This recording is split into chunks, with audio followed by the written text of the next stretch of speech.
chances are you haven't been to this place. Chances are this is a place you've never seen.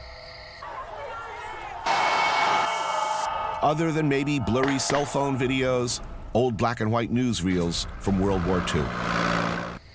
Chances are bad things were happening in the footage you saw. Myanmar, after 50 years of nightmare, something unexpected is happening here, and it's pretty incredible.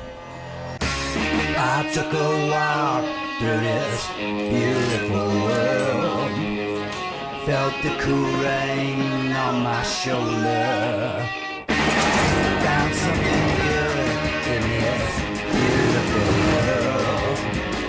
I felt the rain getting colder. Sha la la la la, sha la la la la la, sha la la la la, sha la la la la la.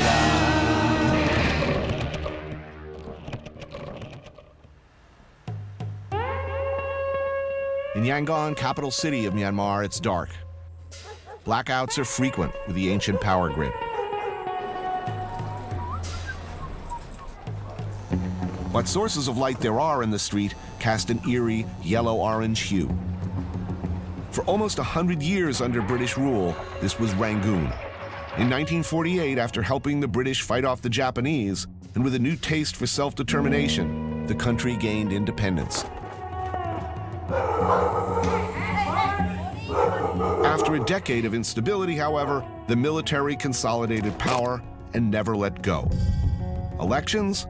They came and went. The results ignored, opposition punished, or silenced entirely.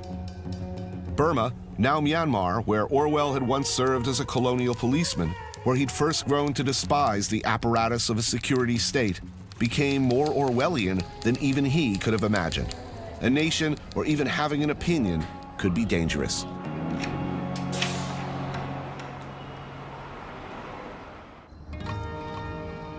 I am very honored to be here at this university and to be the first President of the United States of America to visit your country.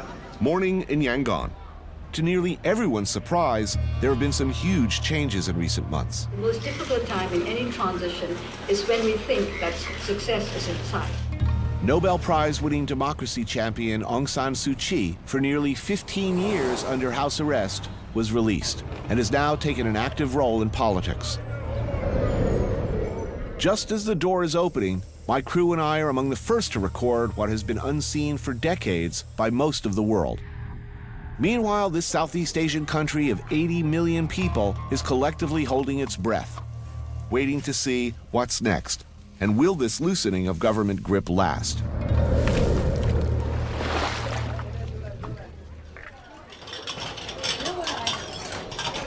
Of course, morning in Yangon has always been about tea.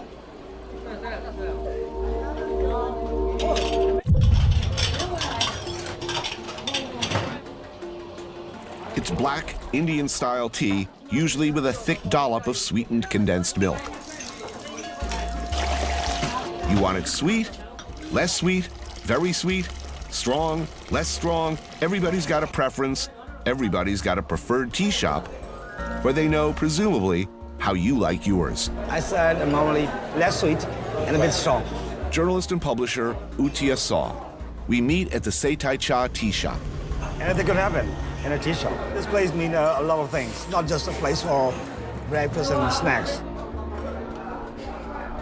For 50 years of paranoia and repression, tea houses were also the main forum for guarded and not so guarded discussions of the daily news, where you tried to piece together the real stories behind the ludicrously chopped and censored newspapers. Carefully, of course, because informers and secret police were also heavily represented in these hotbeds of sedition and discontent. So, given your profession, how have you managed to stay out of prison all of these years? No, I was there.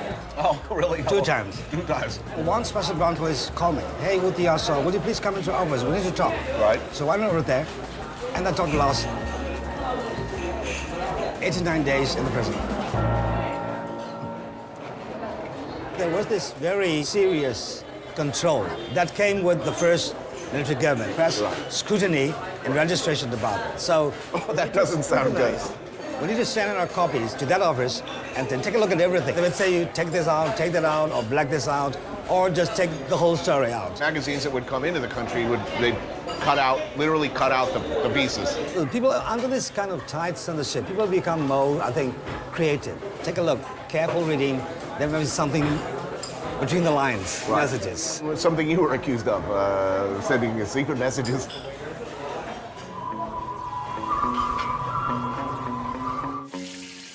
In the back, a cauldron of salty little fish bubble over hardwood coals.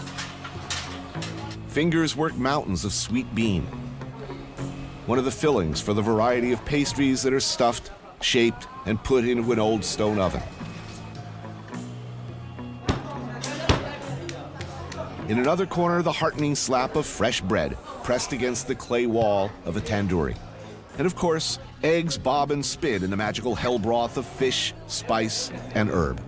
Mohinga? This I must have. Correct me if I'm wrong. If there's a national dish, a fundamental, most beloved dish, would it be this? Yeah, for example, take a look at all these foodstuffs. This is Indian, these are Chinese, etc. But then mohinga is a local thing, and it's popular not in the city, but also in the rural areas too. You know, a fish paste with some rice noodles. Maybe with sometimes we put in some crispies like fried beans or fried guts. So these are some coriander leaves. Yeah. You can use some limes. Sprinkle some in here. Good textures. Particularly in the light of Obama's recent visit, these are interesting times. Significant changes for the first time in 50 years. Yeah. There's one thing which is quite significant. For example, take a look around, all kinds of people, all age groups. Let's say a couple of years ago, people would be, if you're talking about politics, you tone down. Right. Maybe you will be whispering. But nowadays, people speak more, or people are more outspoken. So the society become much more open. In last July, they started relaxing the rules about censorship. August 20th, we were called into that PSRD office. We mean publishers, editors. And the Director General of the department said, the boss, okay, 48 years and 20 days of censorship is gone. That's it. Feel good? Yeah. That's what we've been waiting for so many years. I love the answer. It's a careful yes. Yeah. First, people within the country, we have some doubt about, okay, is it real, the changes and the reforms? But as now it's about a couple of years, and then now people start believing that, okay, maybe it's real. The process is still very young, but it's still possible. When the generals stop and think, okay, that's enough is enough, let's turn back or let's stop. I'm optimistic about the changes and the reforms, but I'm still cautiously optimistic.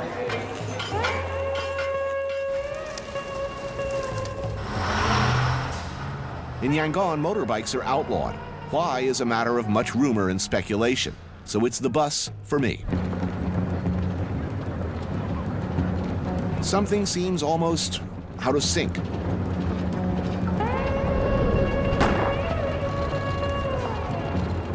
Not too long ago, even filming here, officially as an open professional Western film crew, would have been unthinkable. In 2007, a Japanese journalist was shot point blank and killed filming a street demonstration. Be seen talking to anybody with a camera and there would likely be a knock on your door in the middle of the night. Yet so far, confronted with our cameras, a few smiles, and mostly indifference at worst. Shocking considering how recently the government has started to relax its grip.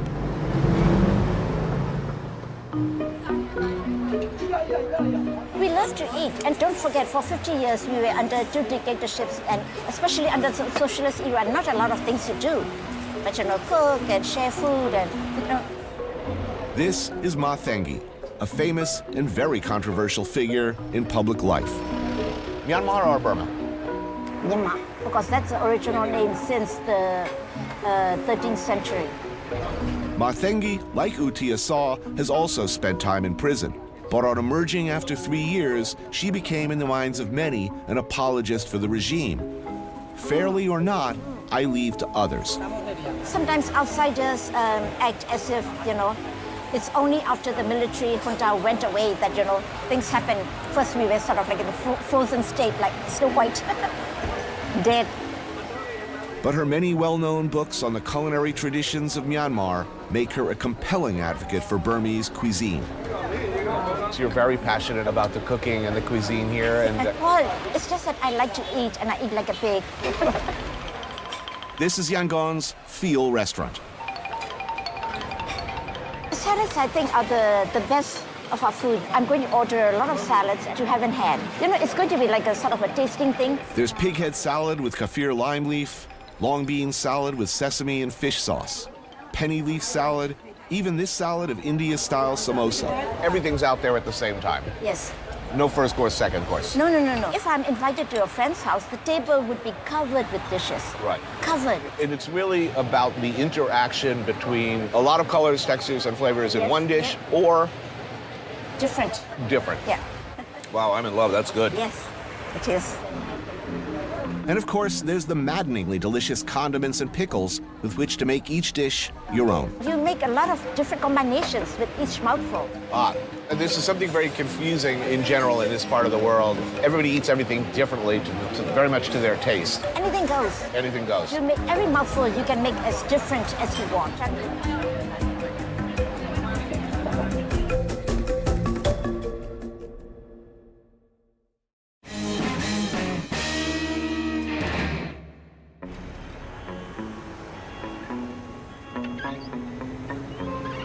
Credit cards accepted almost nowhere. Cash machines? Wi-Fi? Internet? Rare. 3G? You gotta be kidding. If you need to exchange money here, only crisp, absolutely new $100 bills accepted. In Myanmar, it's another, older world.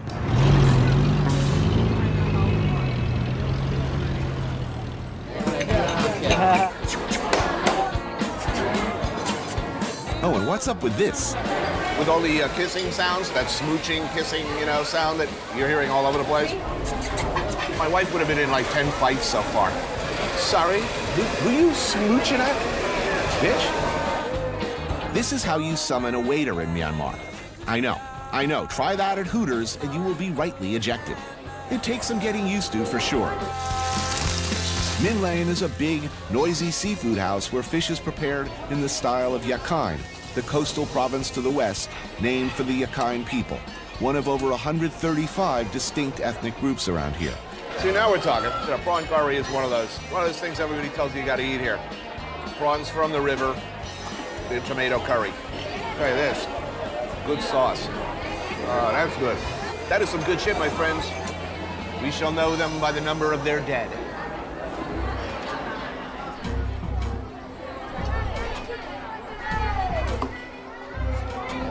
Early morning in Yangon. Among the crush of commuters, shoppers, people trying to make a living, rise up the last remnants of empire. Faded, often crumbling, but still there after all these years. These are the offices, businesses, and public buildings of the British colonials.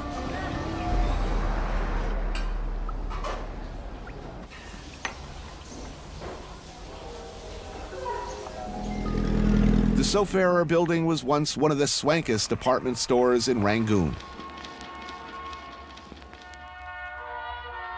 A century ago, when Kipling's poem Mandalay was beckoning the overheated imaginations of a generation of young Englishmen, here you could buy fine Egyptian cigarettes, French liqueurs. The floor tiles were shipped over from Manchester. Now, people live here. A half-century as a pariah state has left very few of these buildings in good repair, and there are divergent views on whether to preserve them. For many, a reminder of colonial subjugation. For others, a vestige of a golden time.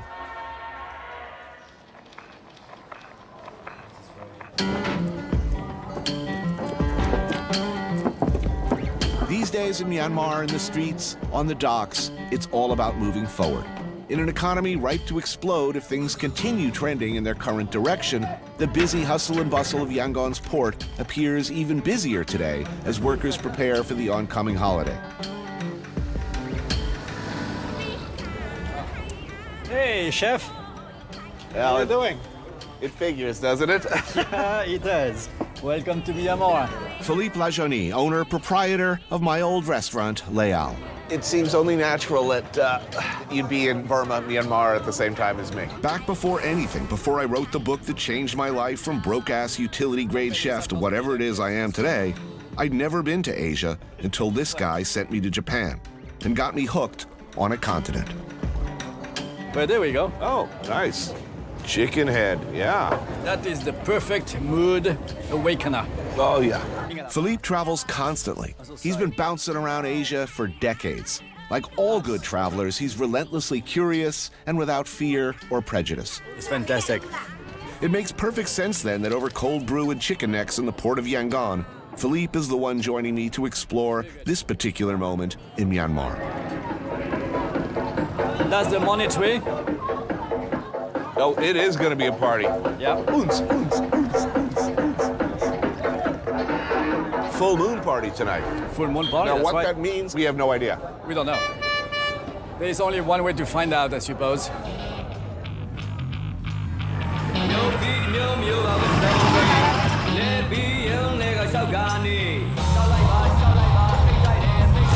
Well, sounds like a party. Oh, it gets crazy from now on. It's Tzongdai, Full Moon Day, a holiday marking the end of the rainy season. And today marks the beginning of 3 days of Break Out the Crazy.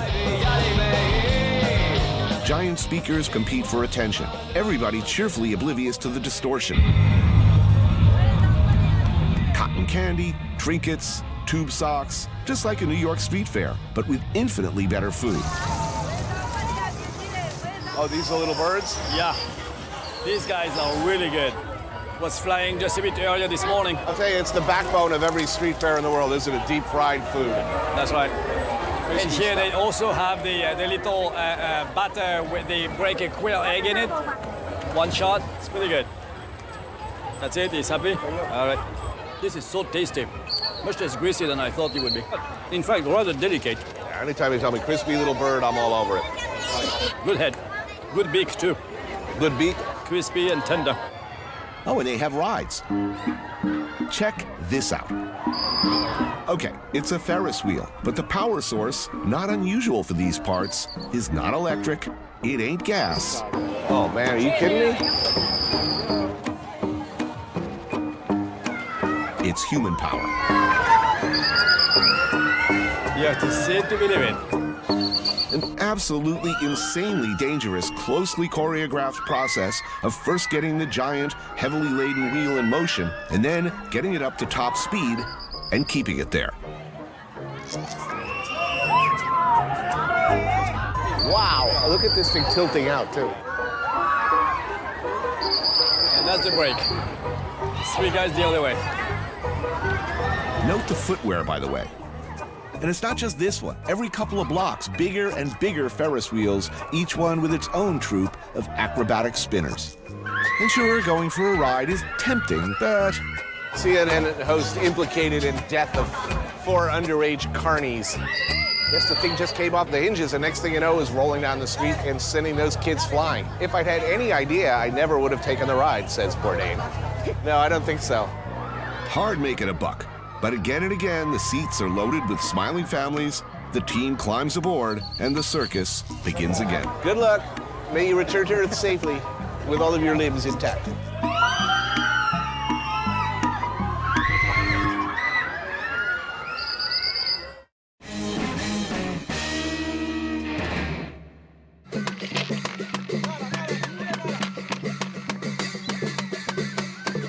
Next day of the Full Moon Festival. And whether you're looking out the window at a rural village or at the streets of Yangon, what's happening is probably pretty similar. A tableau of dancing, body painting, car-mounted speakers blasting.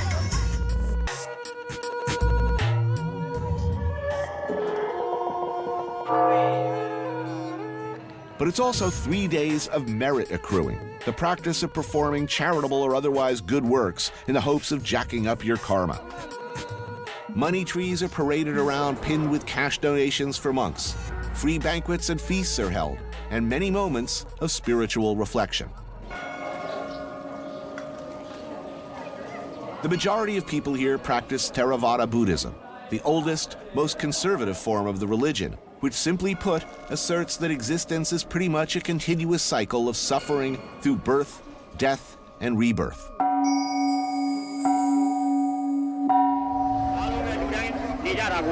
Noisy. Very noisy, yes. The Morning Star Tea House, where I've come, well, for a couple of reasons. Reason one, the must-have, bone-deep, old-school favorite around here, La Pet Toque, a salad of fermented tea leaves. I know, that does not sound good, but you'd be wrong to think that. Take the fermented tea leaves, add cabbage, tomatoes, lots and lots of crunchy bits like toasted peanuts, season with lime and fish sauce. This is absolutely delicious. You like it? Oh, yeah, it's fantastic. Yes, fantastic. Simple, delicious. Things not to be taken for granted if you've been in and out of the joint like this guy, Zarni Bo, activist, astrologer, and 3 times convict. Yeah, everyone I've met in this country so far, in fact, has been to prison. Yes, this happens again and again for us in Myanmar. Almost six years. 6 years, About nearly six 6 years. All the judgments are made by the Kangaroo Code. The Navy, Army, and the Air Force, these 3 officials are sitting all together. They read off, this is your sentence, like Right. that. It happens, only minutes, like that. What is life like inside prison? Nice, very nice. I have a hard time believing You it. know, very nice. We can talk to each other, you know, saying some things and use a mirror to look each other. It's very Access to nice. books? No book, no writing thing, no paper. No, nothing at all. A mat and a blanket and a plate and a bowl. Right. Only these are the things that we possess. How's Think the about food? that. The food in prison? Soup. Rice with pea soup. Only 1 meat meal for a week. That's on Thursday. You know that in prison, in ancient prison, all the fish has no body, only the head and the tail. No middle part. I can look like this. So there is hope for this country, in your view, yes? Yes. Especially with the Buddhist belief, how to live in situations. Dictators, and the political pressures or even discrimination, everything is happening to us. But the Buddhists say, okay, that's about past life love. If we go do something, okay, next life will be good.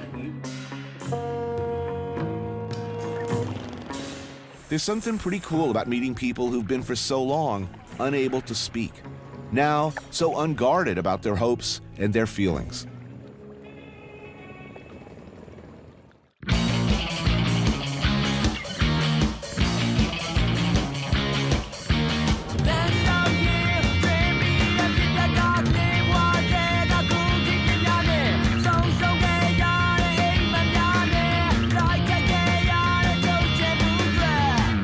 Sizzling meats, the clink of beer glasses, ringing bicycle bells. This is Yangon's 19th Street. Does Yangon rock? Can it rock? 90th Street is like a must-go place when you are in Yangon. Meet Burmese punk rockers Side Effect and lead singer Darko. You can come here anytime. There will be lots of people like here. So if you sit here long enough, you'll see every musician in town. Yeah, you can say that. The citywide curfew used to mean close your doors at 11 p.m. Most shops and restaurants still close early, but not here on 19th Street, where you can eat barbecue late into the night. Wow. Well, what do we have here? Grilled tofu? Yeah, this is pork tail. Pork tail. Oh, yeah. This barbecue is awesome. These young men show exactly how determined you've got to be to rock, especially in Burma. I like to say my early influence was Nirvana, and then Sex Pistols, Ramones, and stuff like that. What American bands do you hate? Personally, Creed. Yes. Yeah. They are like the worst band in the history of the world. So what's it like having an indie band in Myanmar? Is it difficult? For sure, yeah. Before you record the song, so when you got the lyrics, you gotta submit the lyrics. So they're gonna censor it. They're gonna check it, and even sometimes they will suggest you some words to change. Oh, that must be funny. Very funny, actually, Now, is that still the case? No, it's not like that anymore. They're not gonna censor you, but it's gonna be kind of risky because you don't know what's gonna happen to you if you write and sing something wrong. So let me ask this. If all your dreams came true, where would you want to play? New York City. You want to go to New York City? Of course, it's my dream. You just need to be strong. So that's what I keep telling my bandmates. Come on, be strong, have faith. So I hope people reach out to you because making rock and roll is hard enough. Truly independent rock and roll is even harder, and I'm guessing that making it here is harder still. So, gentlemen, you deserve some success. People should hear you.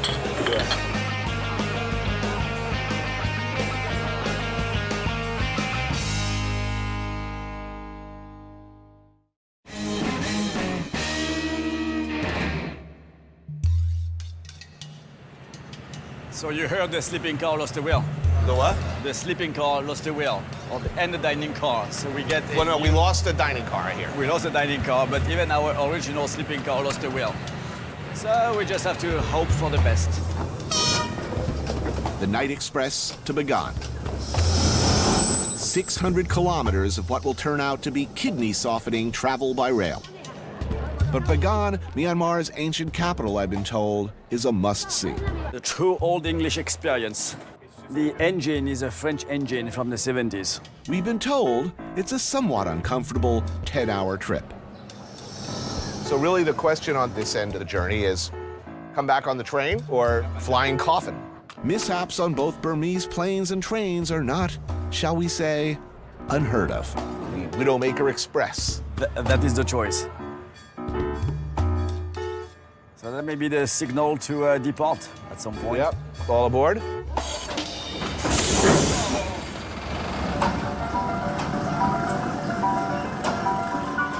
Whoa, we're moving. Here we go. Here we go. Well, that's it. We have reached cruising speed. Really? This is cruising speed? Just happened. You can literally outrun this train. We could jog ahead, have a nice meal in some, recommended restaurant. We could catch up with it. It's like the digestive walk.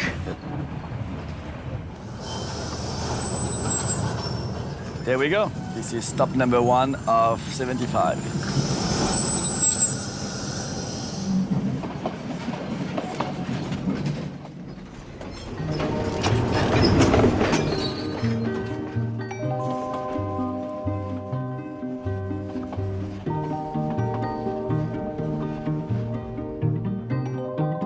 Heading north, the scenery opens up. The space between things gets wider, more pastoral, and more beautiful.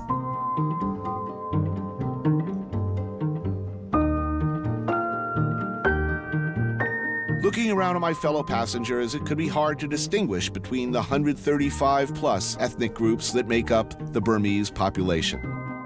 The very name Burma refers actually to only one of these groups.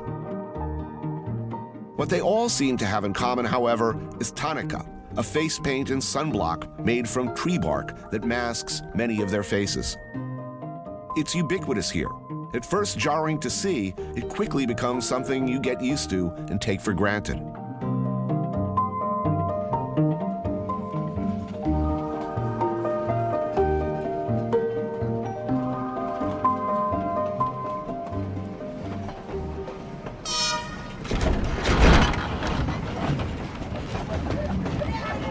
Yangon's gravitational pull broken, and with darkness falling, the train picks up speed. At times, terrifyingly so. I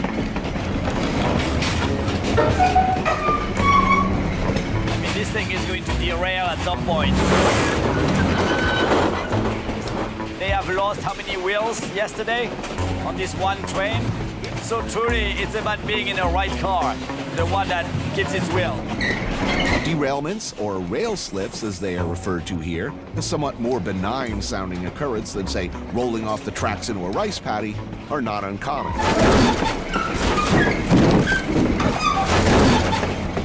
And one can't help wondering what the engineer and conductor are thinking as the train speeds heedlessly on, faster and faster. I mean, it must be, what, about 40, 50 miles per hour at this point. What if anyone has ever, flown right out of their seat out the window? Yeah, small people, sure. You don't want to be, holding a lap dog. Or a baby, or anything. I mean, Try pissing in the bathroom and find yourself launched straight up into the ceiling, bringing to a rude conclusion what was already an omnidirectional experience.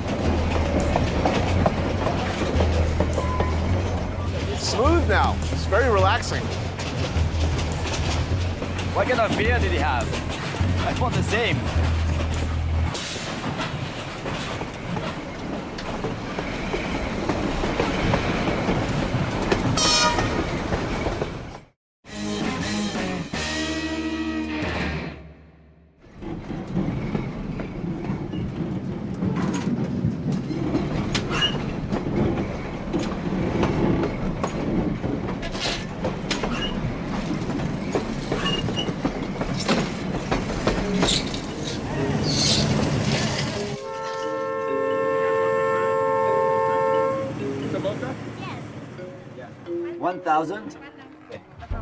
Done. Now, this is breakfast. Nearly 19 hours into our 10-hour trip, and the night express to Bagan lurches and bounces onward over old and poorly maintained tracks. I'm gonna flow back to New York for breakfast. I had time. What's in yours? Carrots, root. I got potatoes. How to make good food pretty. Look at this. A bouquet of fish. Indeed.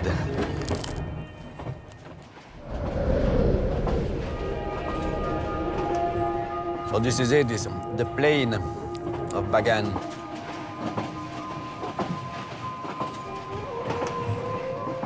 Out the window, the modern world seems to fade away, then disappear altogether, like the last century never happened, or even the century before that. We're traveling across the largest mainland nation in Southeast Asia. But it should be pointed out that we are still within the confines of the tourist triangle, areas permissible for travel. Whole sectors of this country, much of it in fact, are off limits. Simply put, there is shit going on they do not want you to see. A low-intensity conflict with the ethnic Kachin tribe would be one of them. A wave of persecution and deaths in Decaying state. The country may be opening up at its center, but all along the edges, it's waging a desperate war to hang on to the status quo. Needless to say, the status quo is not good.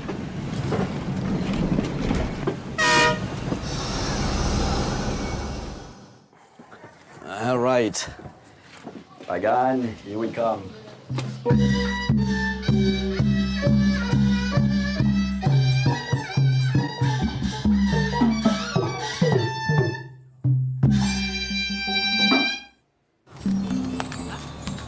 1,000 years ago, Bagan was the capital for a long line of Burma kings.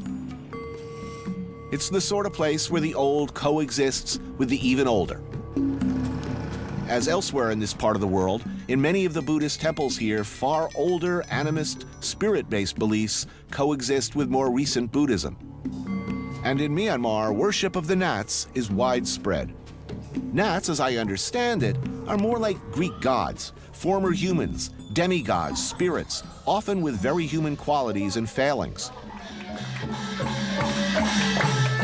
Dance performances pay homage to the individual Nats, performers claiming to actually channel them, bringing about, one hopes, a beneficial spiritual possession.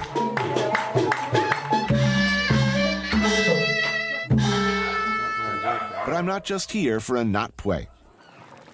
I have a list, things to eat in Myanmar, and this is one of them, chicken curry.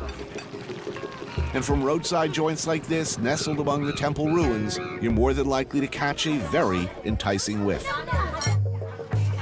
Just delicious. Spicy, but not to the point that you want to scream out for mercy, but some heat. Slow-simmered curry served with a side of sour soup made from roselle leaves. With it, you get fried ground chilies, pickled bean sprouts. You get the idea. They always have like these relishes, these dippy type things, these like really interesting salads, and I'm like not really a salad guy. The salads here are, they're happening. Spicy, sour, salty, savory, just delicious. It's delicious. A plethora of textures and flavors. This is a culture that's thought a lot about their food, clearly like eating, like feeding people. Think a lot about those classic balances of flavors, colors, and textures. Best restaurant in the country so far, by the way.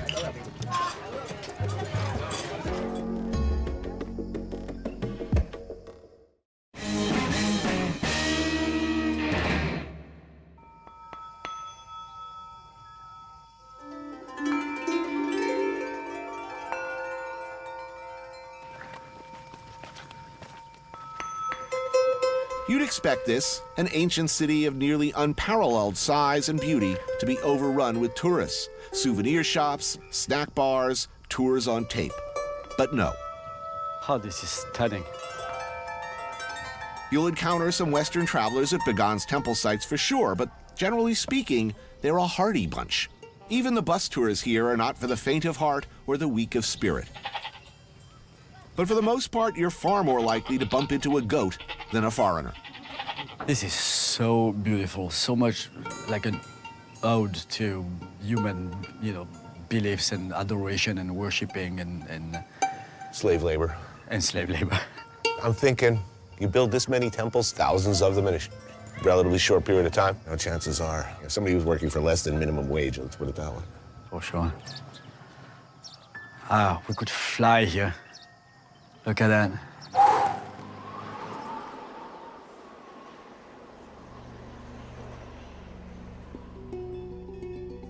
A millennia ago, in a period of just under 250 years, over 4,000 structures like this were built here.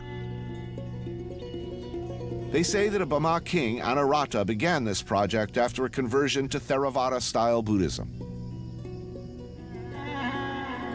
They started a new temple like every 14 days. Over 3,000 pagodas, temples, and monasteries remain today. Inside almost every one of them, a Buddha figure, each one different. And I like how integrated it is with the trees, pastures, and...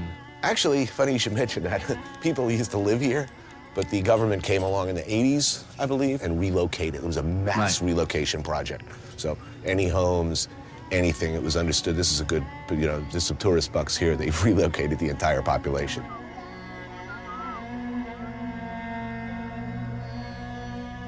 We're in one of the first mass waves of tourists. European tourists have been coming here in relatively small numbers for a long time, but the floodgates have certainly opened. They're building hotels like crazy around this area, what's called the tourist triangle. What is this here? Oh, this is a nice car. As Myanmar begins its shift towards accommodating increasing tourism and a service economy to go with it, there will be adjustments. There will be, of course, a downside. How may you pay? What's that going to mean? How will Burmese react to all of the good and evils that come with tourism? Okay, mister, what about you buy one? Okay. Perfect. It's going to mean mobility. It's going to mean prosperity for some. It'll mean a lot of bad things too. It'll mean prostitution. It'll mean hustling. Okay, my boss thank you very much. All your help for the children. And you too. Everybody tell it to you. You buy Longi, you buy brandy, you buy lakawia, you buy brandy. But you don't buy Boska now. There's no fair. You buy Boska also fair. I don't need the postcard. We're told that kids are dropping out of school to do this. The double-edged sword of the service economy. You want to buy Boska for only $5. 1, 2, 3, 4, 5, 6, 7, 8, 9, 10.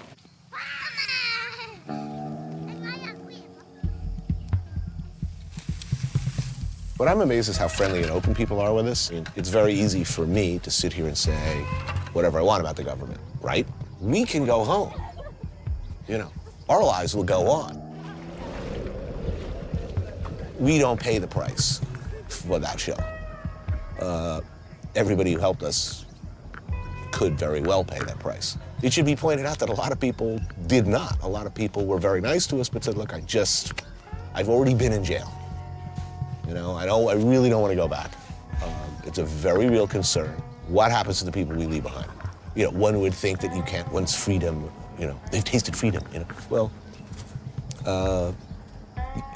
you can put the toothpaste back in the tube, There's no doubt about that. But for the moment at least, things seem to be moving in the right direction. A country closed off to most for so long, sleeping, A 50-year nightmare for many of its citizens, finally, maybe, waking up. To what? Time will tell.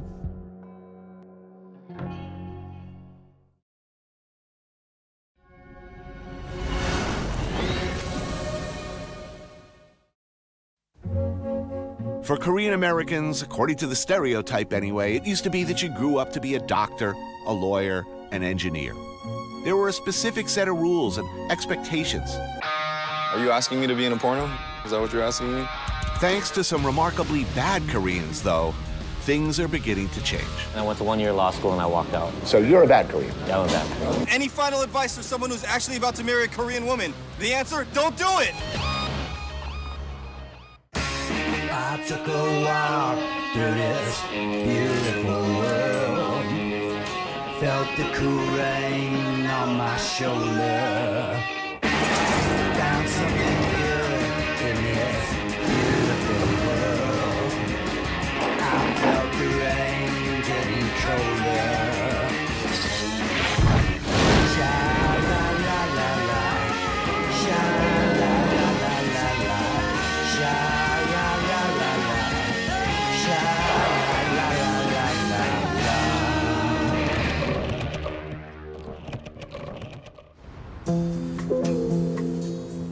All I knew was that this town was going down and no one was showing up. And so we, as Koreans, figured that out really quickly. There's a point where you and I look at each other and say, they're not coming. They're not coming, Tony. You know, like the choppers will not be here anytime soon. So that's when all the stuff started to go down. Roy Choe is a second-generation Korean American. He lives in Los Angeles. He's the owner, operator of 4 groundbreaking and much-loved food trucks. Among the first to harness the strange and terrible powers of social media to alert customers to where to find delicious food. This was the command post. From here, you know, you could look and you could see if fires were going on. When the Los Angeles riots happened in 1992, Roy was 22 years old, and this plaza's rooftop played a central role for Koreans defending their town. But let's back up a bit. After the Immigration Act of 1965, thousands of Koreans began arriving in LA. The first to arrive were mostly middle class, college-educated, hoping to make a lateral move into American society. But unless you had a medical or engineering degree, that turned out to be tough. They found work as merchants, store owners, opened liquor stores, groceries, massage studios, dry cleaners. They did that in an area that was, as it's called, underserved, where major chains feared to tread, where others preferred to abandon, Koreans moved in. So 1992. 4 LA police officers are on trial for what sure as hell looked to me like a wildly excessive and prolonged beating of an unarmed Rodney King. In April of that year, they were acquitted. For me, it was a holy shit, I never saw that coming moment. For African Americans, it was a somewhat ruder surprise. To say people were angry would be an understatement. They don't represent the people no more. South Central's that way. So you could almost feel it like a tidal wave coming. The LAPD were completely unprepared for what happened next. Everything you see right here, all this was being looted. Chairs and rocks and everything being thrown through walls. If you go straight down Western on Venice, the whole plaza burned on fire. We were calling 911, and there was no response. Did the cops come at all? I was here all 3 days. I didn't see any cops. Well, where did they set up their front line? Rodeo Drive. Where did the forces of law and order set up their perimeter? Not here. Koreatown was left to its own devices. The official borders are 3rd Street on the north end, Olympic Boulevard to the south, Vermont Avenue on the east, and Western Avenue to the west. That's 3 square miles left pretty much to burn or fend for itself. This rooftop quickly became the command post for rapidly improvised Korean defense forces. They armed themselves, set up crude but effective command and control, communication, and patrols. We weren't going around just slugging and capping people. All that was happening was, just don't break down my store. Making sure our parents, our uncles, our families, these stores, this town stays alive. 58 people were killed. Only a quarter of Korean-owned businesses survived. either destroyed outright during the riots or abandoned afterwards by owners who felt the entire underpinning of their contract with America had shifted. Yet today, Koreatown is bigger and better and forever changed by what happened in 1992. Dongyil, however, is as unwaveringly old school as you get. Roy and I sit down with Roy Kim, whose grandfather opened the place in 1978.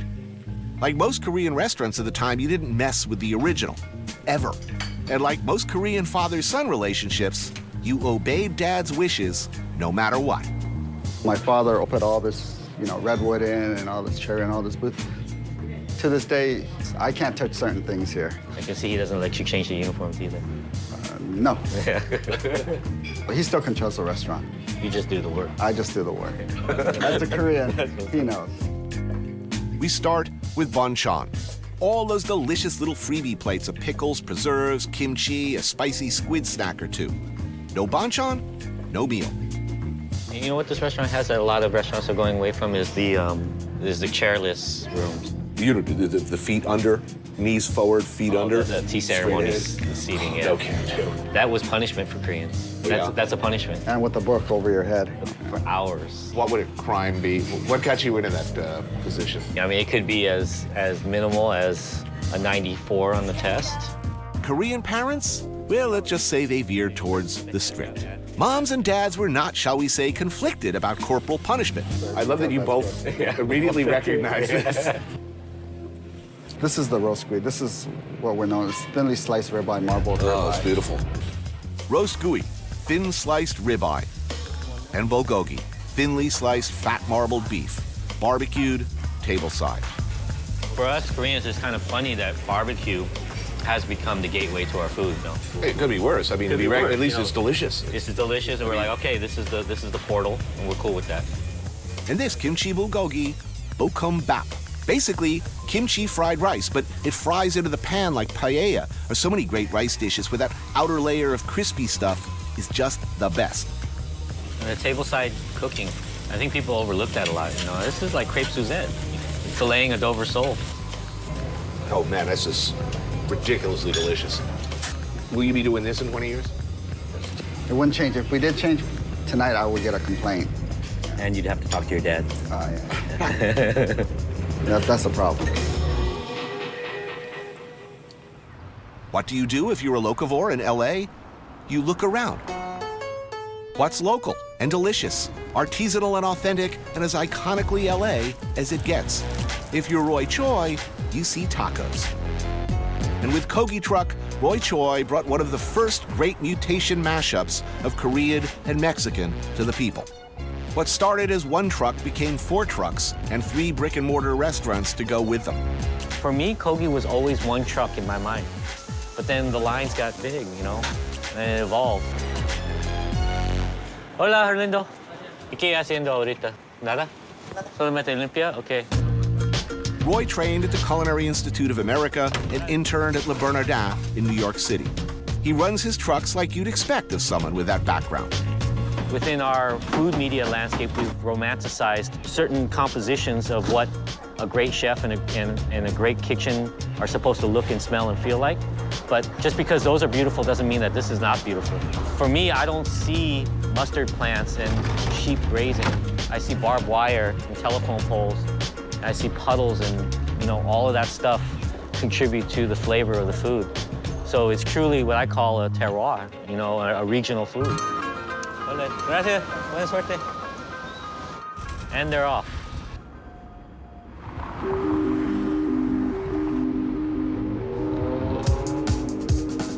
Every lunch shift and every evening, the truck's locations are sent out over Twitter. The locations change every day, and people flock quickly to find them, as the lines can get long, very long. I took a run with Roy as he made his nightly rounds. So how often do you make the full circuit between all of your various enterprises? Twice a day, every day, unless I'm doing something crazy like this. So it's kind of like I have a huge Las Vegas hotel, but the hallways are the streets. First stop, Chego, a rice bowl place in the Palms neighborhood. These are my guys right here. Hola! Hey, chef. ¿Qué pasó? Si se puede? Kimchi spam, classic. Yeah, this is the menu right here. A big bowl of rice with meat, vegetables, and lots of flavor for less than $10. Good deal. I just find it interesting you're so sentimental about the business of feeding people. It's a trippy state of romanticism. Like, I'm very hard-ass, too. Like, you pack your own shit, you get what you get. If you complain, I take the food out of your hands, I give you your money back. But within those rules, there's a lot of love. There's a lot of care. Across town in Venice is A-Frame, Roy's first brick and mortar. This used to be IHOP. So Oh, yeah. Yeah, everything's really narrow. Hence the shape. It's heavily influenced by local takes on Hawaiian cooking, not that you'd necessarily notice. Every dish designed to be eaten with the hands. What's good? The baby back ribs are air-dried, braised, then breaded and fried. Ling cod tacos treated like shawarma. Beer can crackling chicken. It's brined, rotisserie, then air-dried like Peking duck, then fried. Meanwhile, not too far away on Sawtell, a Kogi truck pulls up, stops, reverses back to the corner. Before the awning is even up, there's already a line. Hungry people have been waiting in cars or around the corner ever since the Twitter announcement 30 minutes ago. Yeah, this is just... I feel guilty. I'm jumping the line, right? Wow. What's the longest line you ever had? 600. 600 people for one truck? Yeah. The Kogi taco, double caramelized Korean barbecue short rib on fresh corn tortilla with salsa roja, cilantro onion lime relish, and a Napa cabbage romaine slaw in a chili soy vinaigrette. Oh, yeah. The rep for Kogi is that we go everywhere. We go to every single corner of the county and the city. We're not just going to the hip areas. What about what about Bel Air? Can you pull up like on a corner in a residential area in Bel Air? Yeah, what happens then? Do you get rousted or what? No, they come out in the Versace robe and that I gotta see. Yeah. Dude, Beverly Hills at lunch is crazy. Why should you be excited about food trucks? Because they allow creative chefs like Roy, without a lot of money, to start creating and selling their stuff, introducing themselves to the world without having to gather up $1 million or credulous partners. And they're affordable, they're democratic, and they are faster, better, and infinitely preferable to fast food like the King and the Clown and the Colonel.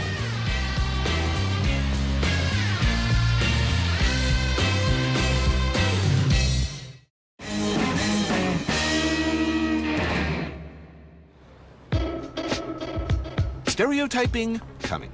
Look, how do I put this? Good Korean kids grow up to be doctors, lawyers, or engineers, goes the story. There are expectations. But what if you're a bad Korean? What if you were Korean American and you just didn't give a? What if you looked around, asked yourself, who am I? Who am I supposed to be? Where do I fit in society? And were unsatisfied with the answers you were getting? What if you were an insanely talented artist and a small startup company called Facebook asked you to do some murals in their offices, and they paid you in stock, and you became ridiculously wealthy, and you still didn't give a? Well then, you might be David Choe.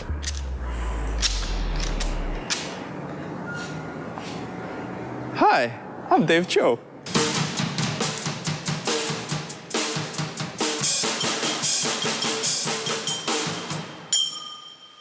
Be like me.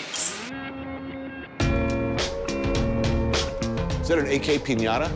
That is an AK-47 piñata. Wow. So, I mean, this place is in downtown LA. So I try to have as many weapons like hidden throughout. I got ninja swords and ninja stars and stuff. You need a puppy, man. You need a puppy. I do need a puppy. I'm gonna paint you today, is that cool? Yeah, sure. All right, so just sit right there and, sorry, don't usually paint this early in the morning. Okay. I'm gonna go more expressionistic, so you don't mind.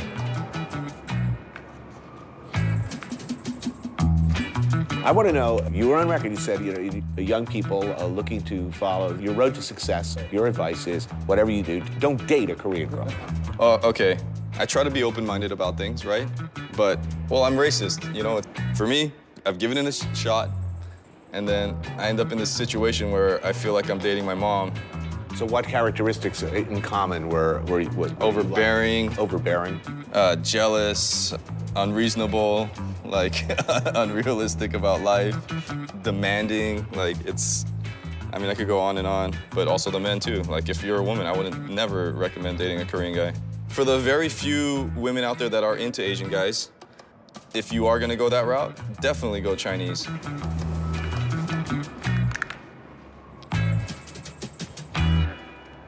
Yeah, come check it out. Oh, yeah. Whoa, awesome. Wow. I don't know, what do you think? Dude, I'm honored. I've never had my portrait done before. Thank you, man. Hey, man. You're welcome. And this shit gonna be worth some money on eBay for sure.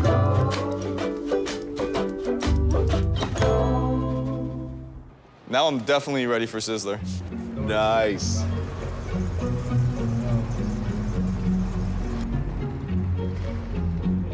Standing tall and prominent amongst the many Asian and Central American restaurants in the community, one place holds an unexpectedly cherished position in the collective memories of many second-generation Korean Americans.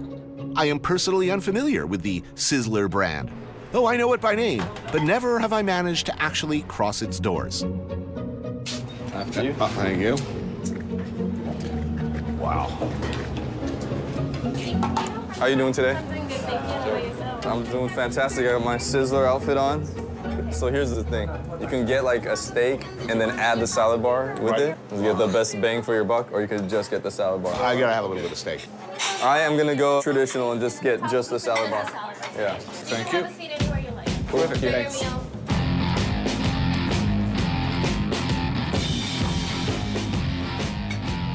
Excellent. Oh, yeah. More for your elders. Oh, now you're getting all Korean on. Yeah. Super embarrassed right now because we're in Koreatown and I'm taking you to eat at Sizzler, which for a lot of Koreans is the best food in Koreatown. So if you're eating non-Korean, this was it. We never ate out ever. And if we did, it was McDonald's. And if it was a birthday and a special celebration, you want to kick it up a notch and go a little bit more special, then it was Sizzler. This is a judgment-free zone where there are no mistakes. A world to explore incongruous combinations without shame or guilt. Free of criticism from snarkologists, because there are no snarkologists at Sizzler. Obviously, here's all the accoutrements for making a nice nacho taco salad, and here's all the stuff for like, pasta, spaghetti, whatever. The move is you get a hard taco shell and you put meatballs in it. This is Italian-Mexican dining, and you make a meatball taco. And there's nowhere else in the world where you can have this. You put 3 meatballs in the taco, some guacamole, and then you put all this nacho cheese, all this other stuff. I know what I'm doing. I'm going for the full south of the border experience here. All right. Oh, there you go. No, I'm not kidding around here. Oh, yeah, now we're talking, my friend. It's a little bit nicer than I remember. There it is. That's the best bread that you can get. So you tell me if you like that. Oh, no, wait a minute. Are you saying that the cheese toast is complimentary? It's complimentary, and once we found that out, we would order stacks of it. So it was our favorite part of Sizzler, and we were like, we need to figure out how to manufacture this at home. So were you good Sizzler customers, your family? Do you think they were happy to see you when you come in? I mean, they just... I love this dish, man. When I go back, I might have to have a meatball taco. I mean, so we like gooched the system a little bit, but not like completely abused it. There would be the guilt associated with, we never eat out, but now we're going out to eat, so you better eat. You gotta put down at least 3 plates. So, what do you think of the bread? It's delicious. Yeah. I totally get why this would be a wonderland. No, everything's really good. For you, Sizzler, a happy place, still. Lots of memories. It's satisfying. We need more of this cheese bread.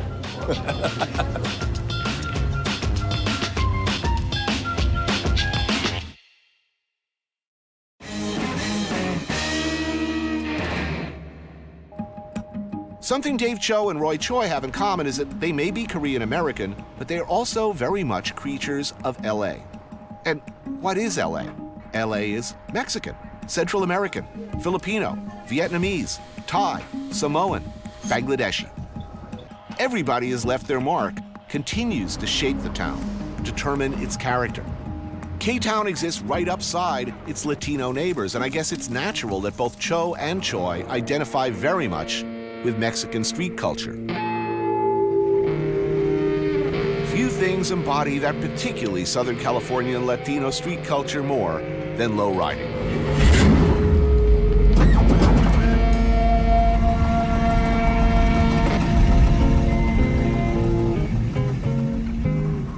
Estevan Oriol is a photographer, go on the other side of the chronicler of everything iconic at the crossroads of hip-hop, design, tattooing, fashion, and low riding. The old-timers that used to cut the coils or put bricks or sandbags in their trunk to make them lower, and then around the 70s is when it got popular. Why these particular models of cars? It's pretty much always been late 50s all the way through the 60s and into the 70s, and then the 80s came up, they started bringing in the Cadillacs and the Regals. The most classic, well-known car for lowriding is probably a 64 Impala.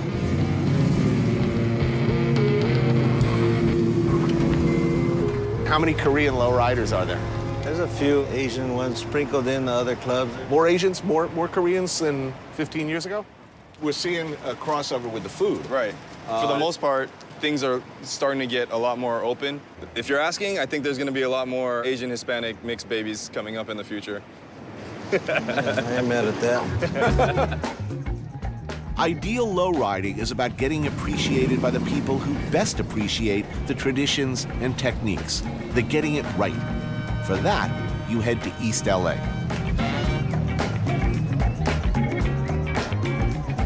The most famous, notorious street in LA is Whittier Boulevard because of the history of it. And then Crenshaw Boulevard in South Central. So that's going to be your most critical audience, and at the same time, most appreciative. Yeah, the ones that you want to see your car, you know? It's a slow-moving piece of art, and you treat the car like a piece of art, acutely aware of the dangers. Cops for whom you are a target, potholes, other cars. In East LA, you see people ooh and ah. You see expressions change from who is that to nice ride. That was like a full-fledged gang member, you know, giving us like props, giving us respect, you know? First, you build a car for yourself, but at the same time, you're building it for the streets, you know? You're building it for the people. You want them to appreciate it.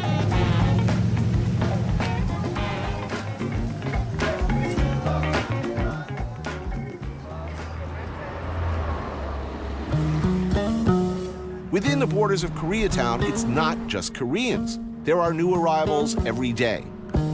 There is, in fact, an official Little Bangladesh right in the middle of K-Town. Oh, man, there's all sorts of... So good in here. Yeah, this is going to work. So you're not short of options around here? Nah, you can get tacos across the street, Korean bibimbap right next door, and then get goat stew. You can pray to Muhammad or Buddha. A tiny mosque next door where services are held 5 times a day. Just talking to a guy in the parking lot who said this is the first Little Bangladesh in America. Yeah, and that just happened like 2 years ago. Like, we went to sleep, we woke up, and it was Little Bangladesh. Here at Sawada, step right in for some curried goat, samosas, tandoori chicken. Oh yeah, and this, Lowry fish curry with no small amount of chilies. It's such fragrant, aromatic, delicious food. What good food are you likely to find within the confines of Koreatown? We have El Salvadorian, Guatemalan all around, Koreans all throughout, Pakistani, Bangladesh food. Oaxaca takes over all of 8th Street. Mm-hmm. Why Oaxaca? Just that's the way it worked out? Mm-hmm. You know how it goes. Yeah. Probably one guy showed up. Yeah. Filipino fast food just behind us, and then a bunch of riffraffs in between. Filipinos are very proud of their food, underrepresented. I think they're going through kind of what we went through, where the glass hasn't been broken yet to translate it, but still keep the core and soul of it. But it tastes delicious. A few blocks over, the iconic Filipino fast food chain, Jollibee's. Laugh all you want, but ask any Filipino. They love this drive-through mutation for specialties like this fried Spam sandwich thing. But it's the desserts where it gets really crazy. Decision. Here we go. We'll take one Aloha burger and then one Spam little big bite. Let's do a halo halo. That's it. All right. Oh, look at that. What What is that? Halo halo. Oh yeah, halo halo. Dig deep and you hit delicious stratas of red beans, white beans, and chickpeas, cubes of red and green jello, young white coconut, shaved ice. And is that flan? It makes no goddamn sense at all. I love it. Part of every Pinoy Filipino's life. Halo halo. Nutsy, man. I gotta take a picture of that. It's oddly beautiful. All right. You know I'm getting a bite of that little, what is it? It's a little big bite. Little big bite. Your favorite thing in the world. No, don't say that. It's actually, I like that. It's good, right? Aloha. I mean, it just sounds magical. Is there like pineapple in there or something? Yes, hence the aloha. That's a very tasty burger. Nice char. Asian fast food. It's fast food, but it's made by like it was just a single family owned restaurant. What family made this? Yeah, maybe not your the family. Jetsons, yeah. Maybe not yours. Like it? It's actually very tasty. Every single thing you like here. Wow, there's so much I don't know.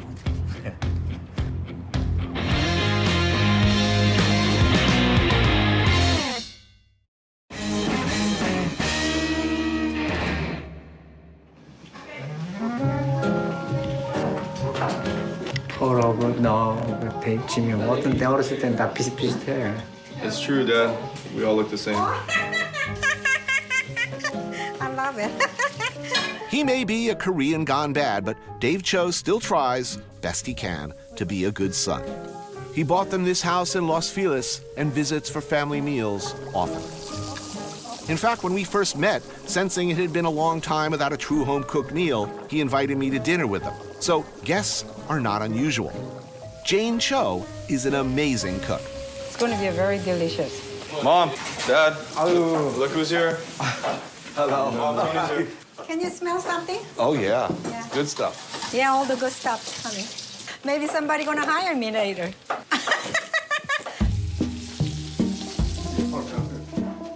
Okay, which ones are you? Are you the eldest? I'm the middle. I'm the suicidal pirate. No, already signs of trouble here. My older brother's the hip-hop Santa. He was the oldest. Right. He'd beat me up. I'd beat him up. And then he would just cry. I'll show you my dad's painting. Hey, Dad. Yeah. Hey, come over here for a second. What'd you paint this, Dad? 30 years ago? 1973. Every Christmas, he unrolls it and just like scotch tapes it to the wall. My mom's the artist in the family now. So this is a family of artists.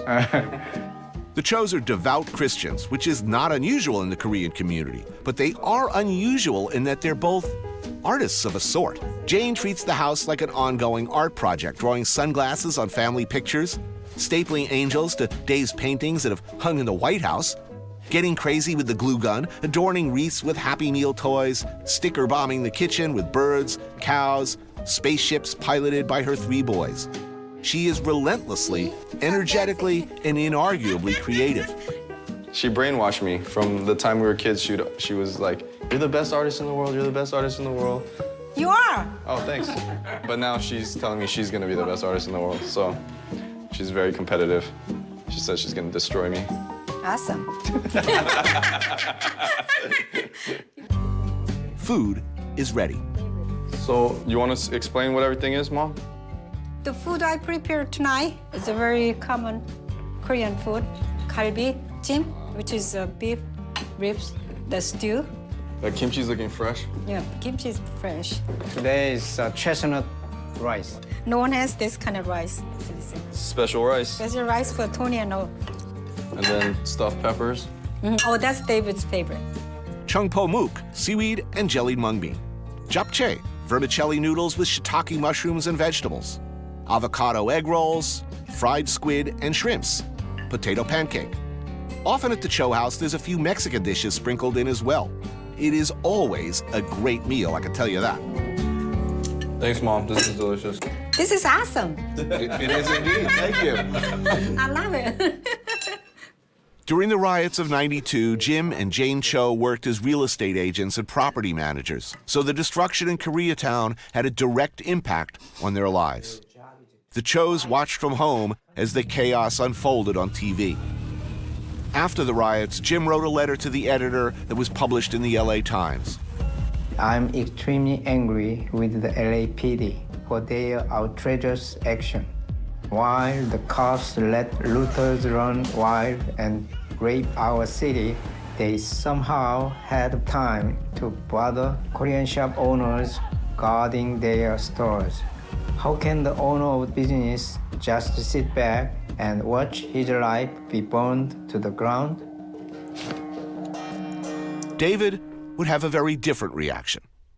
My brother stole a car, and we went into like all the neighborhoods and then quickly realized it wasn't like about race, it was just about people stealing stuff. But we were out looting, we were causing chaos, and you know, I don't think we got anything good. I think I got a TV stand. Was it life-changing for you? It's like you grow up and things are explained to you. Like, here's police, they're not doing anything they're supposed to do. You're just like normal men and women of society, like just acting like animals. And I was like, oh, everything I've like been taught and learned my whole life is just disintegrating before my eyes. But in the end, we're, you know, from great disasters come great things, right? I mean, Koreatown burned down. But it's like we own LA now. It's like half of LA. Now it's Korean culture. K-pop and Psy, all over the world influence, you know? The filmmakers, all the top Korean filmmakers. Oh, yeah. What about me? Cartoon, yeah. Artists, right? Yeah. Except to you. Sorry. Sorry, David. It's incredible. Original book, cartoon. Today, I went into all the different ways you guys used to beat us when we were kids. The stress positions, like, you know, yeah, but all the Korean punishments. What's remarkable to me is that every kid, right? I mean, all Korean kids. Yeah, all Korean kids. The same position, you either hold a book. Oh, yeah, that's the way we learn from the generation to generation. We don't know why. To take a peek into the dark heart of the Korean psyche, maybe it helps to get familiar with Han. It's a concept that for non-Koreans can be difficult to fully grasp. All right, you want it? Here we go. Han denotes a collective feeling of oppression and isolation in the face of overwhelming odds. It connotes aspects of lament and unavenged injustice. Wow. In some occasions, anthropologists have recognized Han as cultural-specific medical condition. Someone who dies of Han is said to have died of Hwaebyong. Hapyeong. It's a heartburn. It's heartburn. Wow, I mean, it's been described to me in a way that made it sound benign. This is a burning sense of injustice, besiegement, and desire for revenge. The Han is the reason why, like, we are who we are, but it's also the same reason why I won't marry a Korean woman. You never know tomorrow. No, I know, Mom. He's cute.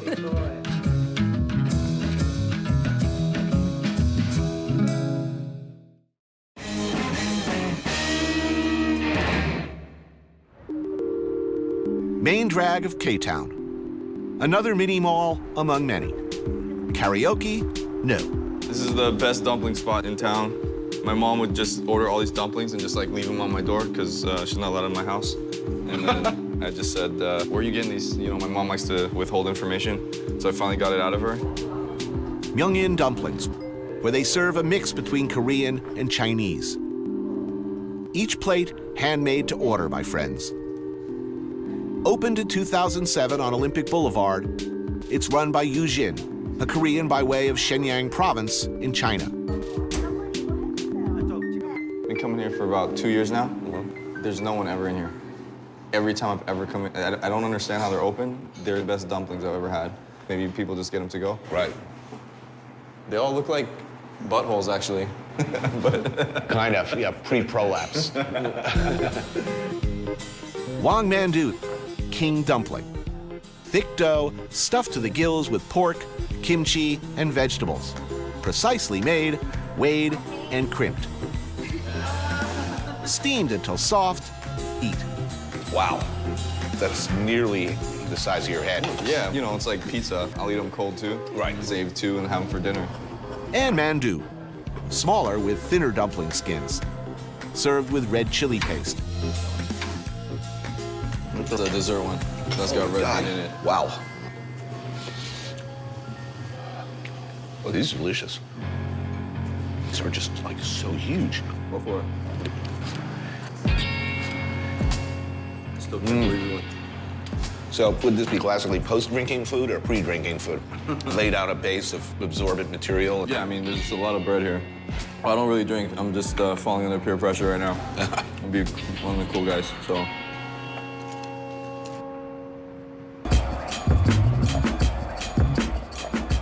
I like this place already. Good signage, it's important. Yeah, the sign's awesome.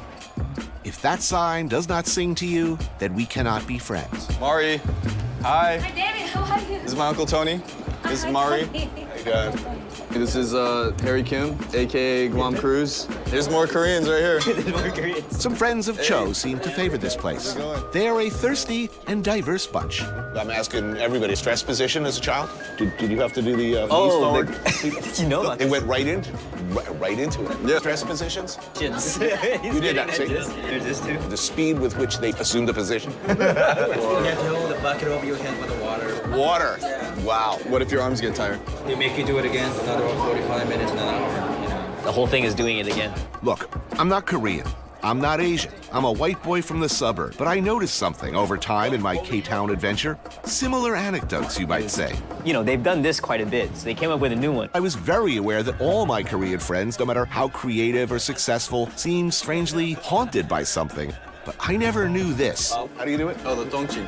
It goes up the ass like this, and then it's like opening up an umbrella inside someone. You do this to your friends? Oh, college. Oh, college. They think it's hilarious. And adults do that, shoot each other. What the hell that's about, I can only guess. Cheers, by the way. Cheers. Korean's gone bad. You're Korean now, officially.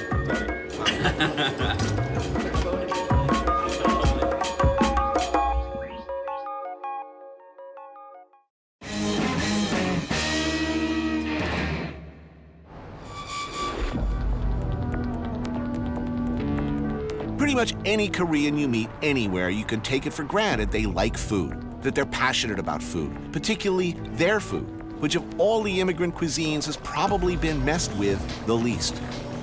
Unlike many other new arrivals, Koreans seem to have been the most unwilling to accommodate Western tastes. Maybe that's why it took us so much time to love the stuff. Beverly Tofu House, like so many of K-Town's finer establishments, is tucked away in the corner of a strip mall. This is one of my favorite spots where I've been coming for almost 20 years. This is a soup that's just like, it's kind of Korean, but it's really more LA. And So this is not a direct transplant from Korea? It became what we're about to have here in LA. Interesting. They're different because of the ingredients we couldn't find, but never thinking about pleasing the American palate, just to make ourselves happy. Sundubu is the thing to get. A fiery, tongue-searing, ass-burning tofu soup that'll make you forget every bad thing you ever thought about tofu. A spicy, spicy red broth and tofu are the base. We're talking soft tofu here, with the texture of like burrata. And from there you got a handful of variations. But the most common is with kimchi and a bit of everything. Beef, oysters, mussels, clams. Oh, and tableside, they crack an egg in there. Wow. Right in there. Cool. That looks completely awesome. Well, we better wait for this to cool, I'm guessing. So how do we eat this? What do you spoon it over? Yeah, rice? spoon it over rice. Just mix it in. That's good. Yeah, all tofu should be spicy, by my way of thinking. It's so good. Yeah, really good. Koreans can well remember when nobody was interested in their food. Now it's confusingly au courant. Must be strange for the owners who've just been doing what they've been doing for years. Like, for example, like us sitting here like this, the questions a lot of people are asking me in Korean, like, I'm telling them we're filming, you know, we're trying to show a piece of Koreatown. The number one question is, they're not mad or vindictive, is why? It's still why. It's like, why? Why would we be interested? Why would you be interested? Why would you waste your time? There's other things to do. It's an extraordinarily beautiful and delicious thing. But see, that's the thing is, the beauty is just already a given. It's already part of the fabric. So it's like, why congratulate you? You know, there's no reason to congratulate you because this is like what we do. That sounds awful, honestly. That sounds totally joyless. That sounds totally joyless. Yeah. What did your parents want you to be when you grew up? For me, doctor, lawyer. Right. Obviously, you're not a doctor or lawyer. Did you finish college? I finished college and I went to 1 year law school and I walked out. Right. So you're a bad Korean. Yeah, I'm a bad Korean. If I was a mediocre accountant, it'd be better than being a top chef. According to who? According to Korean culture, according to Korean uncles and aunts, and it doesn't register that that is a profession. You know, I wouldn't have to explain myself if I just said I was a CPA. Right. Never. You know, that's weird shit, you know? You still got some explaining to do. Still, to just get it across that I cook, and that there was this phenomenon that happened on the streets of LA that changed and opened up Korean culture to the world. What does it mean to be Korean American? Does one create one's own world? I don't know that I'm any smarter about that now than when I first came to K-Town in the middle of the night and discovered a strange and fabulous and delicious slice of America I'd never known was there. But I'm trying to figure it out.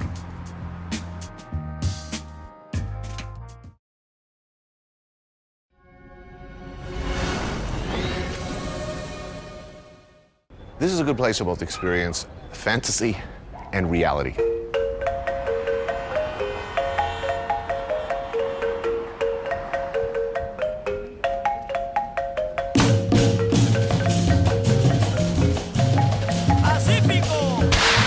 Beer, explosives, and food? Can't beat that.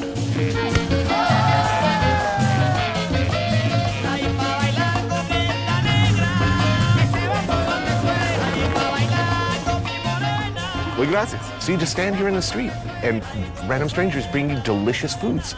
This is a great country. I took a walk through this beautiful world. Felt the cool rain on my shoulder. Found something good in this beautiful world. I felt the rain getting colder. Sha-la-la-la-la, sha-la-la-la-la-la, sha-la-la-la-la, sha-la-la-la-la-la.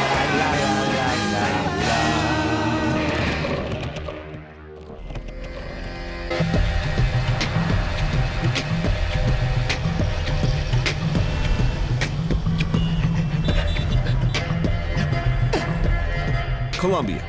Ordinarily, and for all too many years, when this country makes the news or appears in a film or a television drama, it's not for its looks, which are, I should say right up front, spectacular.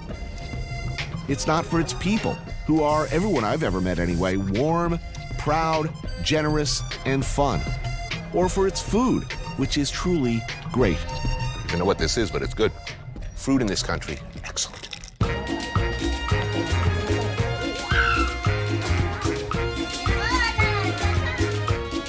I'm no stranger to this place. Generally speaking, it's a particularly vibrant mix of Spanish, European, Afro-Caribbean, and indigenous people. These are deep waters, my friends, that no news story or episode of Miami Vice has ever come close to navigating. It is and always has been a fiercely, fiercely proud country, and its people yearn to see international coverage of something other than cocaine and violence. But that isn't a legacy that's easy to ignore.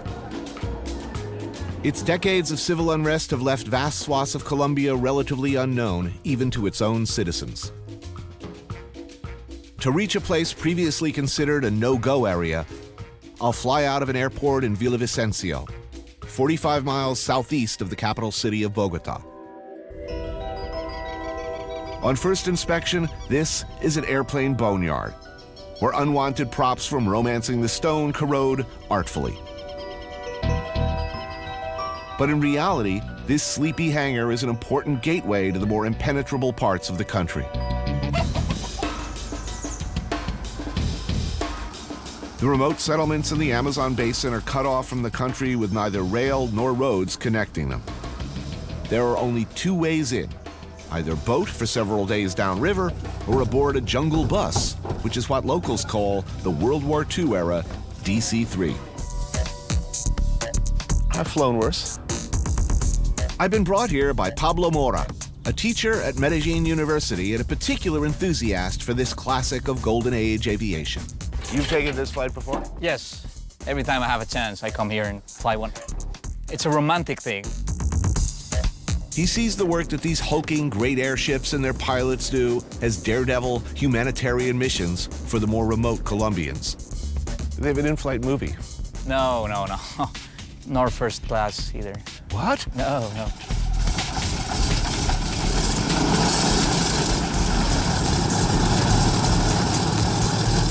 The planes travel with their own mechanic to cobble together anything that might go wrong, and stuff can go wrong.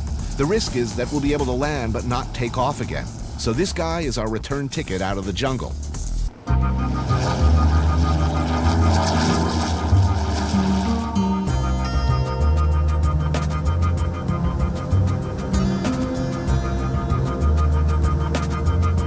Our captain is Joaquin San Clemente, something of a legend in these parts, and his co-pilot, Captain Constanza Reyes.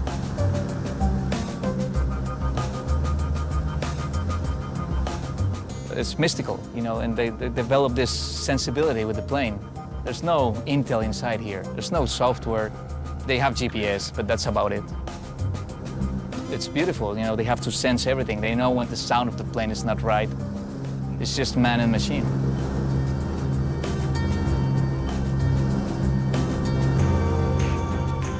The weather is the big unknown around here. It's changeable enough to ground planes in remote places if they hang around for too long.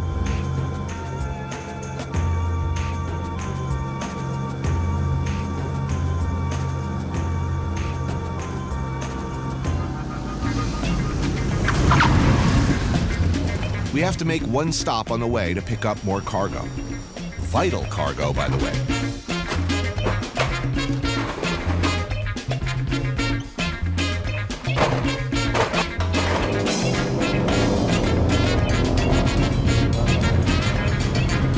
The land we're passing over is beautiful and lush, but the life for those below has been anything but.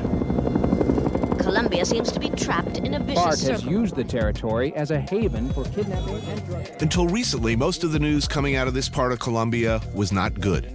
It was a front line in the war on drugs, for lack of a better term, and Colombia's long struggle with the FARC, a Marxist guerrilla force financed by drug trafficking, kidnapping, and covert assistance from Venezuela. 50 years of very dirty war. The stakes not about drugs per se, but about the ability of ordinary Colombians to live without fear.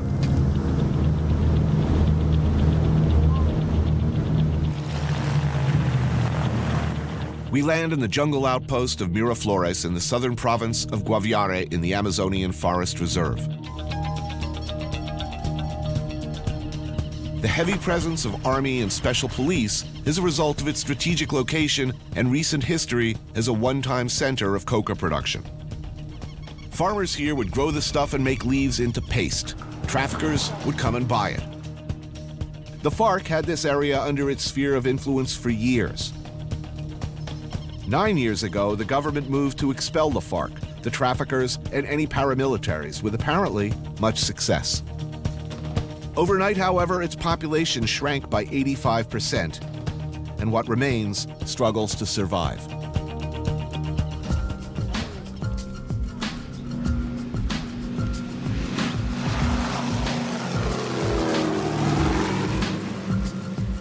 So the people here, you're telling me either were born here, or? Most of the people came from elsewhere. At the beginning, in the 1950s and 60s, they were escaping from the violence, from the political violence between the two parties in Colombia. So if you were having problems in the city or in wherever you were from, you came out here? Yeah. So what did you do for a living out here? Cattle and doing some agriculture. And after that, the drug trade began and everything with the coca plantations. And this climate's good for it? Yeah, it's very good. And since 1999, there was no police or army force here, so it was just occupied by the FARC. And then by the paramilitaries who tried to... Yeah. So that's when the real violence began. So really, the problems in this country pre-existed the drug trade. What we say here is that the drug trade just made everything worse. There's no judge here, there's few institutions here. Right. Basically, you know that the state is here just because the army is here. So I think here we're gonna make the major. Oh yeah. Anthony, this is the major. Julio Cesar Gonzalez is the current mayor of Miraflores, which has seen much better and much worse days. So how many people live in this town? around 1,500, 2,000 in the municipality. The FARC were in Miraflores for 20 years, and they were the central authority here. If you're running a subsistence farm growing plantains and not much else, you're not eating particularly well, you're not particularly happy with the government, somebody comes along and offers you a nice machine gun and a cool scarf, Yeah. especially if you're 15, 16 years Yeah. old, that's a pretty attractive offer. Of course, it is. Even if they say you'll probably be dead by the time you're 25. It is. Come on. It is, and they offer you a salary. So what is the future of this town? Hay varios programas del Estado ahora con la creación del DPS, Departamento para la Prosperidad Social, una que se llama Jóvenes en Acción, que les apoya con estudios. They're providing free education, and but there's a lot of potential in biodiversity and ecotourism as well. What a lot of people say is, without the customer, there's no cocaine trade and there's no violence, right? So if the United States and Europe start buying cocaine, That's so impossible that I can't think about it, about the situation where the demand is not going to be there. but the demand in the States is down 40%. As long as there is a market, there will be people ready to do it. The United States spends how many billions of dollars a year paying for guns and uniforms, training, etc. Where should they be spending it? I would say that the help is very important, but more important is to end the war on drugs. It's just, it doesn't work. Here's my problem. If crack didn't exist, I would absolutely agree with you. But as a former coke addict and as a former crackhead, that is a problem. The thing is that people think that if you think that drugs should be legalized, you're saying that they're good. No, we're not saying that, but we're just getting rid of one problem, the problem that the major has here. You're also freeing up a lot of money that you could divert. Yeah, we have two problems. I'm with you, I agree. One is drug addiction and the other is drug trafficking. We can get rid of one. We're not going to get rid of the other. We have to deal with it forever. It's a beautiful country. The people here, everyone I've ever met has been really nice. Even the bad guys, charming. Yeah, that is true. The food's delicious. Problem is, the United States will never legalize drugs. It will never happen. Complicated issues. Yeah. So the good people of this town can thank us for bringing in their fresh supply of poker, cerveza, poker. Think nothing of it, gentlemen. It was really our pleasure.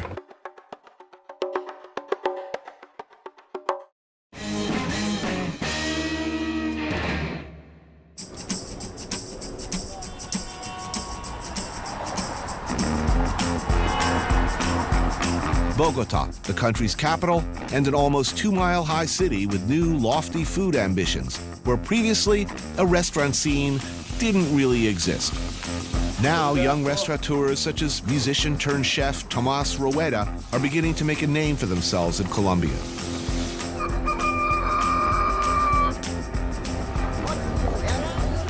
Stop, please. This is Palo Quemado.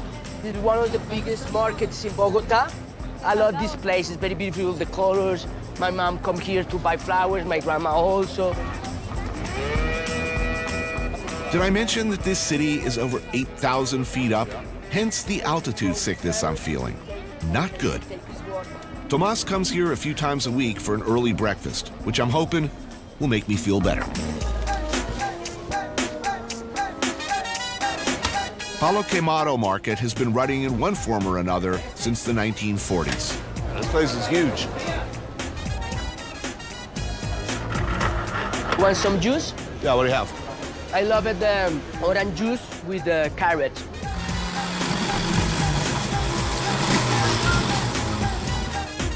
It's probably the healthiest thing I've had in a while. Good for the high altitude. No? You Yeah. feel better? I'm feeling better every hour. Yeah? First hour is killing me. But you have a better face. I didn't think I was going to make it out of the airport. Most of the mornings, early in the morning, 5 or 6 in the morning, I climb the mountain. Why? Fresh air. Okay. You have to come with me. Hell no. Ain't happening.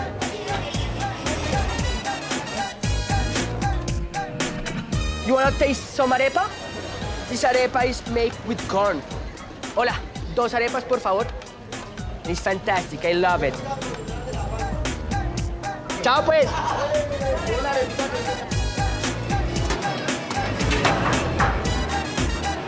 tucked away in the back corner of the fish market is a place that serves breakfast to the market's workers and shoppers. We're talking beef short ribs simmered in an oily broth with potatoes, salt, and scallions. Tomas swears by this stuff, a traditional breakfast soup from the Andean region. There we go. Te tengo. It's okay. Gracias. Do you like chile? I do. Gracias. Sí, el ajicito nada más. Yeah, now we're talking. This is perfect when you have a good party last night. I was just going to say, this is hangover food. Perfect. I know hangover food well, and this is good. It's a nice hunk of meat in there. Yeah. Good broth. Yes. Stock, good. So what's this dish called? Beef stock, caldo de costilla. Broth of rib broth. Yeah, it's a rib. Yeah. Yes. With potato, of course. Everything with potato. Caldo de costilla con papas. Costilla, exacto. Very good Spanish. I don't speak Spanish. I speak a little Mexican.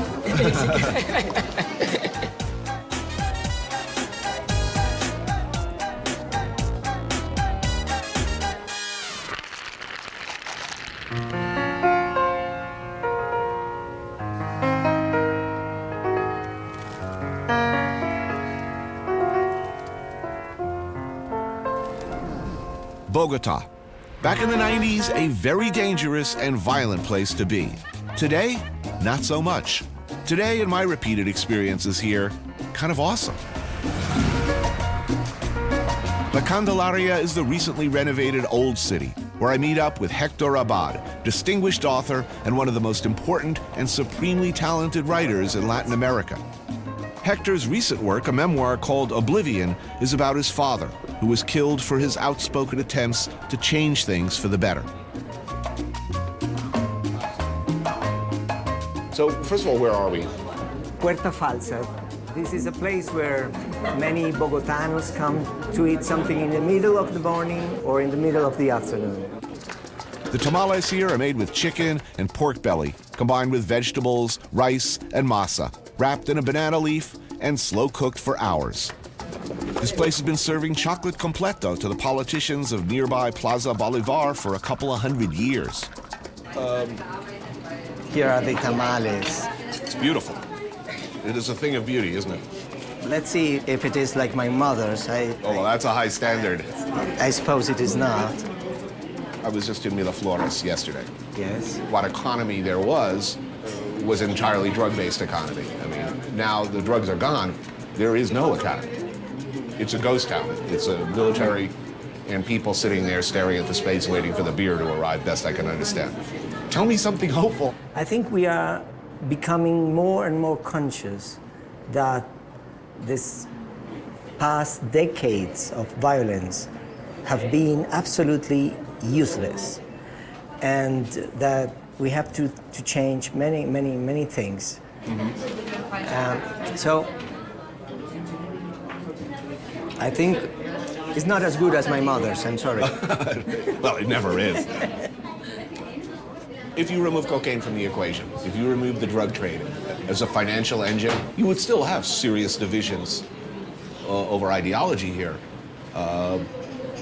Is that improving? Things are changing in a good direction, but very slowly, I think.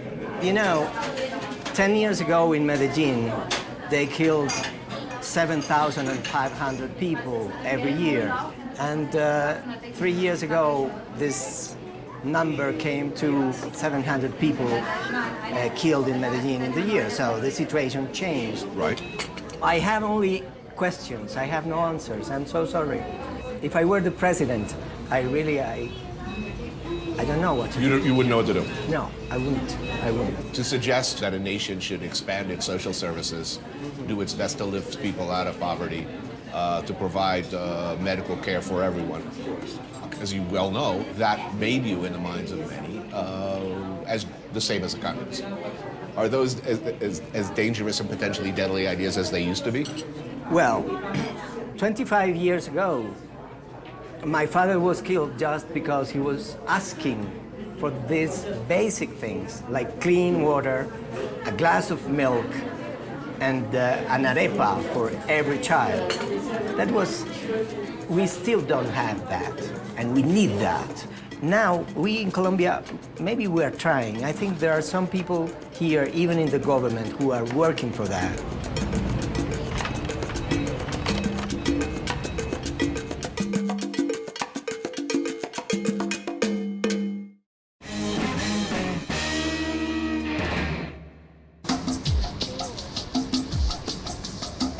Bogota is the largest city in Colombia and the economic heart of the country. About 1/5 of the population lives here, many of them very well, but some not so well. It's a city with a marked north-south divide. Chef Tomas Rueda's Tabula and Donostia restaurants sit side by side in the Macarena neighborhood, where the city center meets the north.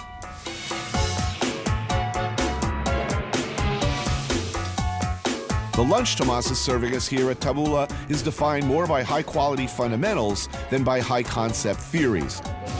If there's a theme here, it's that ingredients this good, meticulously prepared, are the essence of great eating. It's a beautiful space. So, how's the restaurant business in Bogota? It's a very good business. A lot of people with money, they don't know how to cook. Nobody cooks at home. Maybe their cook does, so they eat out a lot? Yeah, it's a new part of our culture. Everybody wants to go to restaurants. So 10 years ago, 15 years ago, what, traditional casual food? Yeah. A few fine dining, white tablecloths serving what, French or continental or Italian, but this is new. Yeah, it's a new stuff, it's a new business, it's a new world. But I think the two great values from Colombia food, the mixtures of the culture, yeah? Right. Black people, Indian people, white people. That mixture is beautiful. And the other one is all of this region, all the mountains, all the valleys, all the rivers, all the sea. We are like a big farm, a beautiful farm to send all these products to the world. I believe more in a beautiful carrot than a great recipe, yeah? Right.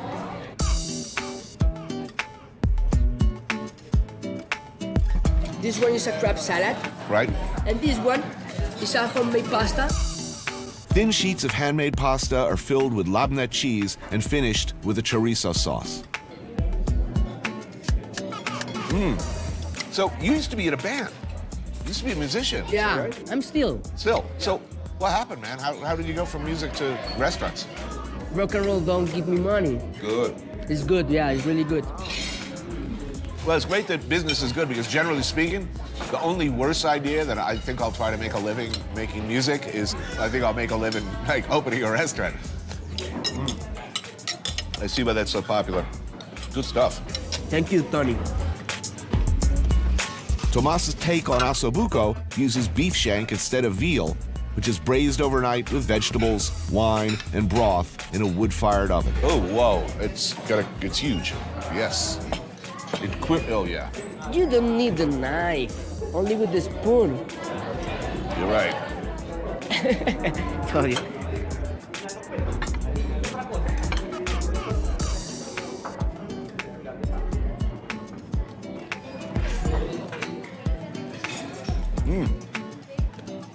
Now, do you cure this first in salt or?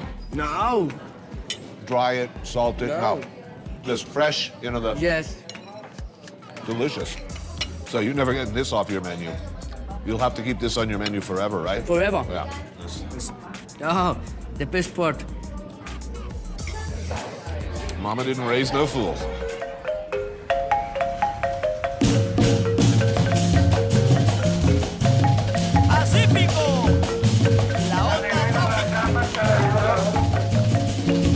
Santiago de Cali, or just Cali as everybody calls it in these parts, is a city in the southwest of Colombia known for its proximity to the Pacific coast and its semi-tropical temperatures. But I'm not really here for the climate. I'm here for tejo.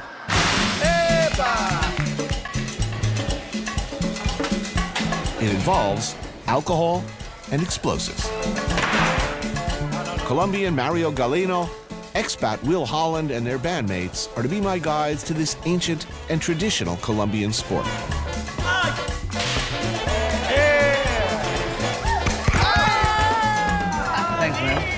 How do you play this game? I guess that's how it's done. What do you call this object? El tejo. El tejo. Tejo. Hence the name of this. Exactly, tejo.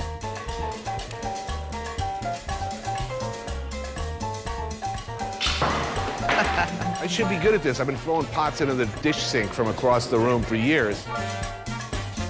You win more points if you get it in the middle without hitting them. Oh. Yeah, so... Yeah, but that doesn't sound like any fun. Everyone has a different style, it seems. So you got to do like one step and then another and swing. I didn't think that style's gonna work for me.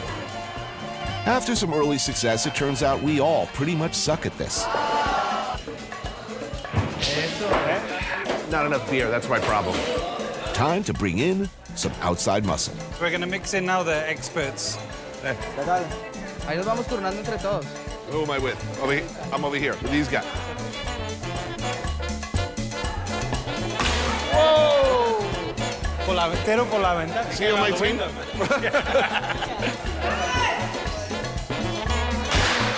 Holy crap, 2 in a row? This is dismaying. Oh, no, wait, one of those guys had to be on my team, right? So the guy in the white stripy shirt, his name is El Pollo Viejo, which is... The old chicken. The old chicken, yeah. Yes.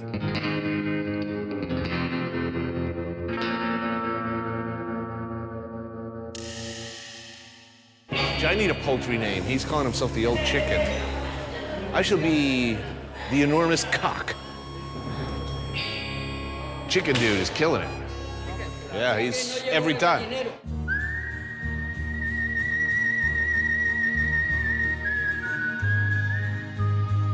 Must be the chicken.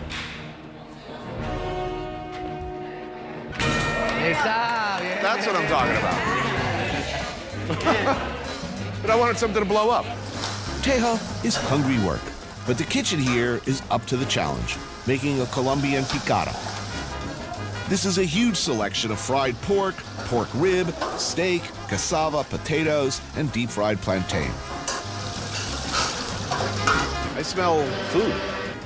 Oh! Oh, thank you. Oh, that's good. You know, beer, explosives, and food? Can't beat that. Esta que es la papita criolla. Yes! Nice.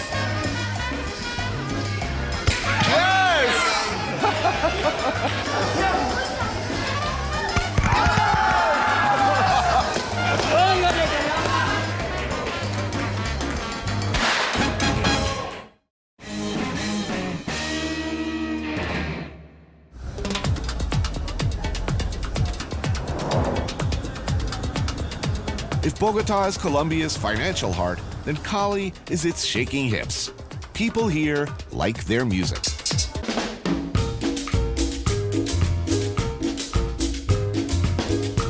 My Tejo buddies, Mario and Will, are the founders of a collective called Onda Tropica. Their idea was to reinterpret the tropical music heritage of Colombia. What often sounds like salsa in style is actually cumbia.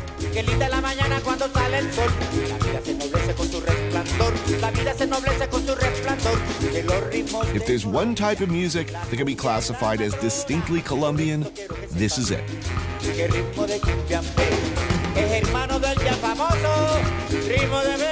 Cumbia draws on the music of the African, indigenous, and European mix that makes up the country. So Will and Mario created something a long way from the pop music that's a staple here. They brought together musicians who'd been famous on the cumbia scene in the 50s and 60s and matched them up with younger counterparts. As if the impressive amount of fried meat we ate at the Tejo Courts wasn't enough, we go for dinner at one of the band's favorite spots. The recording that we made, which we did for 3 weeks in Medellin, had 42 musicians, so it was a big sort of ensemble.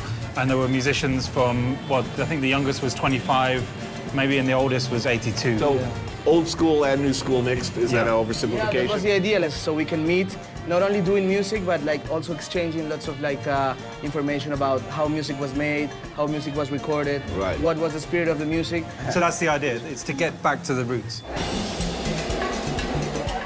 First up, the Kali version of ceviche. Cooked shrimp slathered in mayonnaise, ketchup, and Worcestershire sauce. Essentially a 70s shrimp cocktail. Where? Native to the mangroves of the Pacific coast, the piangua mollusk is a staple used in everything from tamales to stews. So it's rice and like a concha, some kind of Piangua, the mollusk. It's not a clam. Ah, it's like a rock mollusk, pretty much. It's delicious. Wow. So this is like pilau, specifically from the Pacific. This is pargo rojo, like red snapper. Steamed shrimp. Oh, very cool. And some nice green tomatoes. You always find them, patacones everywhere. Patacones is Plantain, like the big Plátano. plantain. With all of this food, you have to accompany it with some beach. Yeah, I'm learning that. It's the best way to just handle this. From cane sugar. Yeah, cane sugar, like homemade. Like a rural firewater. So I'm just gonna take one right now. So, what are your favorite places in Colombia? Colombia is like 5 countries in one. When you come to Colombia, you definitely have to go to some Pacifico experience. It either would be in Cali or go straight to the coast. You have to have like an Atlantic or Caribbean experience, Rewatch. You definitely have to have like a mountain experience, which would be like Medellin or Bogota. Right. Another would be like just go to the Amazon, you know, like just go to the jungle and just check out what's going on there. So I'm planning a vacation. Yeah. Should I come to Colombia? Should I come to Cali? Most definitely, man. Like, you will find great music, great partying, great food, beautiful views, beautiful nature around. Yeah. Look, the country's beautiful. We know this, okay? But most Americans, they're afraid to come. Is Colombia any more dangerous for a tourist than Rio or Puerto Rico or South Central?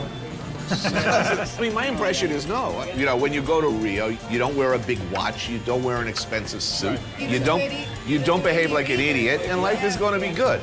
Like, maybe I've been lucky, but I've never been either mugged or kidnapped or robbed. Most people will tell you that we had an amazing time. We heard some great music. We met some beautiful girls or guys. We drank some great drinks. And we just hung out and we went to the beach and it was great and we want to come back, you know? I mean, there's a lot of heart here. People feel very, very deeply about things. It is the most welcoming country in Latin America that I've been. Salud, salud, salud, salud, salud.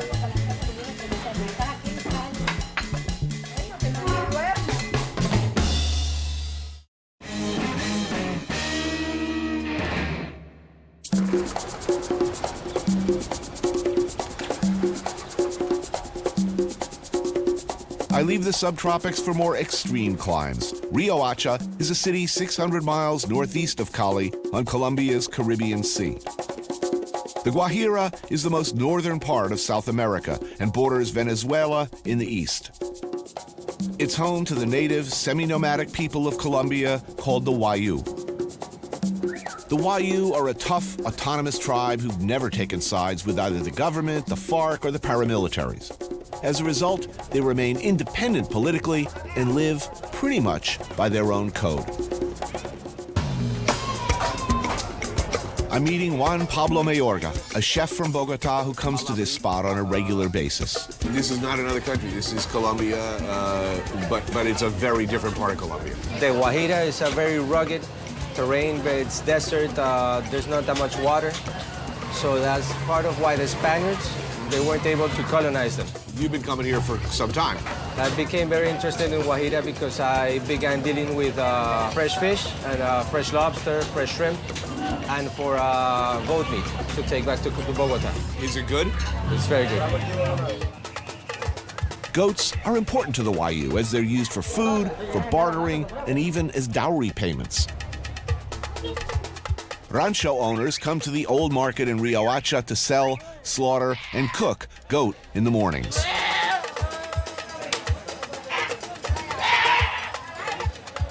Today we're having frichi. Frichi is a traditional dish from the Wayus. It consists of the tripes, the heart, the intestines, the offal of the goat. So it's pretty fresh because they slaughter them back here. And this is where the Wayu women cook it. So this is really fresh and traditional. So this is breakfast? This is breakfast for them. The frichi.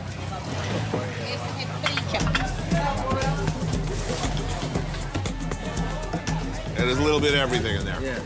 We have heart, we have a little bit of meat, of ribs. Now, and it's interesting because this one, it's for breakfast and it's almost done where they slaughter. They have to eat this fresh. Fresh, this is delicious. Not fresh, this would not be so good. No.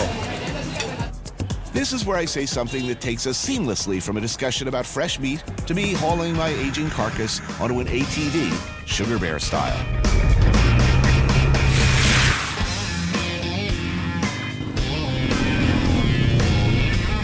Tribal members of the Wayu have dual citizenship and could cross the border into Venezuela to live or trade there whenever they need to.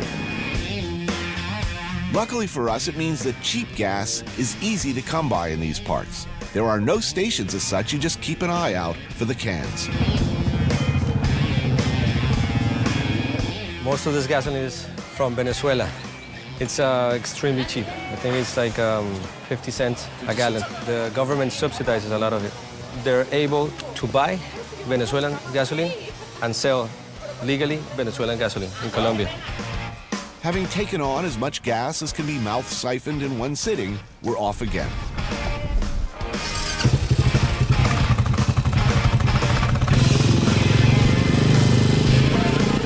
Let me set the scene.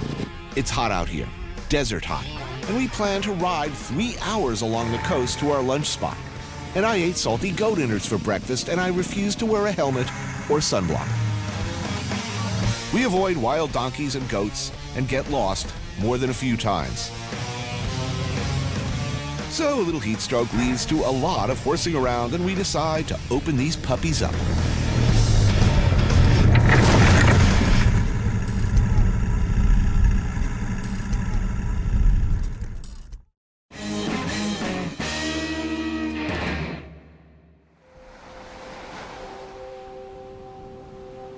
Well, a momentary concussion is seldom a good thing. Waking up in Colombia on a beach almost always is.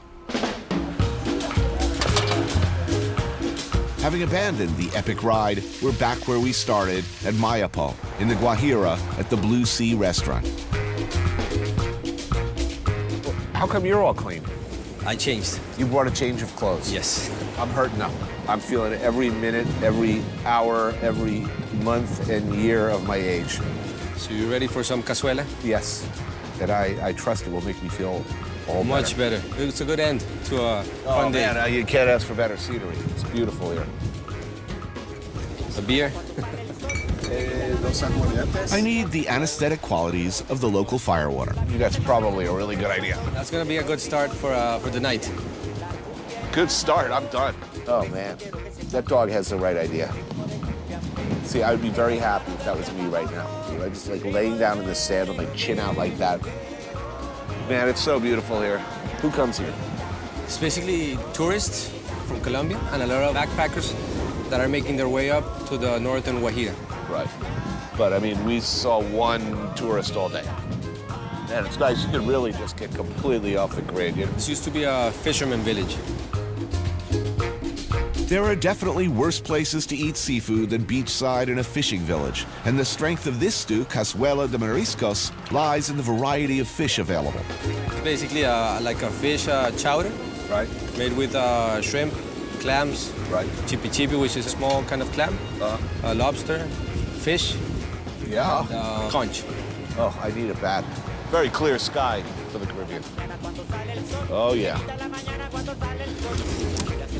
Oh man, it's always accompanied by lemon, coconut rice, and plantain. Some hot sauce in there.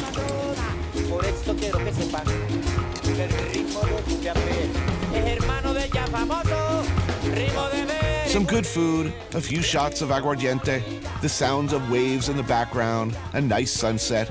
These are things in my experience that will set most things right. Thank you. To Guajira? To Guajira. Colombia. To Guajira and Colombia. Salud. Cheers.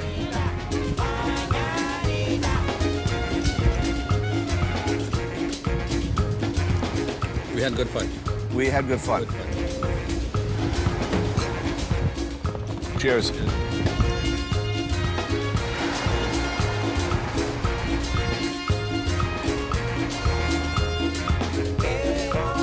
I always find Colombia encouraging. They face problems more extreme and seemingly more intractable than many of us can imagine. And yet, every time I come here, it gets better. Don't get me wrong. Problems, serious problems, remain, which is particularly heartbreaking in a country so beautiful, so generous, so proud, so eager to love and be loved back. I come back to my own country from Colombia and I think, if they can fix that, if they can make things better, then surely there's nothing we can't do. For now, however, I'll settle for fixing my headache. That hurt.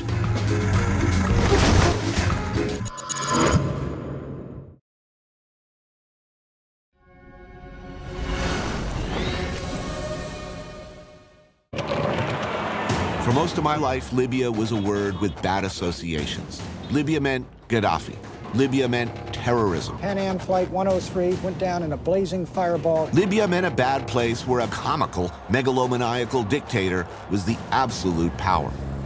Nobody in Libya, however, was laughing. Reports of explosions. Clashes between rioters and security forces. In 2011, what was previously unthinkable happened. The Libyan people rose up and fought for their freedom. Heavy battles raging around the Libyan capital. They fought like hell. The rebels are about to force Gaddafi's complete departure. And they recorded the whole thing on their cell phones. I took a walk through this beautiful world. Felt the cool rain on my shoulder. Found something good in this beautiful world. I felt the rain getting colder. Sha la la la la, sha la la la la la, sha la la la la, sha la la la la la.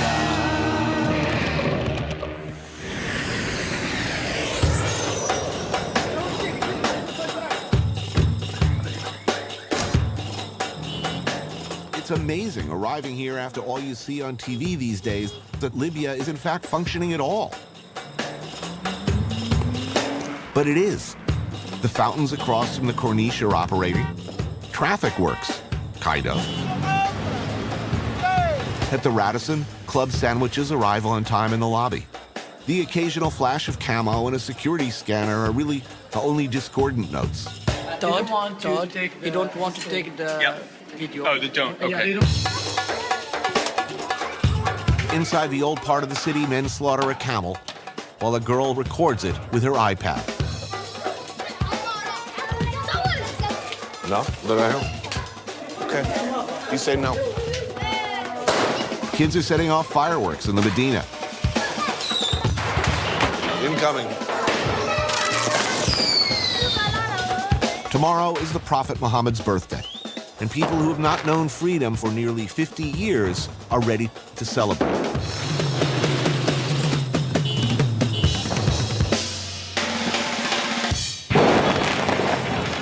Martyrs Square is filled with families, kids, teenage skater boys, and hotshots on motorcycles. It's wild. And almost giddily happy. Oh,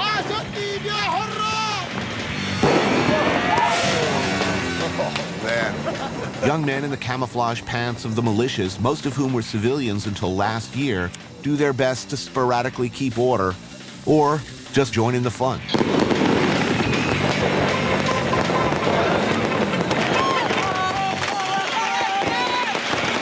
Every kid above the age of 5 seems to have been issued a lighter and a fistful of fireworks. ambulances idle on the margins of the square to treat fireworks-related injuries, of which there will be many. That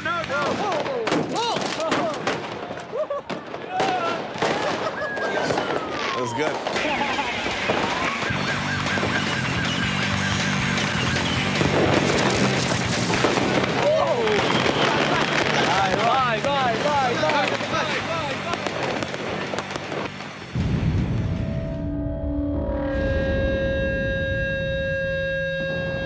This is Tripoli, after 42 years of nightmare. How to build a whole society overnight and make it work in one of the most contentious and difficult areas of the world is what people are trying to figure out.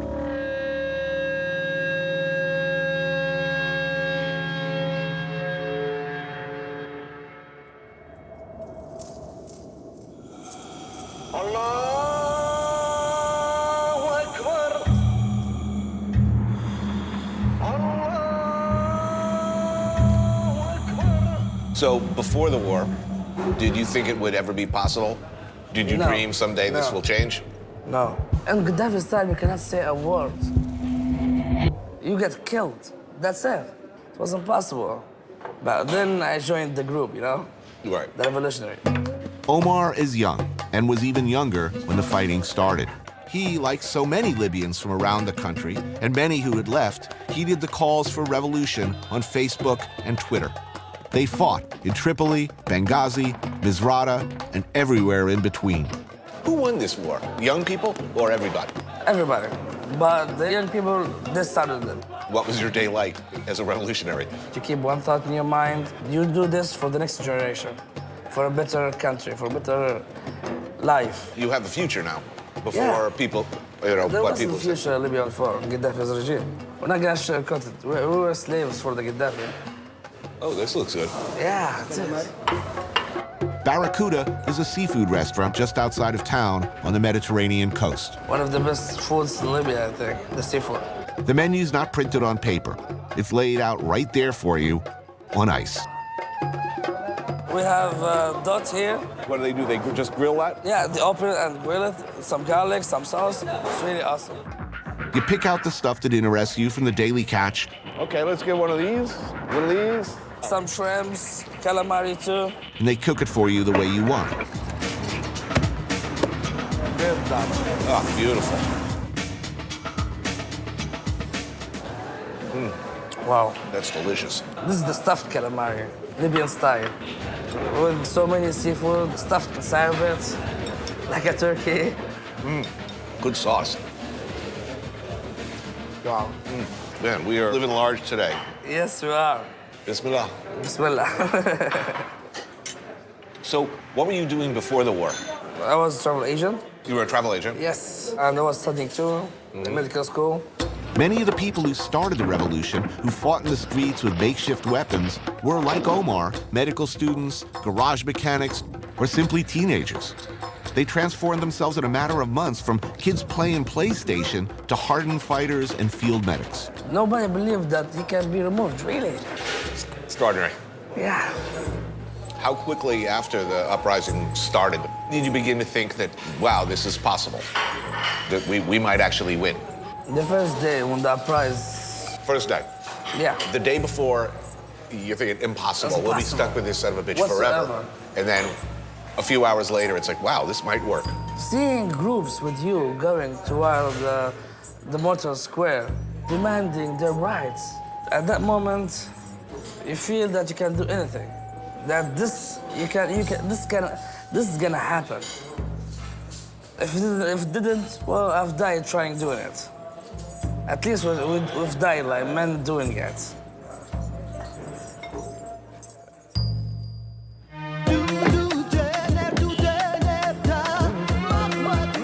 So much has changed around town. So much is changing. New music, graffiti, these things, they mean something.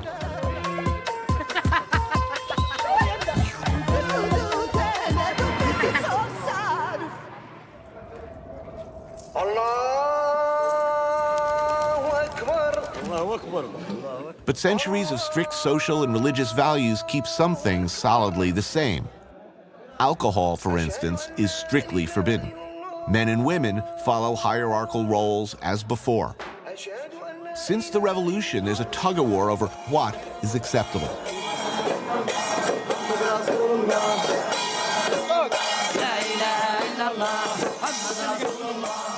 Outside a mosque in the Medina, men fill the narrow street to celebrate Muhammad's birthday.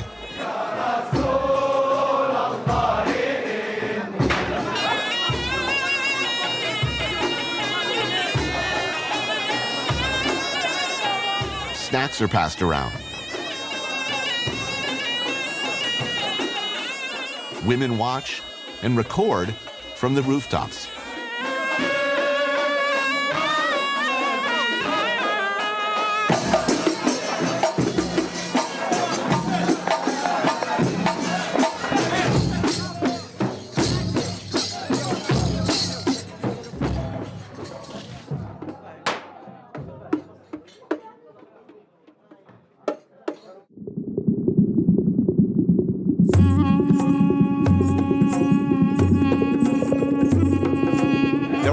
Conflicts in the world where there's a clear bad guy. Clearly there was a bad guy here. Exactly. I mean, the one thing about Gaddafi is he believed he was the most important human being almost that had ever existed. I mean, he changed the names of the months. He changed the date of the Islamic calendar. Such megalomania. And as you well know, anyone outside, you mentioned the word Libya, everyone would just say Gaddafi. Yeah. Gaddafi stole the identity of Libya. Michel Cousins is the co-founder of the English-language paper The Libya Herald and has known several different Libyas in his lifetime. For so long, the news has been the personality. Gaddafi turned up to open a shopping centre. Gaddafi turned up to open an envelope. Those of us who knew Libya, who knew that it was another Libya, wonderful people, we would talk about it as you talk about a dead person. Do you remember this? Do you remember that? And then in February 2011, suddenly there was resurrection. The dead came back to life. We meet at a Libyan coffee house, a traditional, male-only sort of a joint. Cafe culture is big here, a holdover from the days of Italian colonization, when Mussolini tried to rebuild Rome's long-lost empire. It's just been the most amazing experience, seeing the rebirth of a country, of a people. I mean, last night's fireworks. There was a general sense of exuberance, bordering on anarchy. I mean, I felt very happy there last night, if somewhat in peril. Yeah, well, it's Christmas. It's whatever, it's the 4th of July rolled into one. But also, there are people who are trying to stop it, sort of Puritans, extremists, if you want to say militants. And what has happened is people have come out in defiance of that. They're showing, we want to have fun. And remember, for a long time in Libya, you couldn't have fun. The biggest misconception is that the place is turning into another Afghanistan or Iraq, where you've got bombs go off, attacks. But it's not, as you've seen. Libyans have gone through an awful time having fought for freedom. People have died, people have struggled, and that's going to hold them together.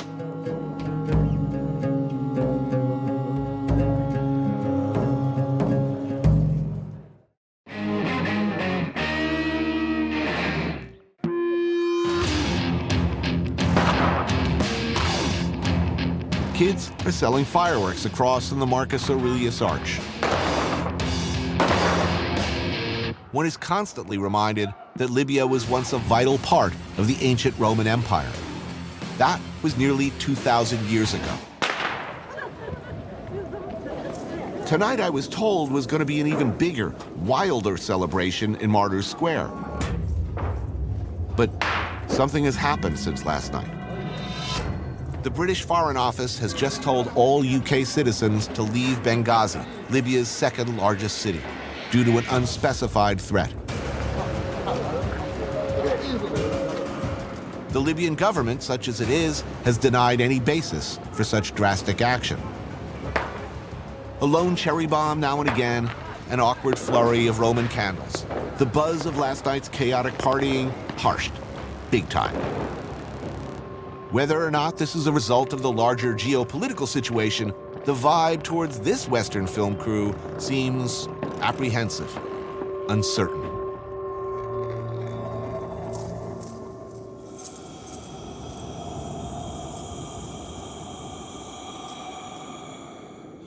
The following day feels better. Somewhat. Fresh produce is for sale on Tripoli streets. If you're a small restaurant or shopping for a big family, you bring cash, a wheelbarrow, and load up with what you need. But revolution has brought changed tastes.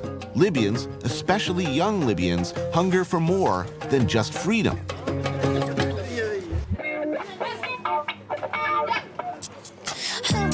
They hunger for places like this. Kentucky Fried Chicken? Uncle Kentucky Fried Chicken. Kentucky. Okay. The Colonel and his buddies, the King and the Clown, have not quite made it here, given the uncertainty of the situation. So in the meantime, places like this have been popping up. Uncle Kentucky, awesome.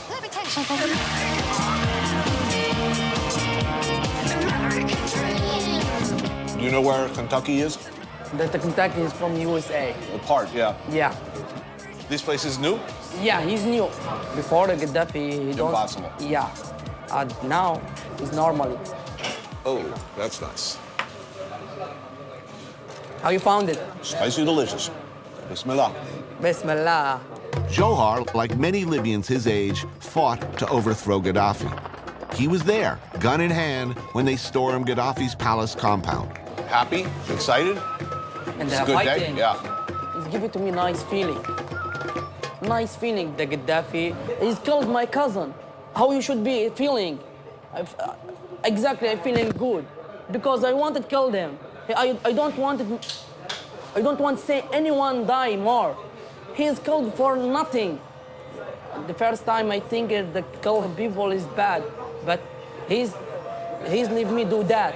Because if I don't kill him, he's kill me. Right. It's nice to see freedom. It's nice to see the bad guy gone. It's nice. I feel welcome here. Finally, we say no for him. And he's now died. That's what we wanted. To Johar, a few pieces of greasy fried chicken eaten in a brightly colored fast food setting means something more than a calorie bomb. That's why fighting. That's why I give it a lot of blood from my country, because I wanted feeling that, the taste of freedom. The taste of freedom. It's nice taste.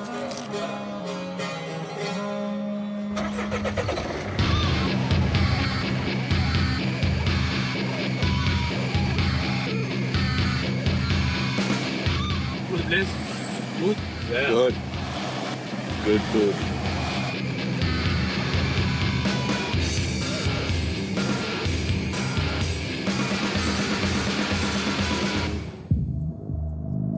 Outside Tripoli's center, there's this. One-time axis of all power and untold evil. A huge complex of sinister offices, barracks, residences, on top of a rabbit warren of secret tunnels and underground facilities.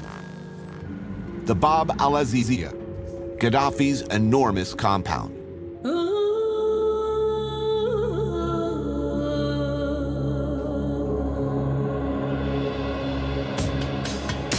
Most everything belonging to or associated with Gaddafi was destroyed. NATO continually bombed strategic locations within the compound, and on August 23, 2011, it fell to the rebels, Gaddafi and his family having fled.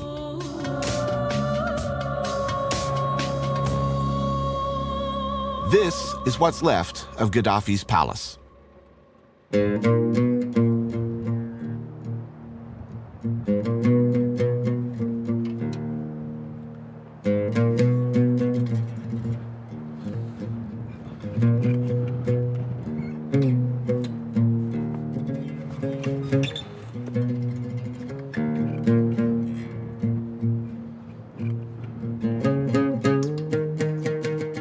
So when's the last time you were here?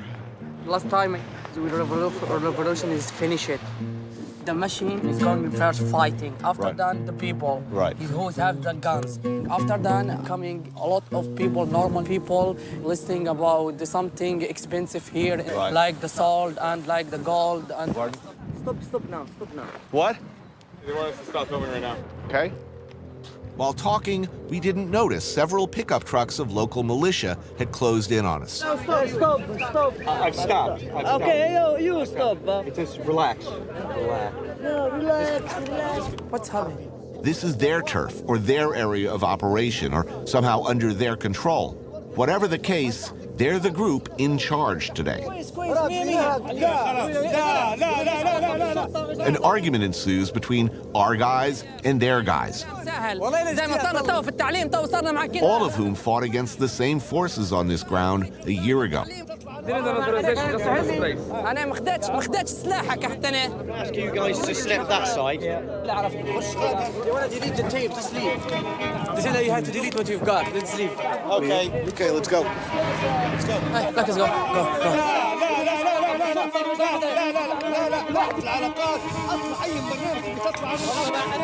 Hold it down. Hold it down. Hold it down.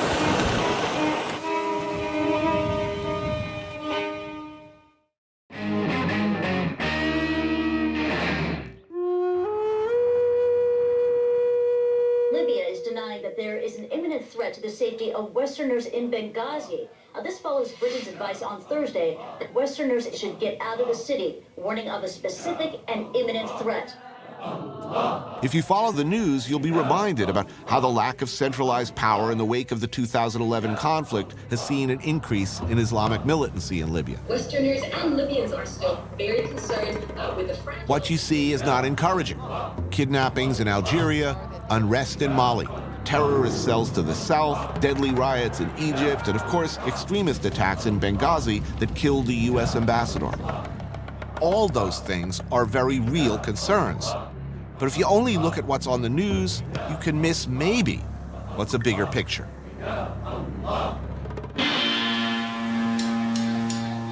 Another morning in Tripoli, and life goes on.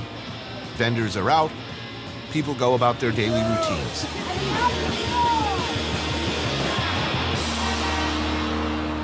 This is our traditional breakfast. What is this dish called? Sfins b'dahi, which is an overstretched donut, I suppose. Right, with an egg. With an egg on top. What's a little pancake they put on top? That's just to hold the egg in? Yeah, just to hold the egg in. It's like a hat right. for it or a cover or something.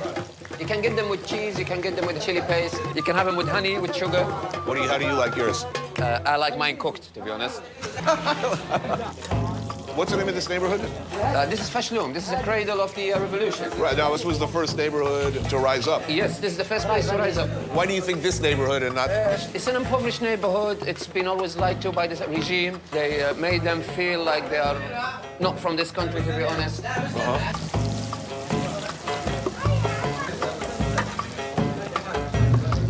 We start with Bismillah. Bismillah. And we go for it. Oh, yeah, dip it right in the egg. And dip it in the egg. Delicious. So where were you when it all started? I was in London. Well, actually in Manchester at the time. What? And by the 27th, I was in Libya. We went out to see his house yesterday, in the compound. Well, I was one of the guys who entered from the southern gates, northern gates. Akram is in the security business, a thriving industry here, as you could probably imagine. A lot of things happen in a lot of different parts of the country, sort of simultaneously. Kind of amazing that all of these people came together very fast. How did it happen? Yeah. Easy. Twitter.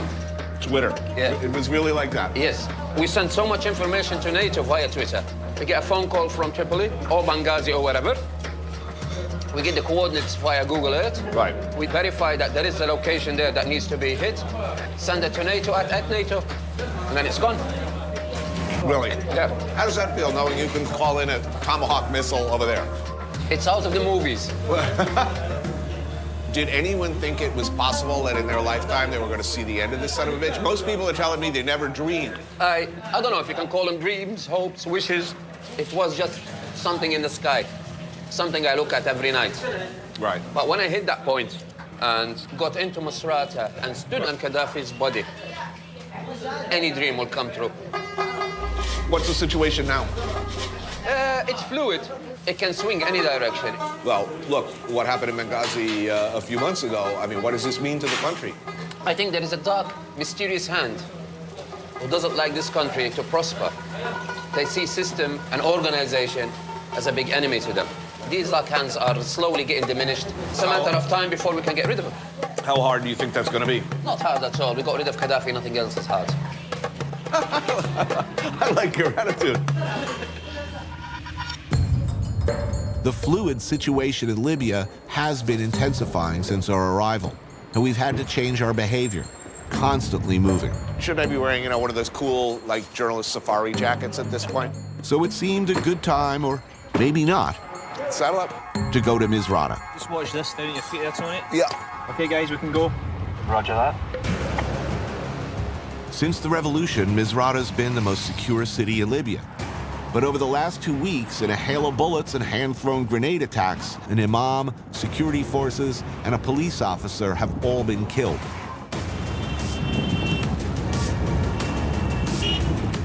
Once we move forward, you can come past me. All along the narrow, congested highway, there are checkpoints manned mostly by local militias. And I want to stress, most of them are friendly enough. We are, however, in a hurry to get to Misrata before dark. Traveling at night around here is not advised.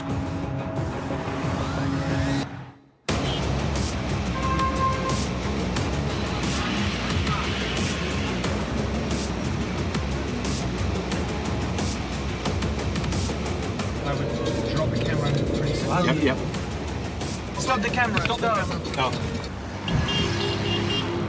Pulling into town after dark, it doesn't feel like a happy place to be right now.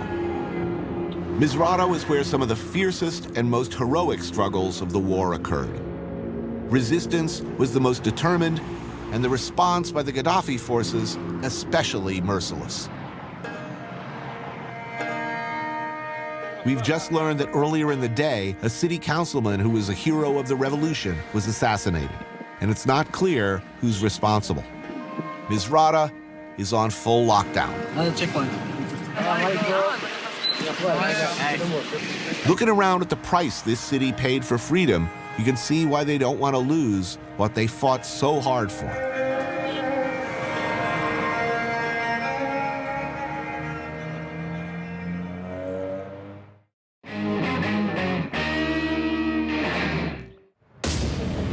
Morning in Misrata. How's the vibe? It's all quite quiet and cool at the moment. Daylight reveals the extent of the fighting that took place here not so long ago.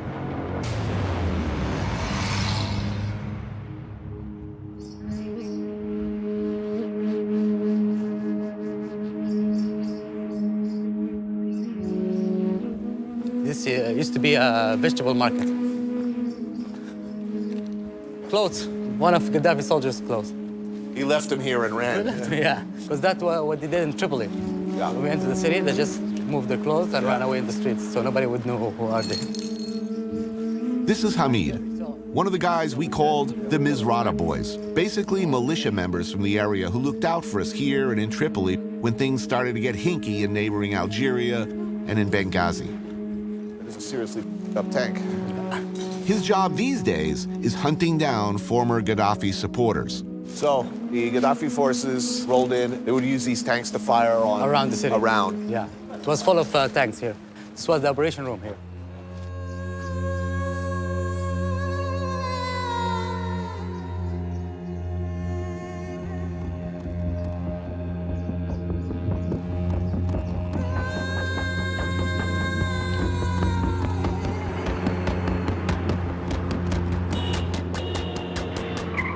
Now, if you had any doubt about the terrible odds these young revolutionaries were facing during the early days of the fighting, especially in the months before NATO came in with air support, check out Misrata's War Museum. What did this fire? It's fire a rocket, homemade, and there's a rocket here, we put it here, and fire with the battery. Yeah. You had to have some serious courage to ride around with this thing. Why? We trust our people. There's a lot of homemade things here. This is homemade too. It fires a big rocket. This is Grad, homemade, this one. This was from a helicopter. Yes. We got it and we brought it in the cars. You took it off a helicopter and you put it on a car. And you know what this is for? You know Molotov? And we so it's basically a crossbow that fires Molotov cocktails. Yeah, Molotov and TNT sometimes. You're shooting this at people who have mortars. And tanks. Tanks. Tanks, yeah. You're shooting this at tanks. Yeah, because that's what we got at the time. That's what you had, man. Yeah. It's awesome. the next president of Libya, the one who's going to be in charge, this is his chair. He has to think twice before he sits on it. So never screw your people. Yeah, never screw your people. I'd remember. And here, these are Gaddafi stuff. Now this was all taken from the compound. Some of them from Sirte. It's mixed. That's his AK, his chair. Preferred hair products? His shaving kit. See, he is wearing a mask. Oh, his beauty mask. Yeah. I could use some of that. It's Gaddafi. It's beautiful, you know.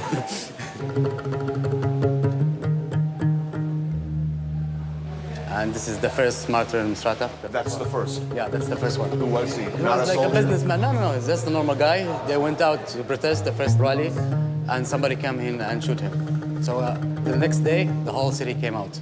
That's when everything started. These are photos of those killed during the uprising. Combatants and bystanders alike. Her name is Muna Jamal bin Nasser. She was 6 years when she died. Shelled in their homes, tortured to death in prisons, shot by snipers. Look at this kid. He died with the victory sign. They killed him like with a grenade.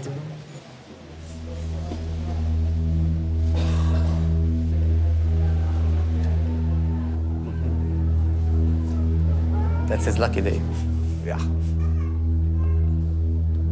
You know what he was saying? He's saying, what's going on, guys? Why my sons? Why are you doing that? He still have the T-shirt. Yeah. Yeah, with the blood in it.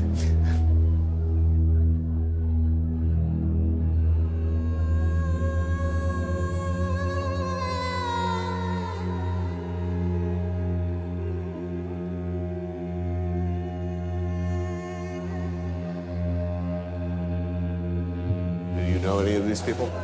Yeah, I know a couple of them. I knew a couple. This guy is Egyptian. Not even his fight, but he came. No, but he didn't want to leave. 4 of them, they died in Sirte. And this died in Tripoli. These are brothers and sisters, 1, 2, 3, 4. They died in the same day and the same house. And the mother, when we found her, she was holding the kid. They were both dead, and holding each other. It was like a very sad moment.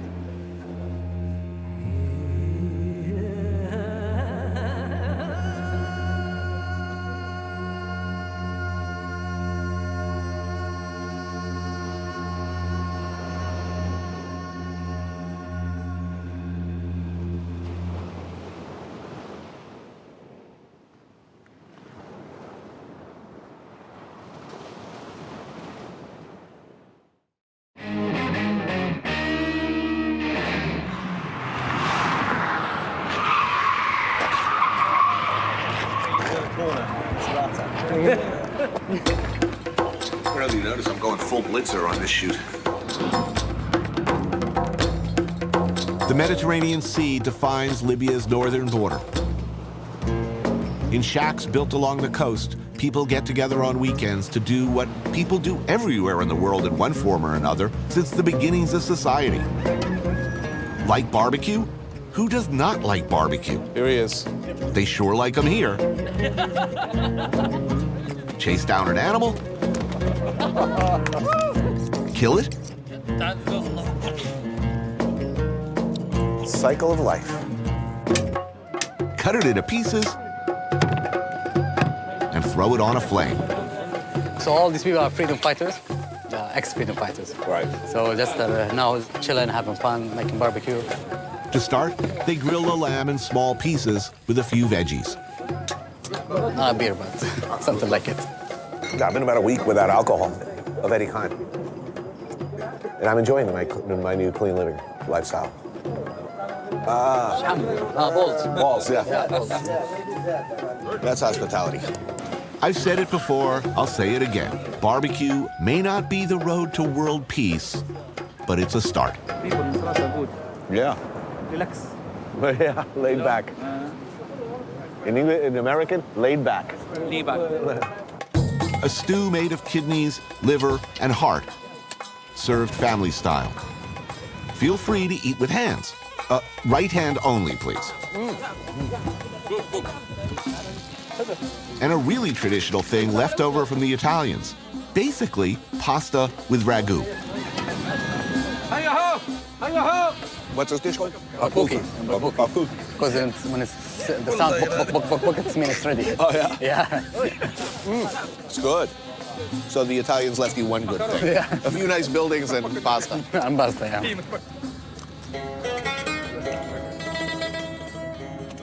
So the story of Misrata, the story of Libya seems to be ordinary people suddenly called upon to do extraordinary things.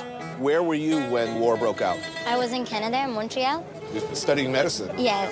Dr. Jihan put her medical studies on hold to help tend all manner of horrible war injuries. What kind of procedures were you doing on a regular basis? Everything. Without prior practice and knowledge, so you just like kind of in the situation, trying to pick up things. How many patients did you treat a day? 60, 70. 60, it's like 70. a lot. Like the whole hospital was full. When you heard he'd been killed, what did you feel? Relief? I felt relieved. I was like realizing that, okay, it's over, and trying to heal my own wounds, because in the middle of it, you just go, and you never realize how much injuries and trauma you got inside yourself. Because before, you never think of like, we're gonna survive and we're gonna have a free Libya or anything. It's just like going with the state of mind that I'm gonna do my best and I'm ready in peace with myself if I die. And then you find yourself here. Now it's like, now it's the gray area. Jihan risked her life along with the men, but traditional and hidebound rules of conduct do not allow her to sit with them during dinner. She's relegated to what might be called the kids' table. What can one say, we who like to think of ourselves as more enlightened in this area? I don't know. Rightly or wrongly, I said nothing. What does freedom mean? I don't know that either, I guess. For sure, it does mean the freedom to enjoy an afternoon no one thought possible only a little while ago. The freedom, at least, to joke, to laugh, to be for a while relatively carefree.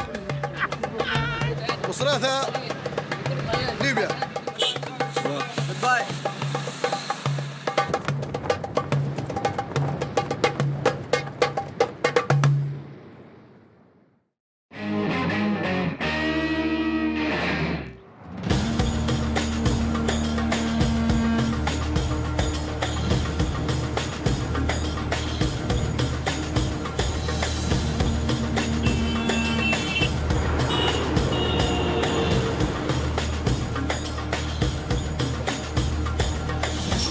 The road to Tripoli, a healthy breakfast.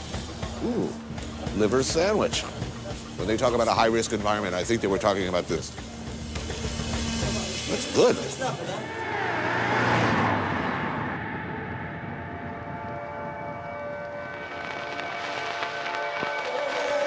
Halfway back to Tripoli, the magnificent ruins of Leptis Magna.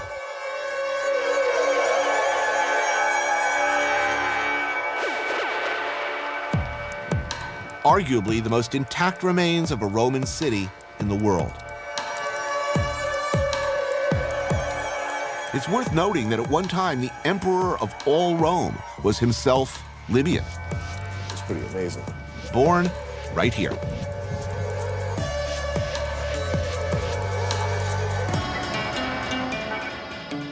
Someone chipped off all the dicks.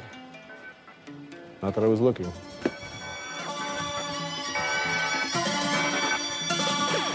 Anywhere else in the world, this place would be overrun with tourists. But look, no one. You're free to wander as you wish. Quite a backdrop, you know? If you're seeing a little dinner theater production of Our Town a couple of thousand years ago. Not bad. The only other visitors today are a troop of Libyan Boy Scouts. Bizarrely enough, Gaddafi himself was once a scout, and this was one of the only organizations allowed to remain independent of the government. Maybe I should go down there and introduce myself to my former comrades. Exchange some Boy Scout lore. Yes, yes, I was once a Boy Scout too. Salam alaikum, hello. Drilled into their heads is something that was long ago drilled into mine. I promise to be trustworthy, loyal, helpful, friendly, courteous, kind, obedient, cheerful, thrifty, brave, clean, and reverent.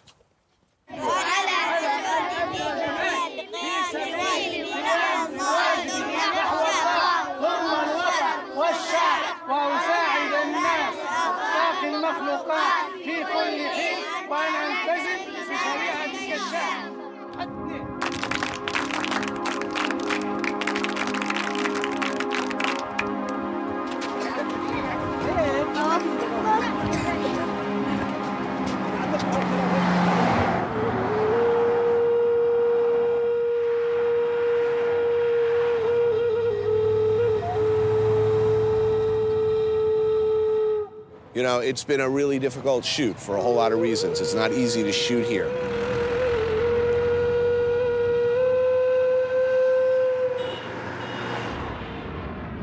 But in spite of all that, for me, this was a happy show. It's Libya. They were supposed to be the bad guys, a bad country filled with bad people, right? I don't think so. I met a lot of really nice people here. Nobody's saying we're going to be perfect tomorrow. Everybody seems to be saying, you know, look at us in 5 years. So I think it's a pretty reasonable attitude. How are you? Love you, Libya. This is a place that's filled with a lot of extraordinary people who've done an extraordinary thing on very short notice, under very difficult circumstances, and at a very difficult time, who are continuing to do the best they can. And I wish them well.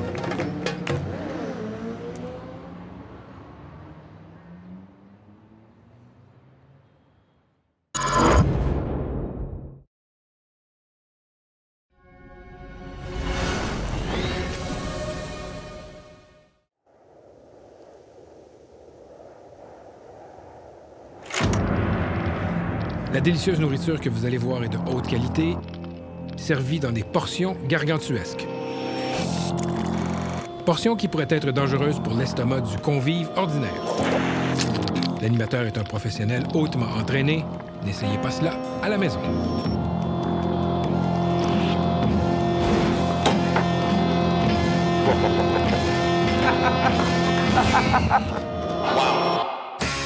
I took a walk through this beautiful world. Felt the cool rain on my shoulder. Found something good in this beautiful world. I felt the rain getting colder. Sha la la la la, sha la la la la la, sha.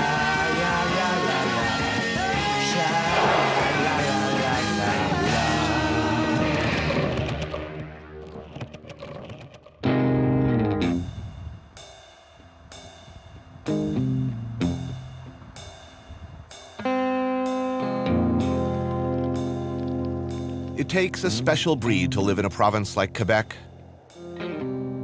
It gets cold in winter, and winters are long.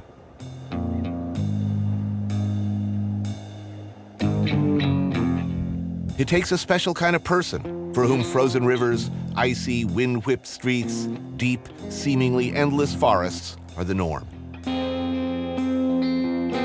I will confess my partisanship up front. I love Montreal. It is my favorite place in Canada. The people who live there are tough, crazy bastards, and I admire them for it. Toronto, Vancouver, I love you, but not like Montreal. Why? I shall explain. All will be revealed. In the meantime, check this guy out. What's the post office's motto? Neither rain nor sleet nor driving snow nor plague of locusts prevent the mail carrier from delivering my junk mail. Here in Montreal, the simple task of delivering the mail in winter comes with its own set of hurdles. Icy hurdles. I gotta ask, do you have special equipment for this? We got like slip-on boots. We do have other boots in the rain, when it gets icy, with spikes on them. And they give us also slip-on spikes for when it's icy. any sort of city ordinance that you have to shovel? They're not penalized financially. No, they're or not ticketed. penalized or anything. No, nothing like that. Any injuries in the line of duty? I've had several tumbles. One incident that I was off for 2 months, I thought I broke my ankle. What is the most perilous aspect of the job? Would it be dogs or icy stairs? In this area, there's a lot of dogs, but I would say the icy stairs.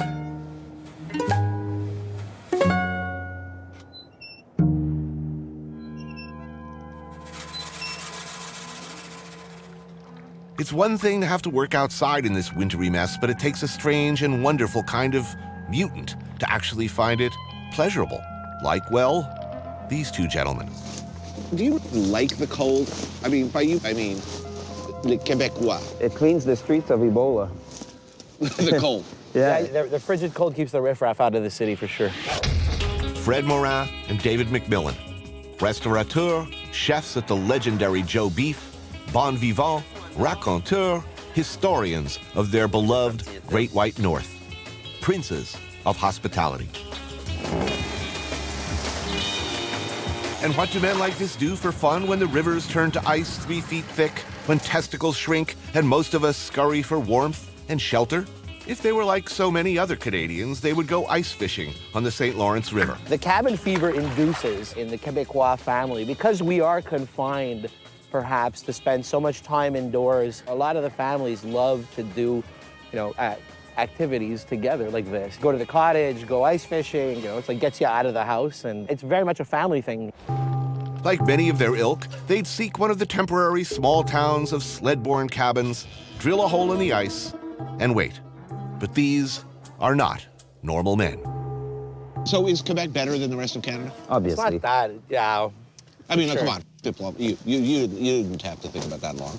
No. Now, wait a minute. Now, are strippers paid hourly here? Is that right? It's not a tip system? It's considered an art, a performance art. It's considered a performance art. So how does that work? You don't tip your stripper? You pay per song.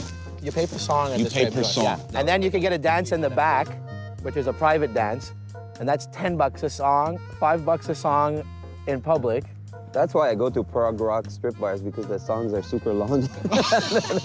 And I'm a bit cheap, I go for the King Crimson lap dance.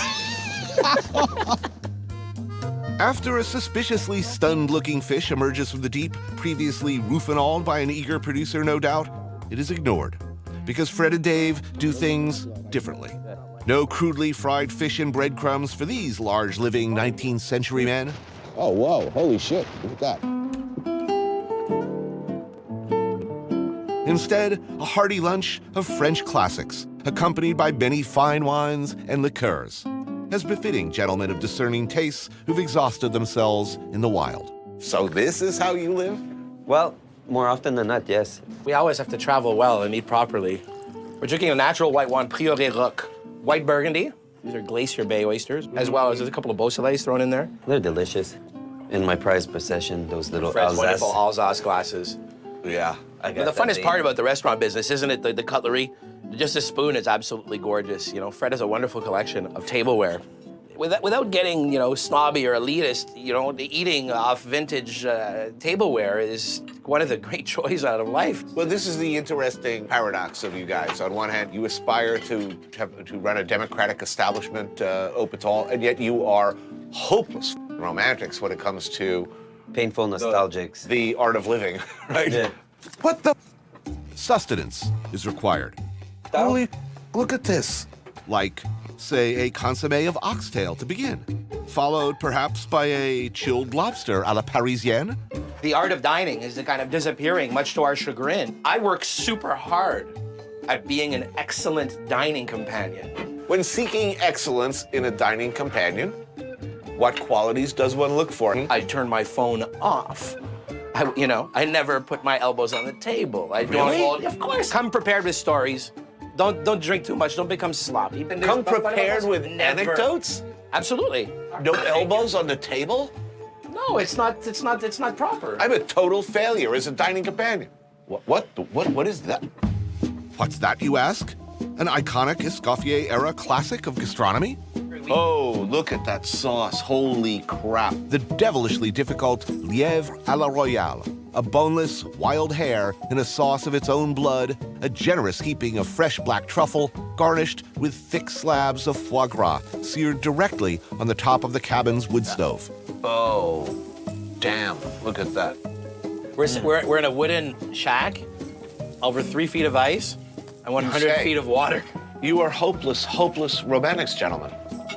Oh, Jesus, look at that. Oh. The seared foie is perched atop an ethereal suspension of Joel Robuchon-inspired potato puree. Of course. This is Cornas from Reynard Vineyard by Thierry Allemand. Nice. Oh, it's wonderful. Yes, yes, it is. Really, is there a billionaire or a despot anywhere on Earth who at this precise moment is eating better than us? No. No. Look at that. Époisse, Saint-Marcelin. Cheese. There must be cheese. In this case, a voluptuously reeking époisse, who some less hardy outdoorsmen might call overripe, but not us. Oh, this is awesome. What do we got here? A few Cubans. Oh, wait a minute. You guys have a much more relaxed attitude towards the importation of Cuban cigars. Chartreuse, of course, and a dessert as rare as it gets, a dinosaur-era monster long believed extinct. This is Gâteau Marjolaine. Who does this? No one. No, it's one of those, like, painful, nostalgic things. Right. Layers of almond and hazelnut meringue, chocolate buttercream. Oh, my God, look at that. Mmm, damn, that's good. For these guys, this is normal. This is lunch. Sundays, it's like Playhouse in my house. It's French Playhouse. Yeah? What do you do? They get dressed at their house. No way. Tell me all about this. He dresses kids, too. He's a dandy. A Sunday dandy. Last time I did deux tartes, les pralines roses, and the Linzer torte. I made a crème caramel. I made salade d'orange au rhum. Right. Vieux rhum. I made les pruneaux au vin rouge. Right. With Yeah. the crème fraîche. And then the huge cheese cart that was about like 15 kinds of cheese. Right. And how many people are in your family at this meal? Him and his wife and 2 young boys. And how old are the kids? 2 and 4. So you, your wife, and a 2-year-old and a 4-year-old. They don't make it to the end. Usually I have to prematurely open the vis. You don't like Pruneau? You know, when I'm thinking this, and I'm thinking that well, that's really f***ed up, but I'm also thinking, I got to do that. I'm going to do that. Yeah. And actually, my daughter would totally be into it.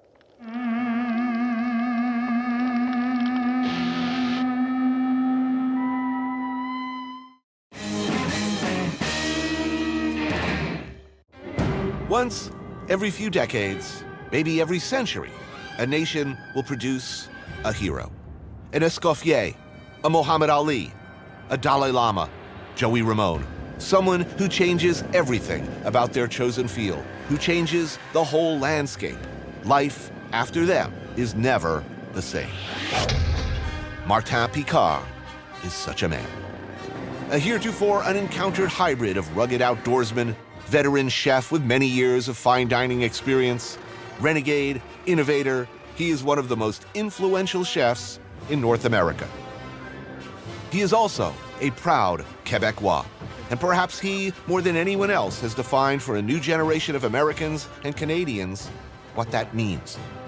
He is an unlikely ambassador for his country and his province. But maybe not so unlikely. I mean, look at him, out for a day trapping beaver with local trapper Carl. No? So the bait is wood? Yeah, they just heat the bark. They eat the bark? Yeah. No, I understand. In pioneer days, beaver was the financial engine of Canada. Yeah. Empires were built on it. Every hat practically in the world was made of a beaver pelt. That's why today it's the icon of Canada. To a lesser extent, the tradition continues today. Carl continues to trap, usually called on by provincial officials to trap beaver and clear away dams and control what could become a destructively overpopulated situation. Yeah. No way. Hello, my little friend. This is a young one, and those are the one we want to eat. What would you compare the meat to? Is there anything like it? That's the thing, there's nothing like it. When you eat beaver, you understand that it's beaver. Martin, along with an encyclopedic knowledge of fine wines and an inexplicable attachment to the music of Celine Dion, is a big believer in honoring history and tradition. If you still trap beavers, you should, if at all possible, cook them and eat them, not just strip them of their pelts. And as incredible as it might seem, you can cook beaver really, really well. Beaver tail, on the other hand, is not actually beaver at all, rather a quick spoon bread type of thing that in our case goes somewhat awry during an inadvertent inferno.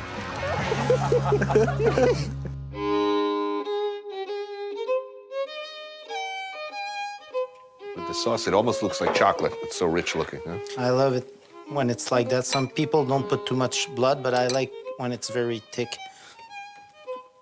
Wow. It's absolutely delicious. Yeah, it is. I wasn't joking about it. Tastes like chicken. No, it doesn't taste like chicken at all. This is your first time. Yeah. Ah. Wow, that's something. I think you almost eat everything. Huh? Yeah, at this point, you know, animals, they see me and they're like, oh, no, No, not him. Yeah, I'm not that guy. There's a joke around here somewhere, but to tell you the truth, the stuff is just too good.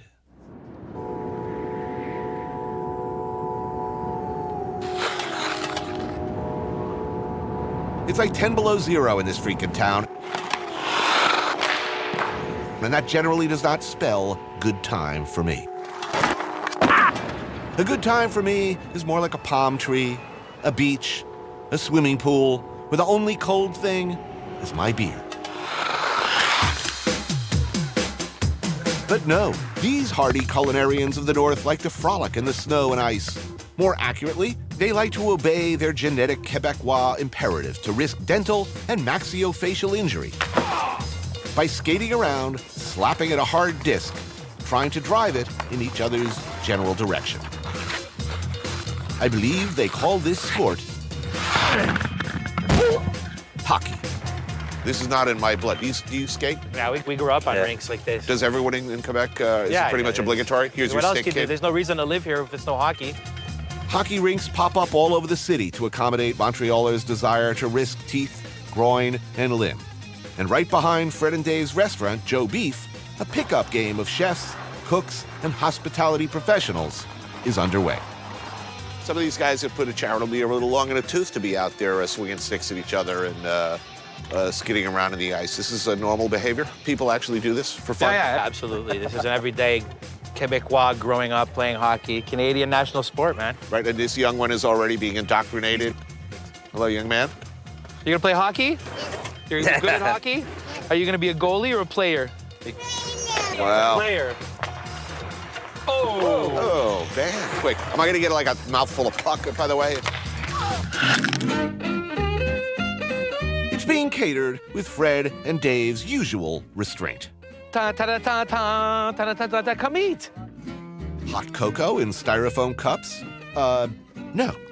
Try a titanic choucroute garnie à la Alsacienne, containing Flintstone-sized hunks of pork belly, poitrine, bacon, homemade boudin blanc, kielbasa, smoked chops, plus like veal and pork links. Oh, yeah. This is a truly heroic choucroute. Oh, look at the beautiful work of linking these. It's awesome. This dish is the single best argument for sharing a border with Germany. And of course, the finest wines known to humanity. We got German wine, we got Sylvaner in pirate bottles. Sweet. What am I drinking here? Canadian Riesling.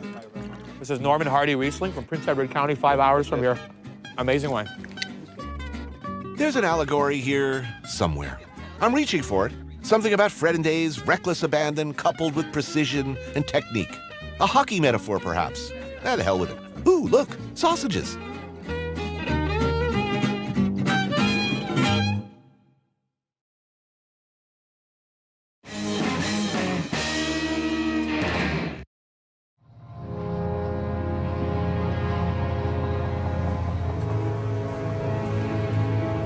Montreal to Quebec City by rail. 160 miles of wintry vistas whip past the windows, evocative for some of another time. Here you go, Canadian caviar. Sturgeon, Acadian caviar. I'm not sure about Dave McMillan, but in Fred Morin's perfect world, we would all travel by rail. It would still be the golden age of rail travel. So tell me about the Great Canadian Rail System. It's purely emotional. Really? There's nothing rational about it. Fred is what one might call conservatively an aficionado. How extreme is your railroad nerdism? This is how bad it gets. Operating manual. For this model of train? Yeah, this model. So you have other operating This is how to manuals. Books, printed ephemera, collectibles. Fred retains an enduring love for the great iron horses that still take passengers across the frozen land he calls home. But it's something more than just nostalgia. It's also an appreciation for a dying art. I mean, it's like the old cruise ships, or you transport your comfort, you know? In those halcyon days of cross-country rail, there were lavish dining cars, luxurious sleeping compartments, a bar car with liveried attendants. We look at the menus of how people used to eat on trains. It's almost inspiration of how we cook in the restaurant. Casserole of sweetbreads and fresh peas with béarnaise sauce, roast leg of lamb, currant jelly. Very nice pictures in the book, the Dining by Train book. And the guy holding the turkey and cutting the turkey, Right. and you order a drink, it comes from a bottle made out of glass into a glass made out of glass. Right. Which is kind of cool in our day and age. Comes back to service, doesn't it? Yeah. Oh, thank you. We are presented with a perfectly serviceable omelet. There may no longer be a smoking lounge with brass spittoons, but this does not mean a traveler has to suffer. So you always travel with a truffle shaver? Well, during truffle season. As a gentleman must. Hold on, wait a minute. I gotta get a in-action photograph here. Hold on. Canadian Rail. So all these people are gonna like be expecting.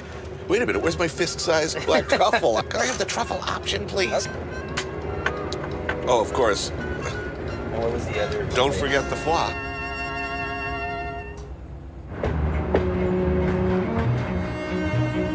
Quebec City, one of the oldest European settlements in North America. Samuel de Champlain, known as the father of New France, sailed up the St. Lawrence and founded the site in 1608. When the fighting started with you-know-who, Quebec City was the French stronghold, until the bitter end, when the French fell at the Plains of Abraham.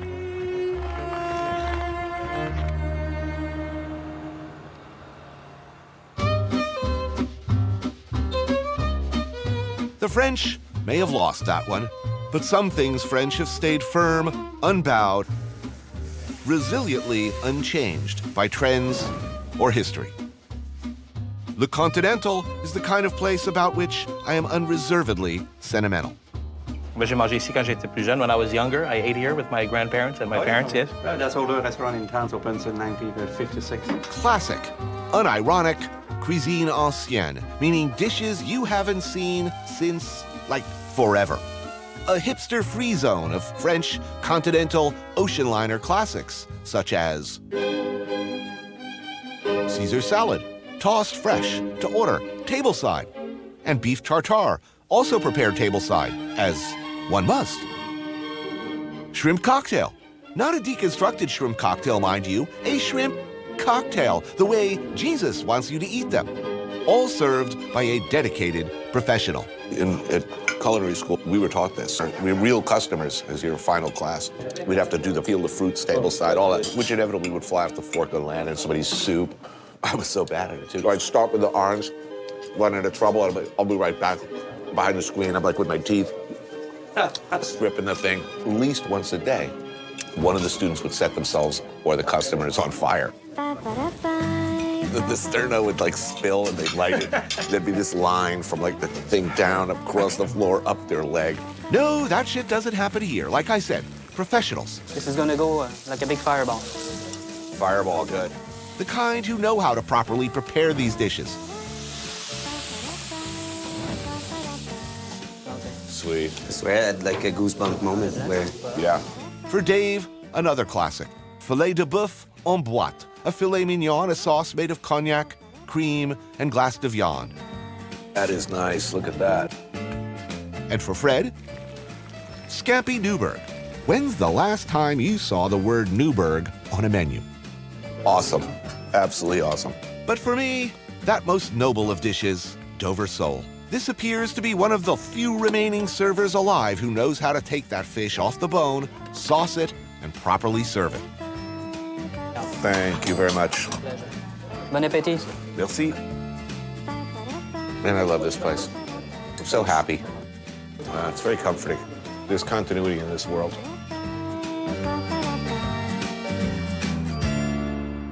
Across town,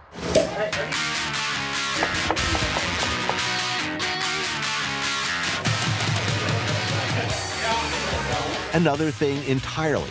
The younger, wilder l'affaire et ketchup, which I am reliably informed means everything's cool in local idiom.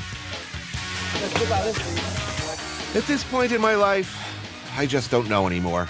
Are these young cooks, these servers, these dedicated entrepreneurs, are they hipsters? Or am I just a cranky old who thinks anybody below the age of 30 is a hipster? I don't know, but I admire them. So how much did it cost you when you opened? Not much.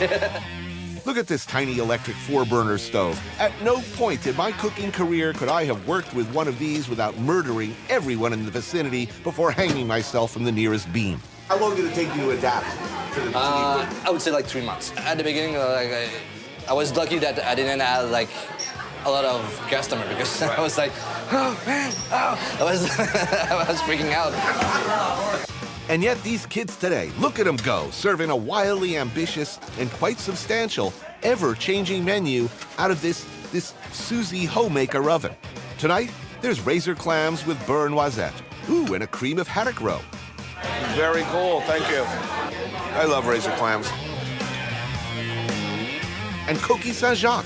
You'll notice that nobody in Quebec seems to skimp on the portions. A terrine of foie gras, head cheese with cassis mustard. Oh, and riz de veau truffé, that's truffled sweetbreads. And you got some goose hearts persillade for good measure. There's a goose heart. It's excellent, goose heart. Hearts in general. Oh, also you got your morue salé with grilled tomato bread. That's salt cod for you Anglos.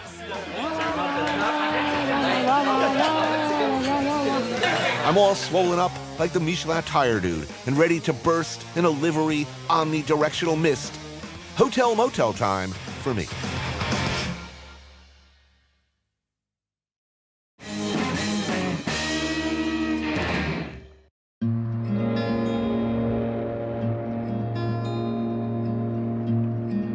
How Canadian is Quebec?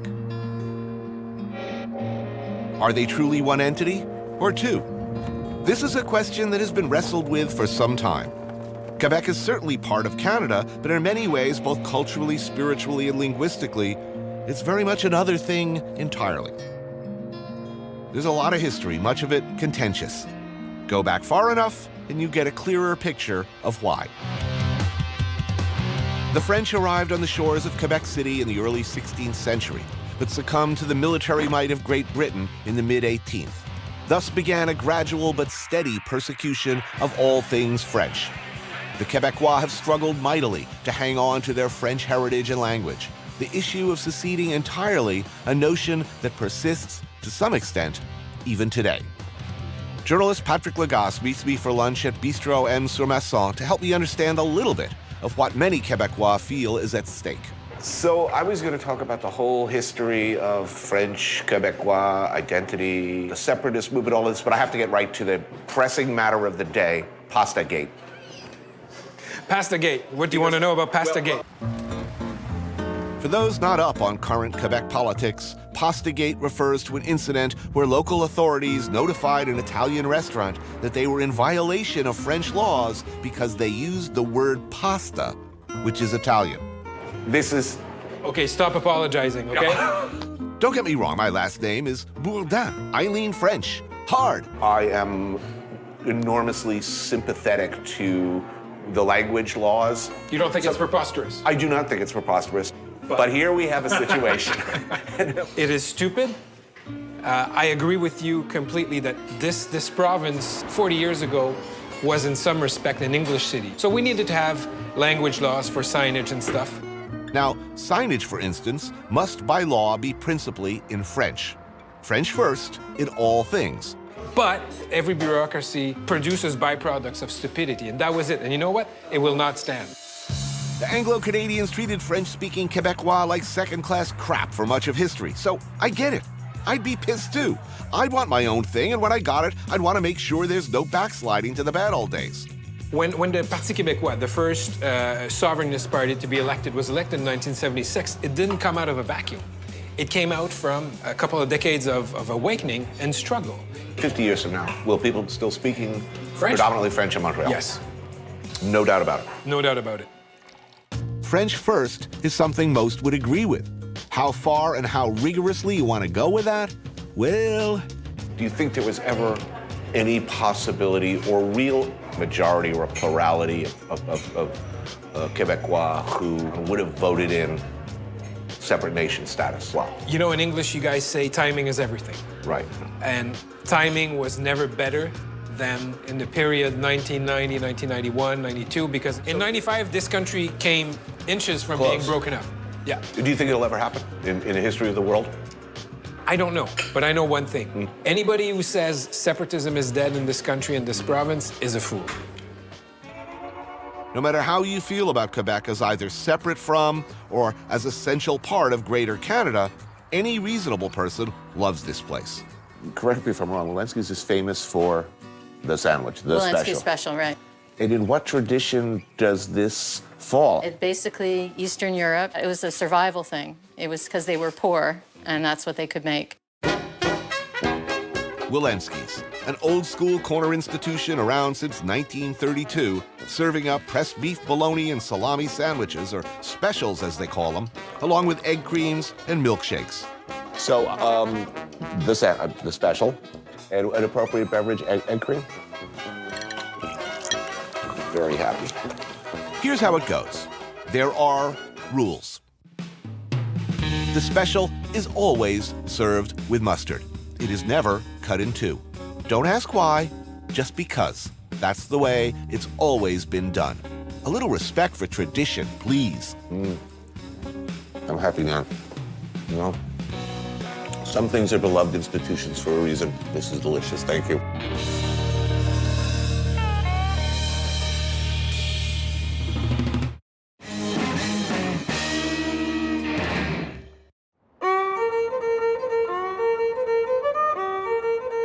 The tradition of the cabane à sucre, or sugar shack, is as old as maple syrup here in Quebec, where 70% of the world's supply comes from.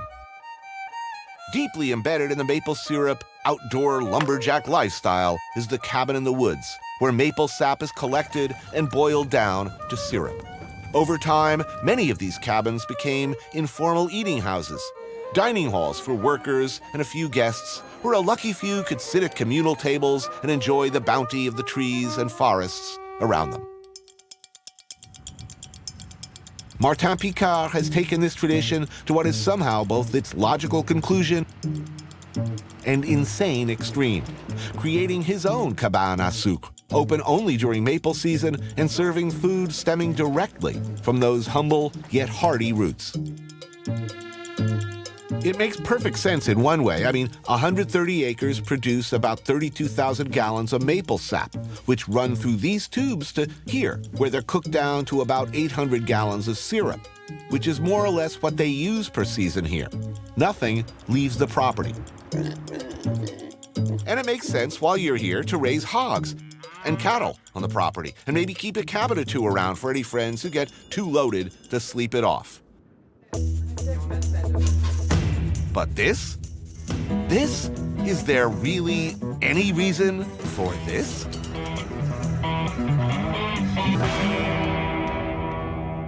What are you doing here? Why do you have to make life so hard? If money were your primary motivation, this doesn't seem like the fastest road to untold wealth. My grandfather, had a sugar shack. Everybody had you can go back, 3 generations, they had a sugar shack. And I'm very proud of Quebec. I'm very proud of Canada, You celebrate Canadian history. You celebrate Canadian traditions. You celebrate Canadian ingredients in a way that no one else has. Are you some kind of patriot? Is that what's going on here? Is it national I think that's very much it. He's fervor? very much a patriot. I say it all the time. This is one of the most important restaurants to me in North America, if not the world. It's an art installation if you actually look at it.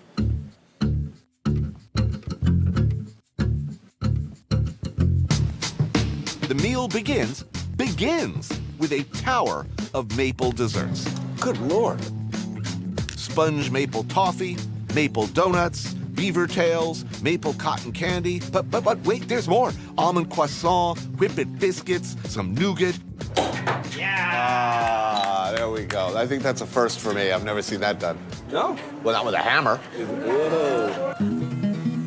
Let the madness begin. Next, a whole lobe of foie gras with baked beans on a pancake cooked in duck fat, of course, cottage cheese, and eggs cooked in maple syrup. Wow, that's awesome. There's a healthy salad, sautéed duck hearts, gizzards, and pig's ear, topped with a heaping pile of fried pork rinds. Good Lord. Oh, and a calf brain and maple bacon omelet. And these. How is this made? With love. With love. Panko-encrusted duck drumsticks with shrimp and salmon mousse and maple barbecue sauce. Good Lord. Wow. But this is a classic Québécois dish.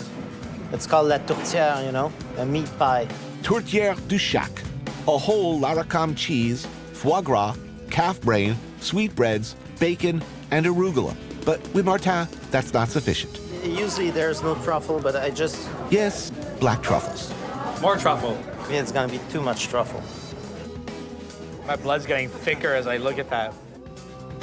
And now the main course, a homegrown, smoked right out front, local ham, with pineapple and green beans amandine. And chicken. But with Martin, a chicken is never just chicken. That's stuffed with cotequino, foie gras, and lobster. We pump lobster bisque in the chicken. Into the chicken. Yeah. Wait. Good God. There is a light at the end of the tunnel.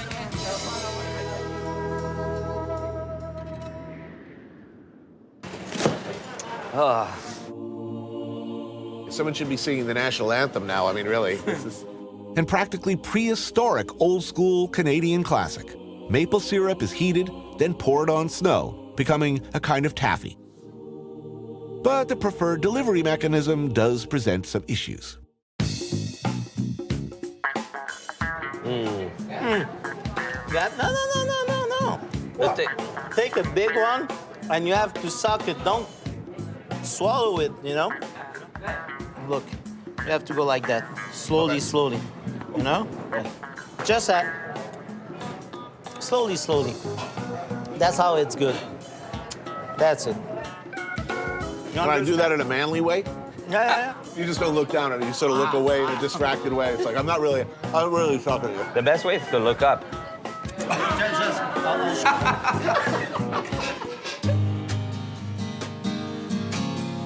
Finally, there's maple meringue cake and maple ice cream with chocolate shards.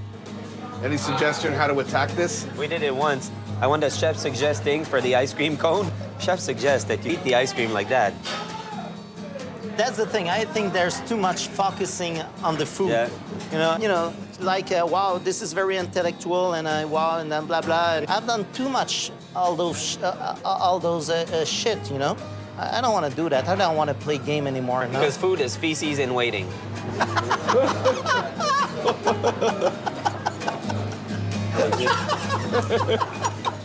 This is CNN.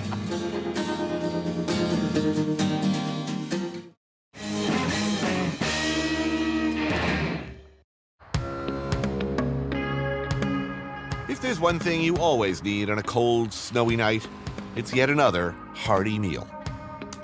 I meet back up with Fred and Dave at Liverpool House, the sister restaurant to Joe Beef.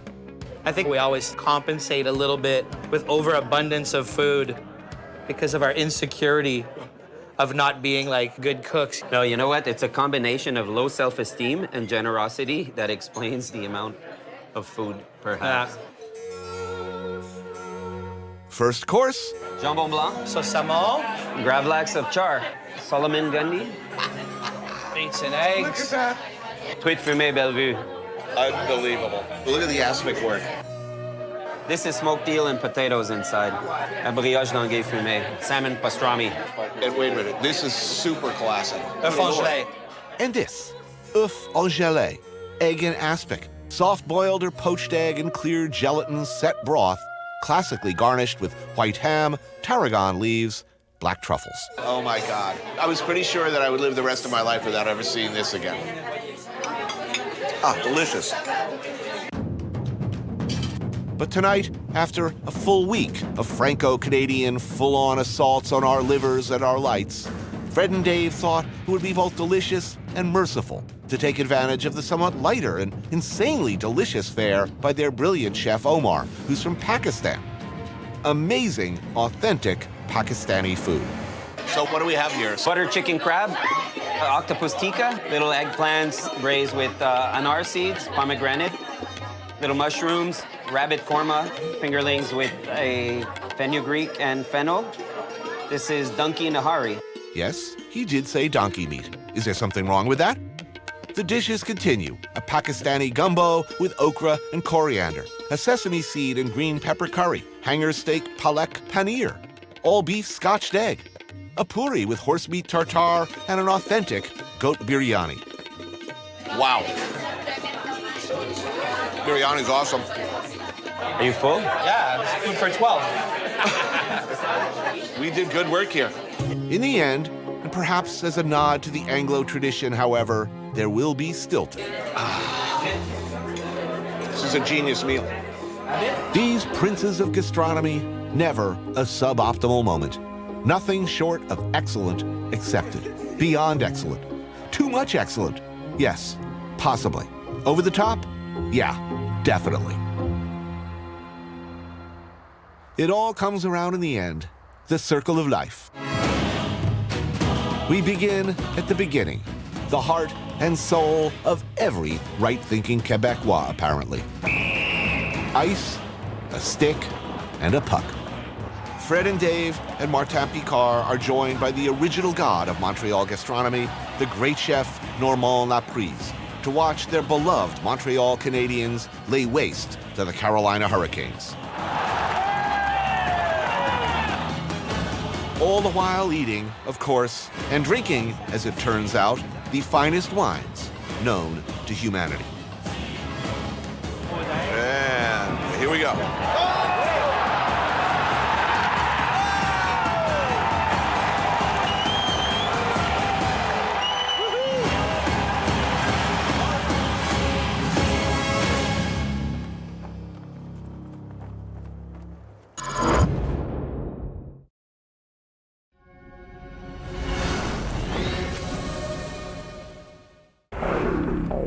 Peru is a country that's historically driven men mad. Mad for gold, for coca, for its magical ancient history. But now there's something else drawing outsiders to its hidden mountain valleys. We love the stuff. We obsess about it, gorge on it, and fetishize it. I'm talking about chocolate. Once a common treat, it's now becoming as nuanced as fine wine, making the pursuit of the raw good stuff all the more difficult. I'm joining that hunt in remotest Peru, but not before I've re-immersed myself in the booming Lima food scene.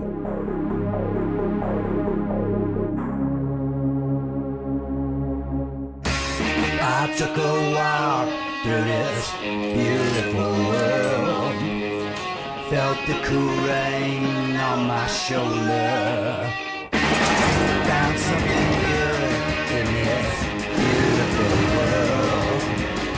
I felt the rain getting colder. Sha la la la la, sha la la la la la, sha la la la la, sha la la la la la.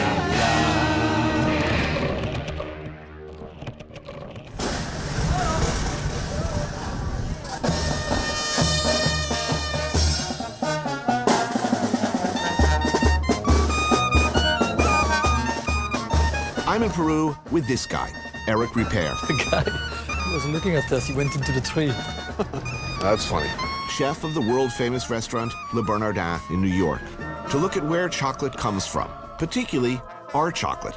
A very expensive, limited-run designer chocolate bar business that Eric got me into last year. So that's why we're in Peru. But before we get all Indiana Jones, we're spending some time in Lima, as we like the capital city just fine. And we have, both of us from previous trips, friends here. Lima is the cultural hub and culinary capital of a country that has exploded in the last decade with scores of world-class chefs, cooks, and restaurants. It has long been considered to be one of the best food scenes in all of South America. Let's do it. How far away is the house? That's it. So, yeah, 5 minutes. One of our friends here is chef-restaurateur Koke. He's one of the best, most successful chefs in the country. His family are something of a beloved culinary dynasty in Peru. And Pucusana, a small fishing village about an hour south of Lima, is where they spend their weekends.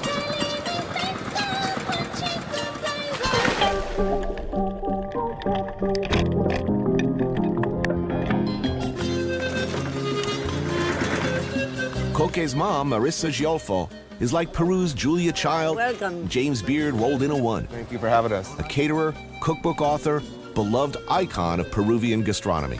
This is the yuca? Oh yeah, I'm going in. To say one is fortunate to enjoy her hospitality would be an understatement. Pisco sour. Oh yes, yeah, definitely. Warm, generous, welcoming beyond belief. Too bad that you have to leave so soon. Yeah. Normally we have lunch late, like at 5. Do you nap before lunch or after? Both. No. Sounds like paradise. Wow, look at this.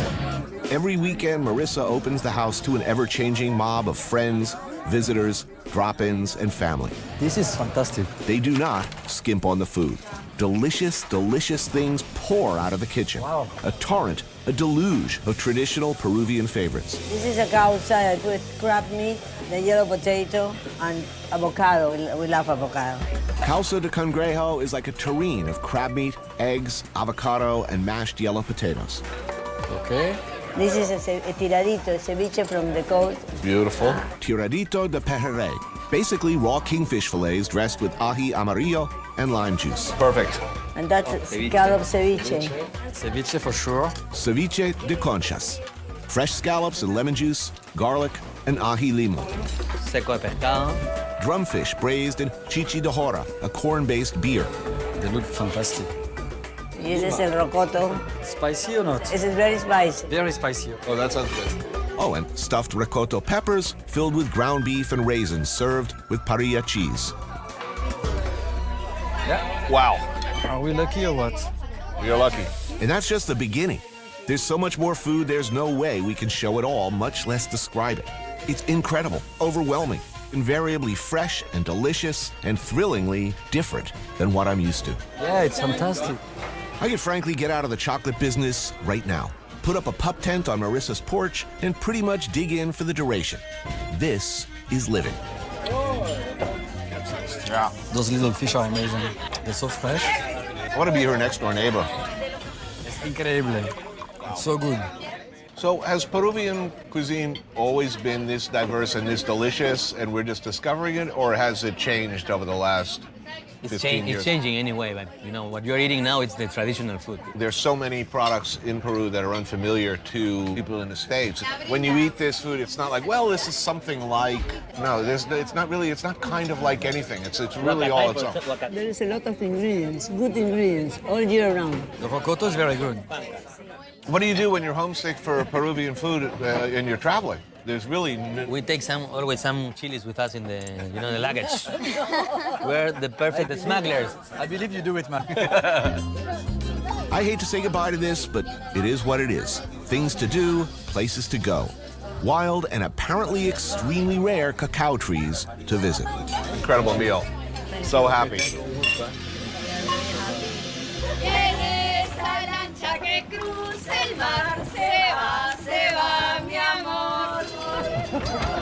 All I can say is if people are anywhere near this nice on the rest of this trip, it's gonna be okay.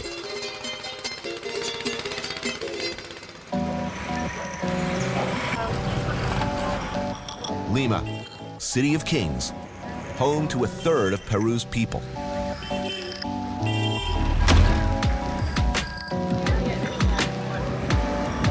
Locals escape by hanging out at the beach. And why not when you can maybe get a tattoo while you're at it? Is that sanitary?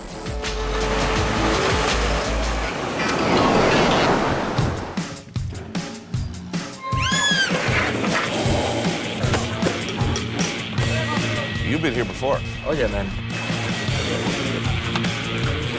I take Eric's suggestion we head over to see Chef Javier Wong, the uniquely nonconformist seafood specialist, famous for his incredible and uncompromising ceviches and his flaming wok.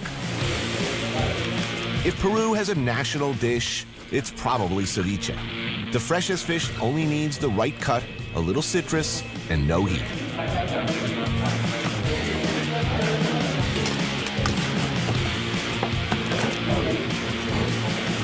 What's the most common thing that people do wrong?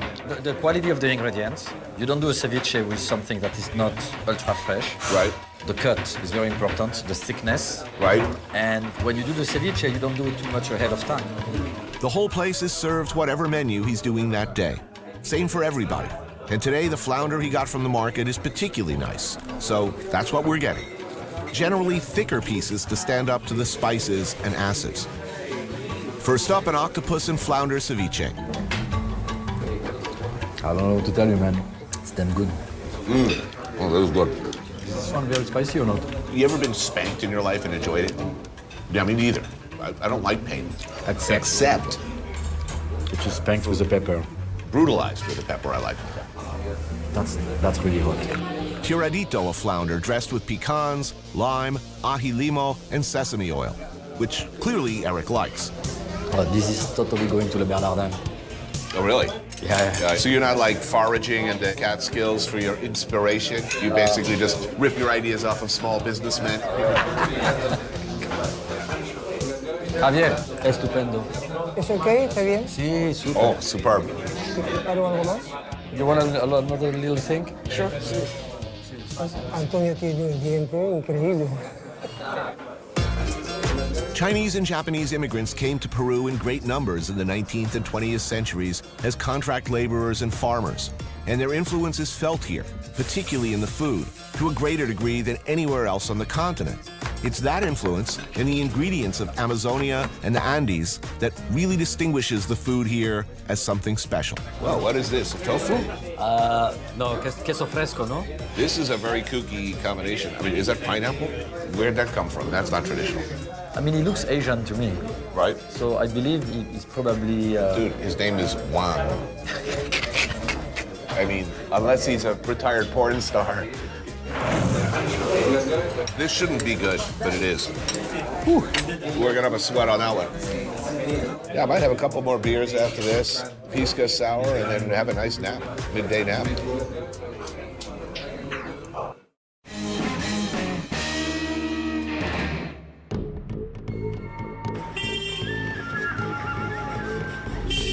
One more day in Lima, a chance to delve a bit further into the cuisine before things get a little more old school. It's a special cocktail that we prepare here. It has a kind of lime that we find on the jungle. It has culantro. Culantro? Culantro is like cilantro, but it's long leaves and it's much more powerful in flavor. It would be wrong to not point out that Peru, along with Brazil, is at the forefront of a movement celebrating the incredible and unique larder of ingredients from the Andes and the Amazon. Flavors you find no place else on Earth. There seems to be a lot of interest in the last decade in the Amazon because it's an amazing spectrum of entirely new to most of us flavors and ingredients. Pedro Escafino is at the cutting edge of exactly that territory. His restaurant, Amas, explores the rivers, the ocean, the landscape of Peru, highlighting a range of products that are stunning in their diversity, and to us anyway, their newness.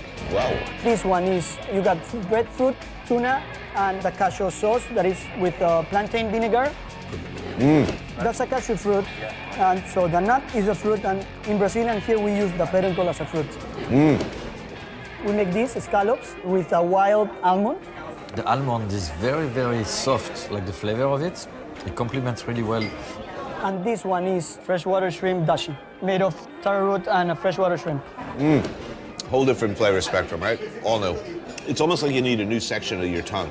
It must be so exciting because they have basically an amazing garden with the Amazon. Ooh, that looks good. This is a soup made of hen with peanuts and corn, and it's called inchikapi. Liking the food. I've enjoyed these cocktails too. Cashew caipirinhas. Are we gonna be wasted? Yeah, we'll be fine. Oh, well. So this is also tradition. This is called patarashka. They season the fish, they put it on a leaf and they cook it. The fish is catfish.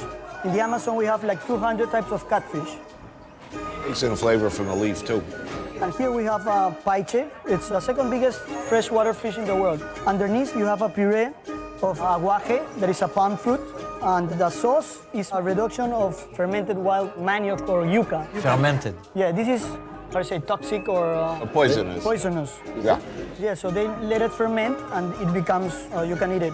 These fish are unbelievable when you see them. They get up to like 600 pounds. And they're swimming in water no deeper than a rice paddy. Really?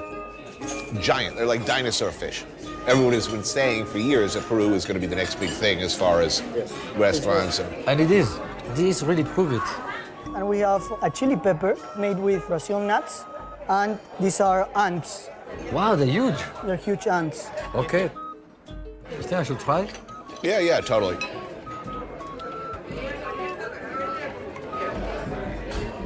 You're not loving that, are you? No.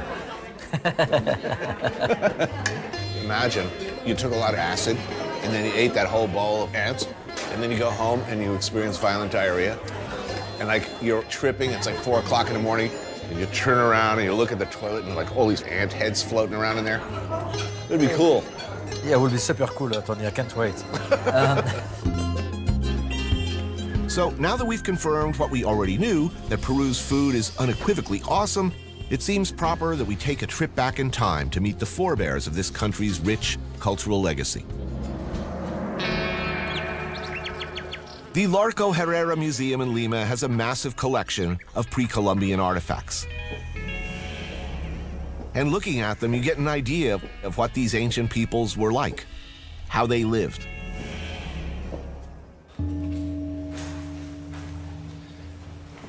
Wow. I mean, this is like the real stuff. I think so. Wow. Right? I mean, it's the real deal, yeah. Gold necklaces. You see why the Spanish just freaked out when they came here, turned into like maniacal greed heads. But history does not have to be boring. It can be sexy. I don't know whether you knew this, but I am an aficionado of early erotica of pre-Columbian and post-Columbian eras. You know, like pottery, of people doing it. Yeah, I should have known that. Turns out things could get pretty interesting back in the day. Oh yeah, those guys could get crazy, get wild, and apparently very kinky. The erotic gallery. Oh, there you go.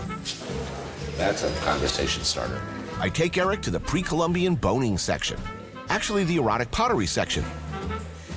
Slip it in the tongue. Amazing. Which sounds about as much fun as an all-nude Renaissance fair, but is actually pretty cool. Nothing new under the sun that these pre-Columbian horn dogs didn't think of first. Ooh, that's started. Man and chicken. I'm not sure I understand this one, Tony. I think we frown on that these days.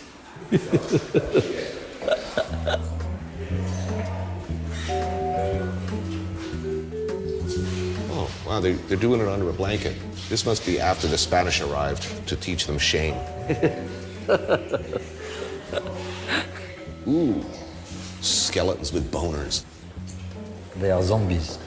Oh, getting zombie old-fashioned? Yes, Tony. I really appreciate your knowledge. I wonder whether this was decorative or whether this was early porn. They probably had it in a closet somewhere or something. Yeah, I'll bet this was right out on the table. Come on in, have a cup of tea. Sit down. Ooh, here's some animal-on-animal action. This is pretty awesome. Yeah, no, this is interesting. Yeah, I'm happy we made it here, Tony. That was an enlightening moment.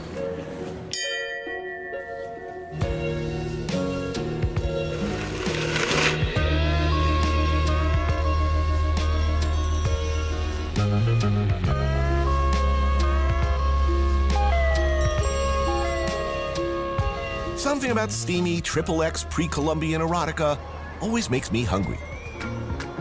Luckily at night, Lima comes alive with the smell and the familiar, enticing sound of sizzling meat.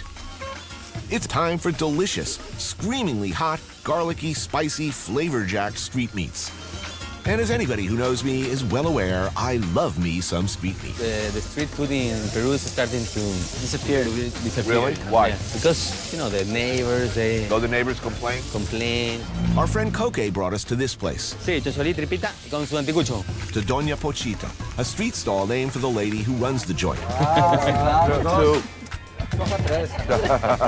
They specialize in one thing. Beef heart, anticuchos. Anticuchos is Quechuan for skewered meat.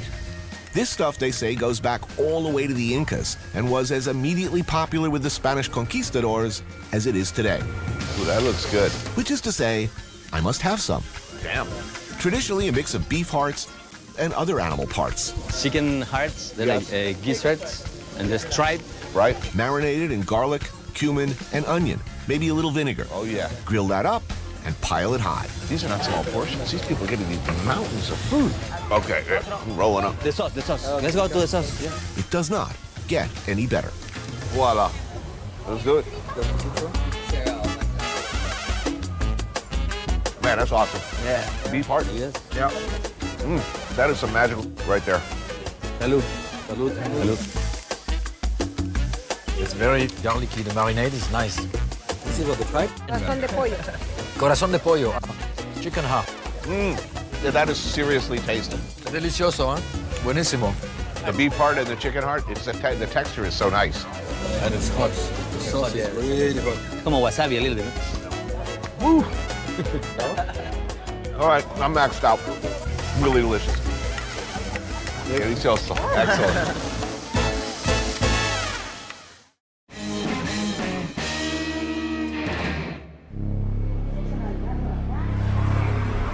The city of Chiclayo lies about 400 miles northwest of Lima. It's Peru's fourth largest city, with over 500,000 people living there. It's our next stop, the staging area for our trip to the mountains to find our cacao. Chocolate. I mean, we know we like this stuff, but how is it made? Where does it come from? Columbus was the first European to encounter cacao beans on a Mayan trading canoe off the coast of Honduras. He's said to have grabbed both crew and cargo and brought them back to Spain. A few decades later, a Spanish conquistador, Hernando Cortés, came across Aztecs using the sacred beans in a drink. It was considered the drink of the gods.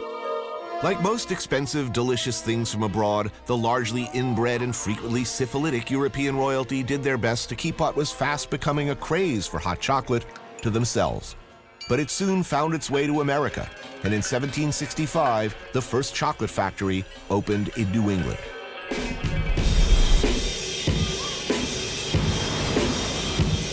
Chiclayo's main market is a massive one-stop shop for all things chocolate, as well as just about everything else under the sun.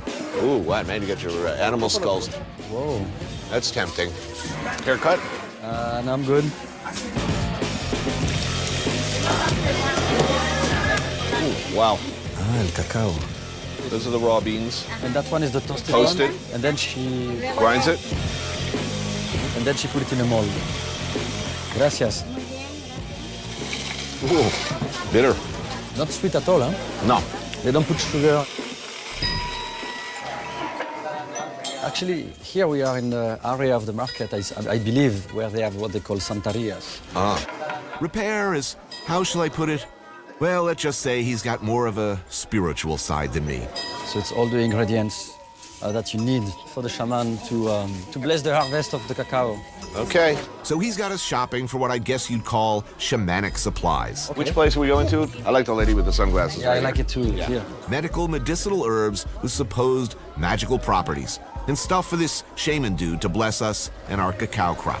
Necesito hojas de coca y carnación rojas y blancas.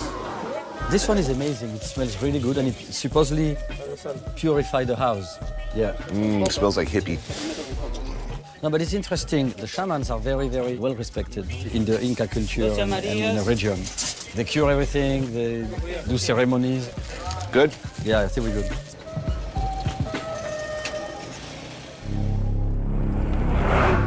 Our journey continues by road as we leave Chiclayo and head east, towards the Andes. So supposedly, if you go 2 hours north from here, you have like the Indians who welcome you with the little... the blow darts. Yeah. But before we get too deep into the mountains, we're stopping off to meet our shaman.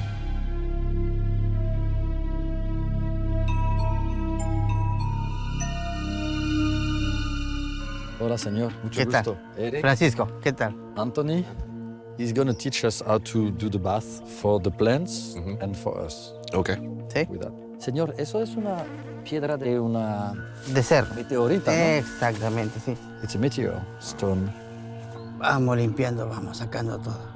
He's cleaning Cada obstáculo, pues vamos sacando. all the negative Vamos retirando toda cosa vibrations.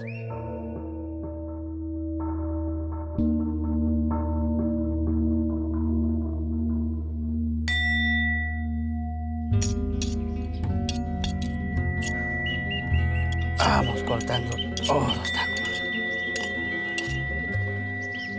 Close your eyes.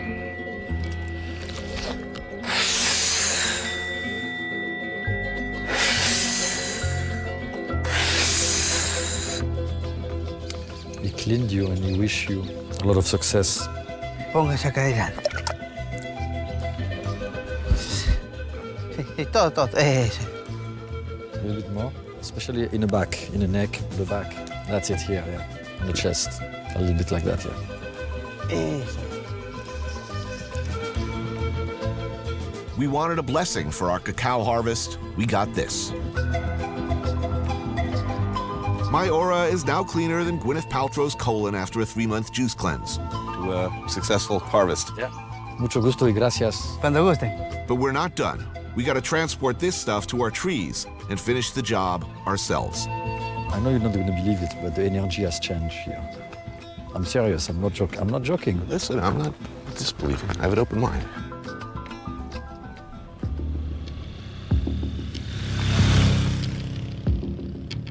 Eric and I are heading to the Marañón Canyon, 8 hours by car from Chiclayo, well into the Andean highlands.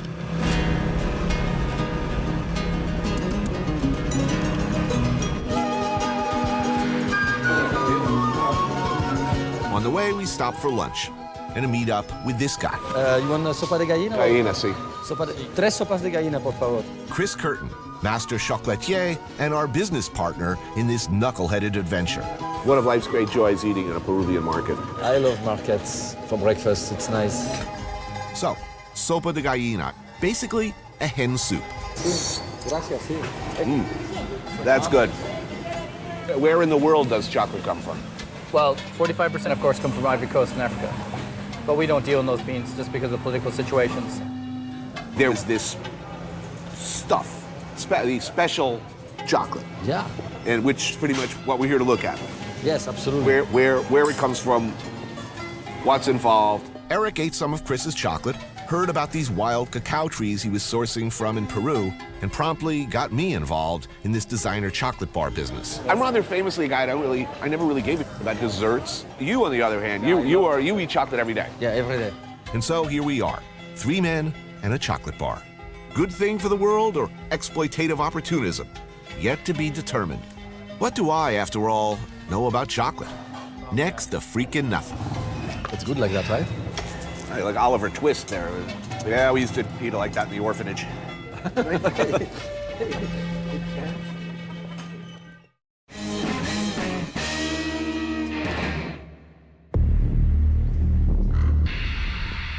The Marañón Canyon. We're headed to meet some of the farmers who supply the beans that make our chocolate and to get me an education in all things cacao. The roads up into these mountains can be tricky. So we got to take care of the local vigilante dudes who run a roadblock here outside of town.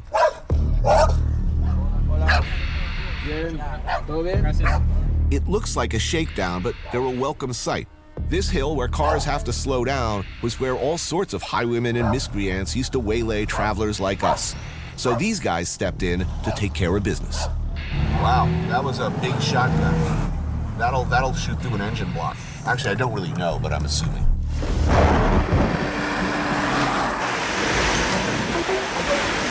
At this time of year, there's also the rain and mud. which can mean flooded streets and streams that cut right across the roads. And there's this, the river. In the best of circumstances, a fairly adventurous way to get your vehicles across. A long line across a fast-moving current, the ferry propelled only by the flow of water. But today, the river is too high and the current too fast. River running a little high. It's these smaller boats or nothing. When dealing with complex transportation issues, the best thing to do is pull up with a cold beer and let somebody else figure it out. Yeah, so let's go on the boat. To my crew, I say good luck. We're headed for what looks like a bar on the other side. We'd like to go to Punta Cerveza, por favor. And let me tell you, it's quite a ride. I'll go the last. Yeah.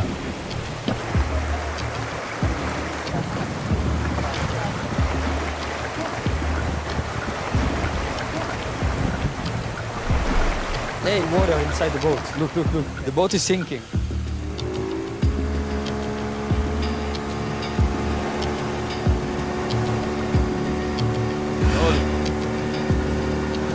You gotta go down and then up, just right.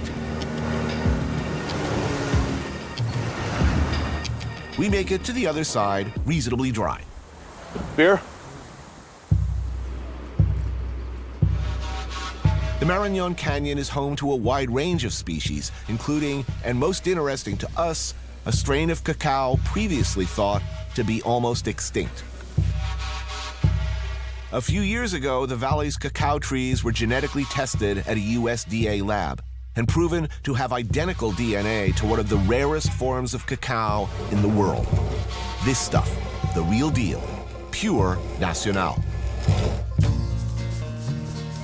Don Fortunato is our cacao connection, a farmer whose family has been working these mountains for over 40 years. They're just absolutely beautiful when they start out. Absolutely. Really kooky looking pods as they just come right off the trunk of the tree. They sort of look like somebody, glued them to the side of a tree, This is a once-a-year crop? It goes continuously, but this is the peak season. See the way it comes out? Try that. Take one in your mouth. Bite it, and you see the nibs inside? Those are the cocoa nibs. So, where does chocolate come from? The bean. Okay, here's where chocolate comes from. The trees produce pods. You split open the pods and take out the beans. The buyer sun-dries the beans, then roasts them. After roasting, the beans are extracted from their shells and ground up, producing chocolate liquor. Mix this concentrate with milk, sugar, cocoa butter, and you get what we call commercial chocolate. Now, our chocolate bar sells for a nosebleed price that's high by even premium chocolate standards. So where does the money go? And most importantly to me and Eric, are we doing a good thing? Here's how it breaks down. The raw cacao costs 1 chunk. Labor, the inner sleeve, this much. Design, box, packaging, this much. Various sundry equipment and miscellaneous, another small chunk. Chris, me, and Eric each get a slice out of every bar. That leaves this much, which the retailer takes. Chef Bleeding Heart Hippie here has already convinced me to give whatever meager profits we make off our first bar to a local charity. So, what's unusual about these pods, these beans? It's extremely high quality flavor. Thought not around for a while. So this was what almost all chocolate was made of over 120 years ago. Right. And now it's making a giant comeback. I mean, as a chocolatier, this is a once-in-a-lifetime find. Now, about 40% of the beans from these trees have got white cacao beans mixed in. The rest are purplish in color. But we've heard of an ultra-rare group of trees elsewhere further up the mountains that produce pods with 100% all pure white beans. And that's something me and Eric are very interested in down the road. But for now, Don Fortunato's daughter, Johanna, has prepared us a traditional Peruvian mountain meal. Wow. Oh, whoa. Juanes. Juanes. Juanes are rice dumplings with boiled egg, chicken, and achote inside. Wow. This is amazing. Buenísimo. And not surprisingly, some cuy, or guinea pig, of which there seems to be many around for the taking. This preparation served with a cacao sauce. Oh, that's good. All of this food is delicious. So, chocolate, particularly our chocolate, it's a luxury food item. Yes. Right? This is an area that's abundant with coffee, chocolate, fruit. How's life for the locals? He says that 20 years ago, 25 years ago, it was easier for him. He was planting soybeans and coffee, and he was making much more money. And then he didn't plant soybeans any longer. And then the coffee production went down. So therefore, he had a financial struggle for a while. And now with the cacao trees that they are planting, he has no more stress and he's fairly happy himself.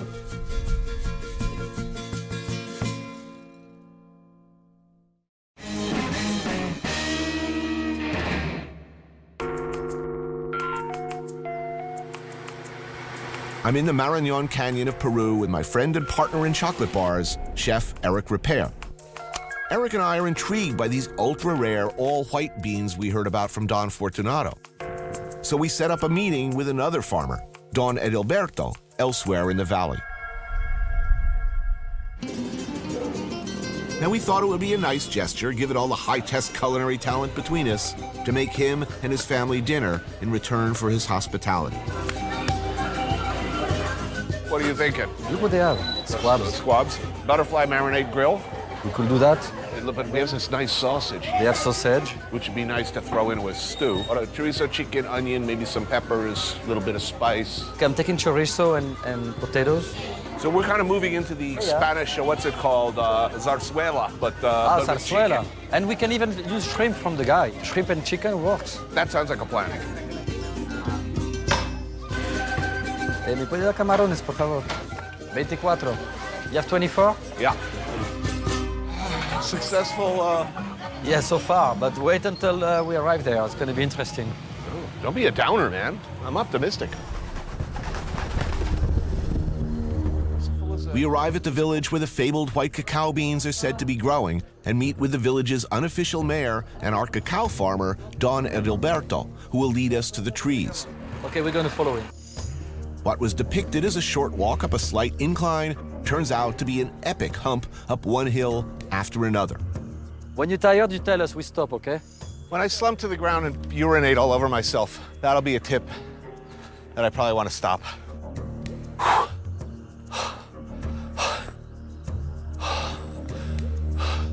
Another reason I hate the Swiss mountains. I love mountains. Eric, who grew up in the Pyrenees, is up the slopes like a gazelle. Me, I feel every year of my misspent life with every step. Oh, jeez. Ese es cacao. El blanco, que pusiste. Oh, are we there? Yeah? No, we're not there. It's a baby.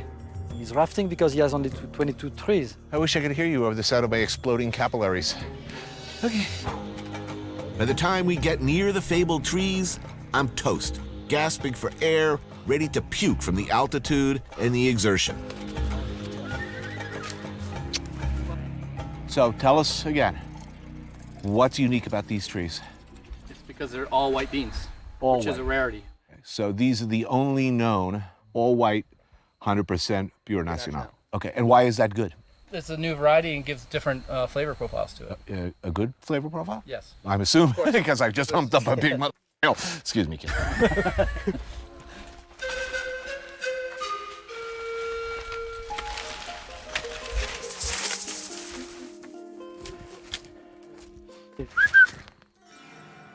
Oh, nice catch. Machete. Don't take your fingers, man. Okay, that's got it. Yeah, that's it. There we go. And I'm going to repeat myself. Porcelana. All white. Remember the shaman?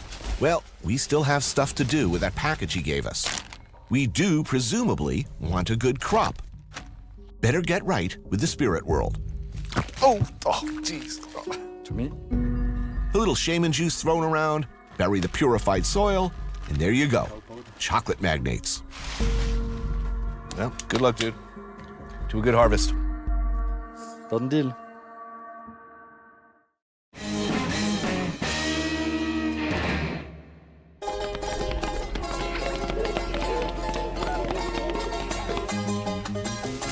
trip downhill, unsurprisingly, is a lot easier on me. Time for me and Chef Repair to get cooking. Back to basics. Wood fire, ingredients from the morning market, and this old school recycling system. Here, little fella. I'm ready for the chicken. Okay, here we go. And the red wine. Notice how I neatly maneuvered you into the shit job? So now we have to make the mashed potato and we're good. Eric's mashed potato secret, around 50% butter. Ah, the glory that is France. I think they call it gout. Okay, let's do it. Pues empezamos.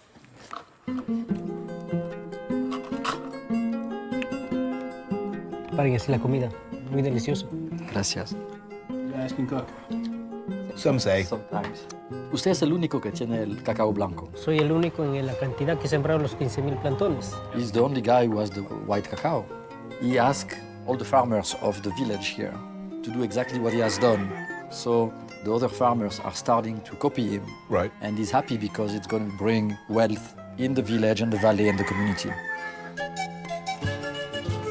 Afterwards, Don Adalberto makes a traditional unsweetened hot chocolate preparation.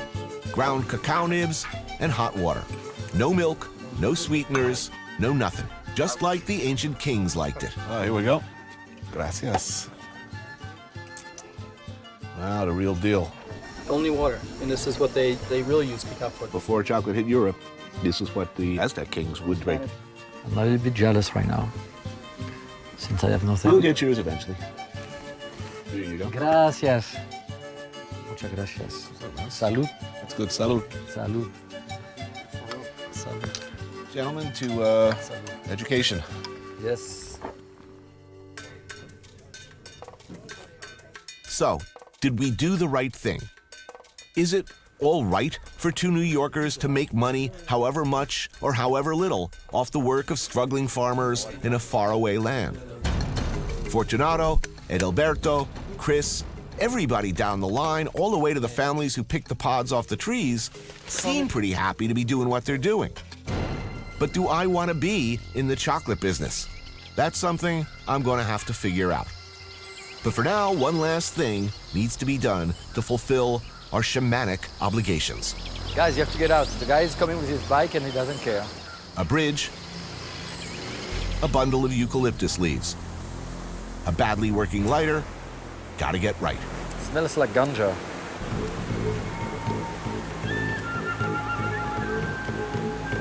You have a lighter? We need to burn this stuff and pass it around our bodies 3 times. Got something or not? Oh, it's so too moist. Oh, you got it, man. Okay. Smoking? Not smoking. I'm gonna get it. Hold on. I'm gonna get it. This is. That's it. Now I got it. Let's do it. Okay.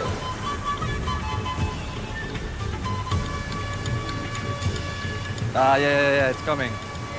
I got it. We did it. Over. Okay, done. Hey, we have a problem with chocolate, I tell you that. Getting into the coffee business.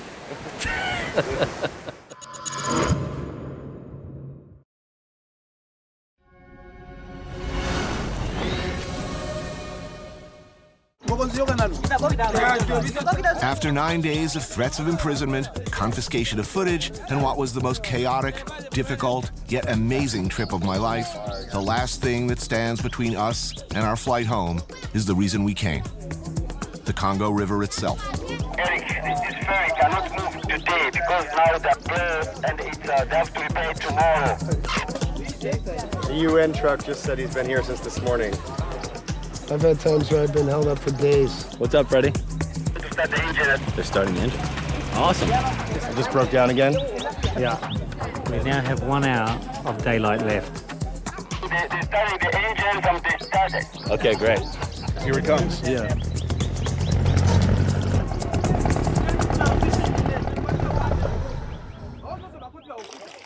You learn quickly. In Congo, things change at a moment's notice. Welcome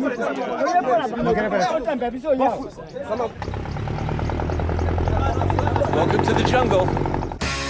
I took a walk through this beautiful world. Felt the cool rain on my shoulder. Found something good in this beautiful world. I felt the rain getting colder. Sha la la la la, sha la la la la la, sha la la la la, sha la la la la la.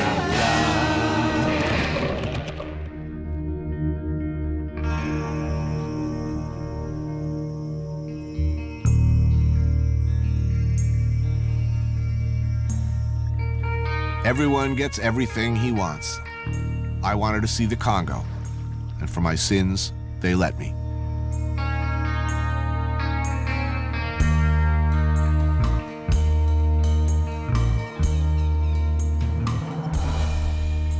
In Heart of Darkness, Joseph Conrad writes of his alter ego. When I was a little chap, I had a passion for maps. At that time, there were many blank spaces on Earth. But there was one yet, the biggest, the most blank, that I had a hankering after. This, then, is the Congo. The size of all Western Europe combined, it should be Africa's wealthiest nation. But people forget, or never even knew, that the 20th century's first Holocaust happened here when Belgium's King Leopold managed to bamboozle the world into giving him personal title to the Congo.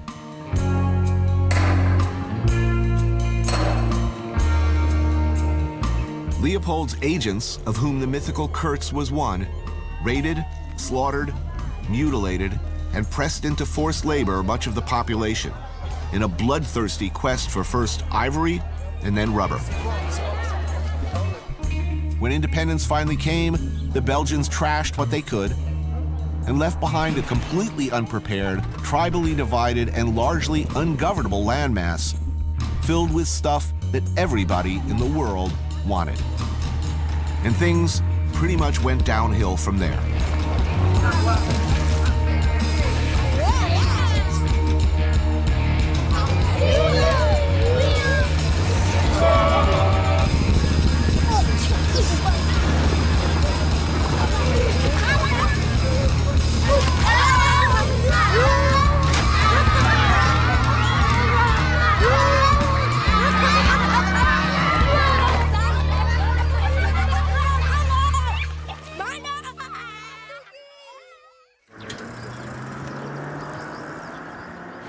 But this story begins with a truck stop in Rwanda.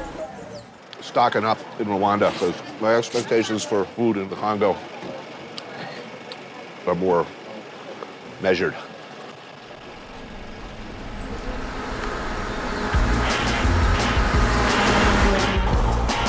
If you're looking to get to the Eastern Congo, and many would ask why you'd even want to do that, the best way is to drive across from neighboring Rwanda. This country, of course, not too long ago, suffered its own appalling genocide. Behind the wheel, Dan. He's been living in the DRC for 2 years, working on a documentary about some of the several dozen rebel groups in the country. Riding shotgun, Dan's close friend and associate, Hareb, a Congolese. They're taking me across the border. One side, Rwanda. Hotels, paved roads, internet, and paperwork to be filled out.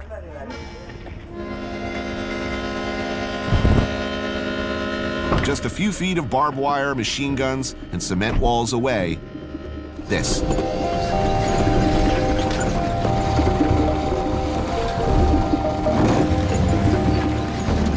Welcome to Goma.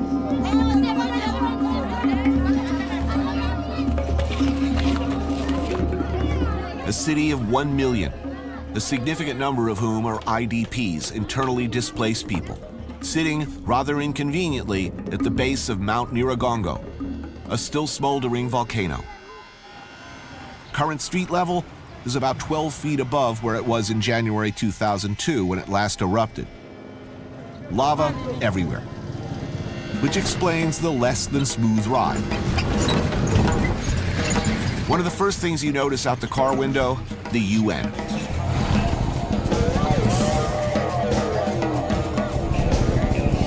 About 4 months ago, the M23, one of the various rebel groups holed up in the jungle nearby, invaded the city. The NGOs battened down the hatches. The UN stood by, hands tied. Everyone else had to fend for themselves until the rebels withdrew. The Congo is a place I've dreamed of visiting since before I ever thought I'd get the chance to travel the world. Close your door. Actually being here, I'm not so sure.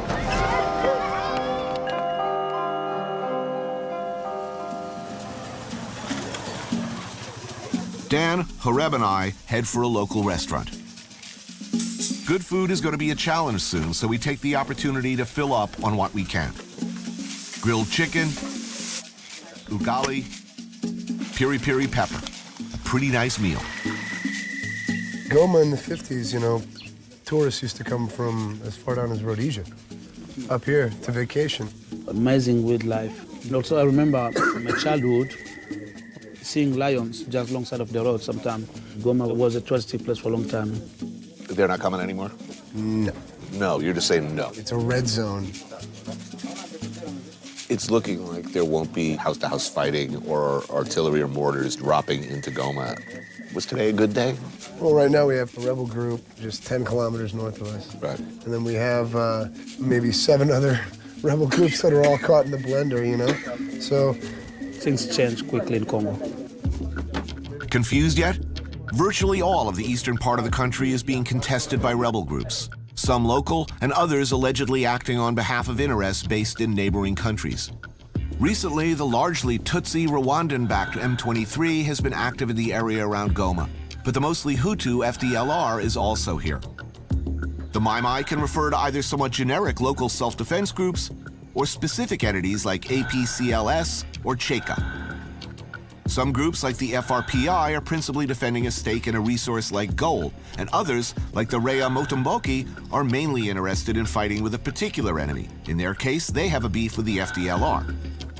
And lots of other organizations controlling territory who haven't come up with a name or a cool acronym yet.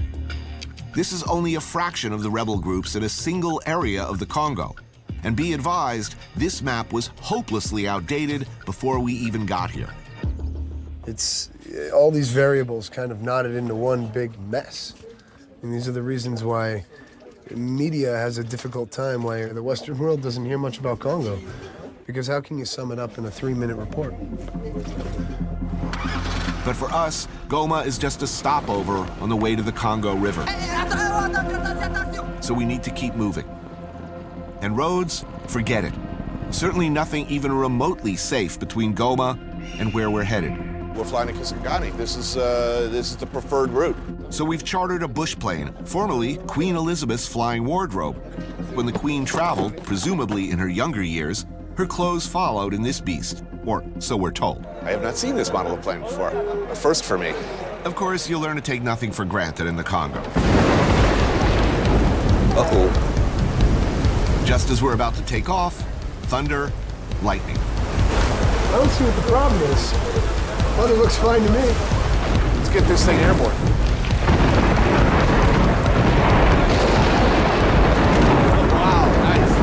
Best to wait this one out a little bit.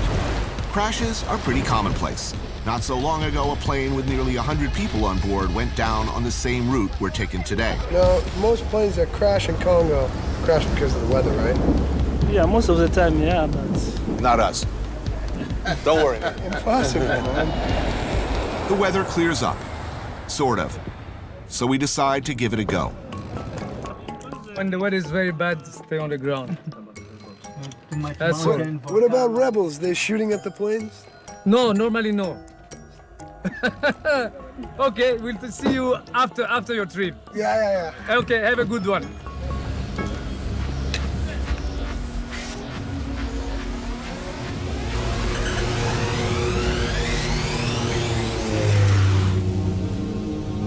Lifting off from Goma, we head out over the shores of Lake Kivu before circling back north-northeast.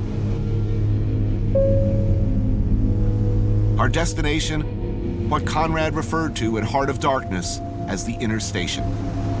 Here, surrounded by dense jungle, lies our rendezvous with the Congo River, a waterway responsible for both building this country and helping to destroy it.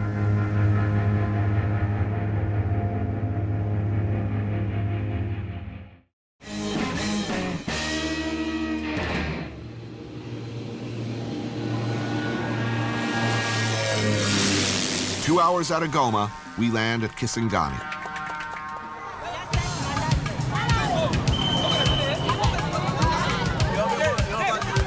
This was once Stanleyville, and the country's second largest city, before war and neglect cut it off from the rest of the Congo and the world. Stanleyville, known in Heart of Darkness as the inner station.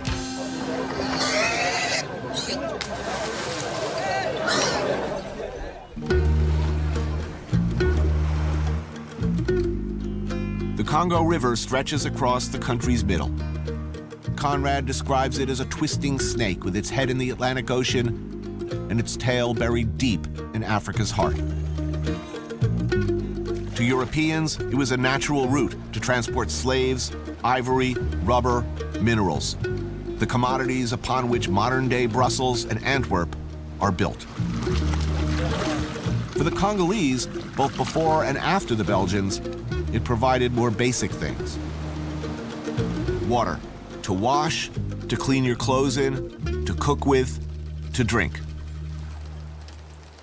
Also fishing. Since long before the expeditions of Dr. Livingstone and Henry Morton Stanley, the Wagenya tribe has been fishing the river in unique fashion.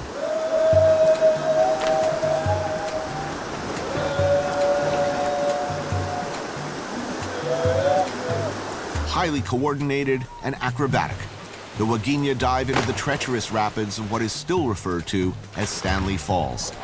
Navigate downstream between baskets that need tending. Perched on a precarious network of wooden poles, they hoist together.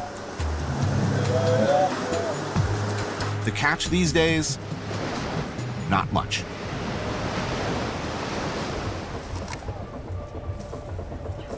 So this is the second biggest falls in this Congo River. Oh, yeah? Yeah. Ogi is a Wagenya fisherman and was a guide bringing tourists to his village. Since the last two wars, Kisangani tourism has been pretty much non-existent. Chief of the Wagenya, Pierre Mosala Abeka, it is said, is a direct descendant of King Ntendebuma Ifila, who greeted Stanley in the 1870s. Please thank him for the privilege of seeing his community. It's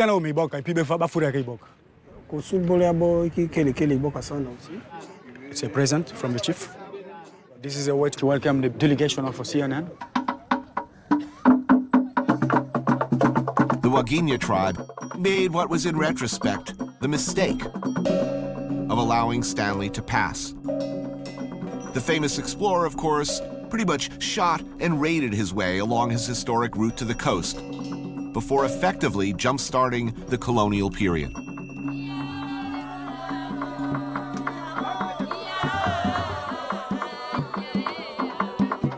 Using Stanley as administrator, King Leopold of Belgium claimed the Congo as his personal property.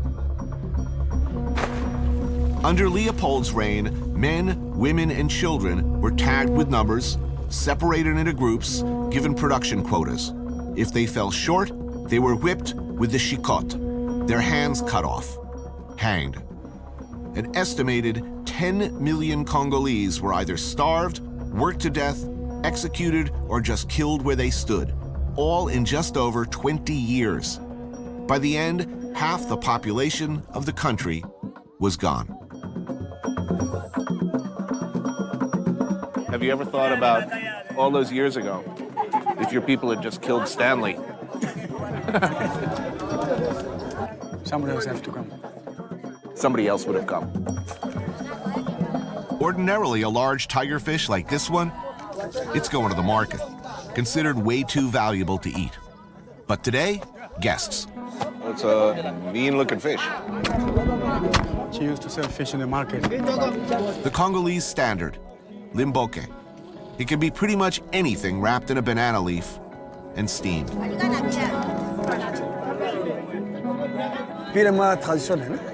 Typical tradition. Excellent meal. A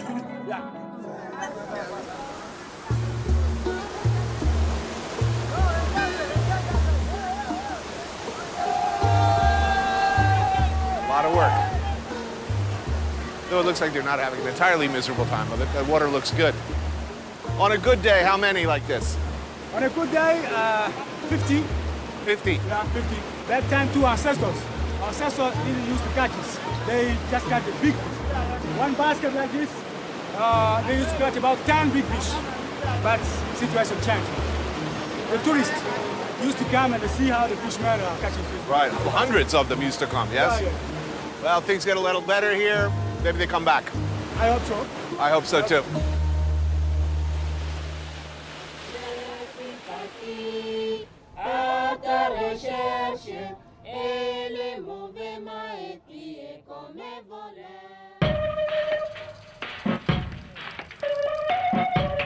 After Leopold, the Belgian government took over and pretty much continued as before. An apartheid-like system of what's mine is mine and what's yours is mine. By the 50s, there was a beautiful modern infrastructure built. Railroads, hotels, sports clubs, schools. The envy of Africa. Humphrey Bogart and Katharine Hepburn were here while filming The African Queen. They stayed at the luxury hotel, the Pourquoi Pas. This is the Pourquoi Pas now. Like everything else of that time, a hollow ruin inhabited by squatters or simply eaten by the jungle. But none of this was ever for the Congolese. They weren't allowed in many of these buildings except as help. Not even allowed to walk their own streets after dark. Not a lot of dependable electric power left in the city. But what lights do glow around town, much of it comes from places like this. Small kiosks serving the Congolese version of barbecue and what passes for cold beer. Christian is one of our fixers, tasked with keeping us on track and out of trouble. Which, believe me, is a big job around here. You know, it's an amazing looking city. If you just blur your vision a little bit, you can see it the way it used to be. Beautiful. I think it could be the best place to live. Very kind people. People like listening to music, sitting, taking their beers, eating. What's a Congolese word for barbecue? Barbecue. Cheers. Cheers. I like any meat on a grill. It's looking good. Grilled goat with kabri, a traditional goat stew on the side. Well, now we're talking. They roast it and they put some sauce on it. That's delicious. As you can see, people don't eat meat. Meat is quite expensive, almost $2. Which is a lot. That's more than most people make in a day or even 2 days. What are the first things you buy if you're very, very, very poor? Very poor, soap. Soap. Yeah. Because at least you have to look a bit clean. So soap first. Soap. But in between, as Congolese, you got to think of dressing, looking smart, clothes. All these Congolese you can see here, right. If you give them $10, they'll think of at least buying soap or food and keep maybe $1 to buy a shirt. So that's called pride. Yeah. And there's hope. You can plan for tomorrow. For tomorrow.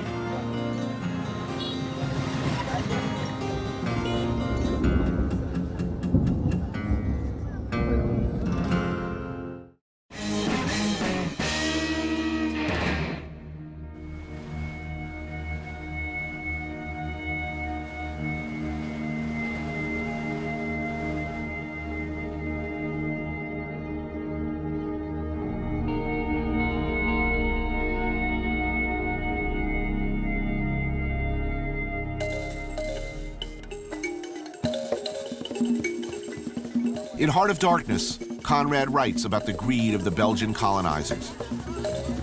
They grabbed what they could get for the sake of what was to be got. It was just robbery with violence, aggravated murder on a great scale.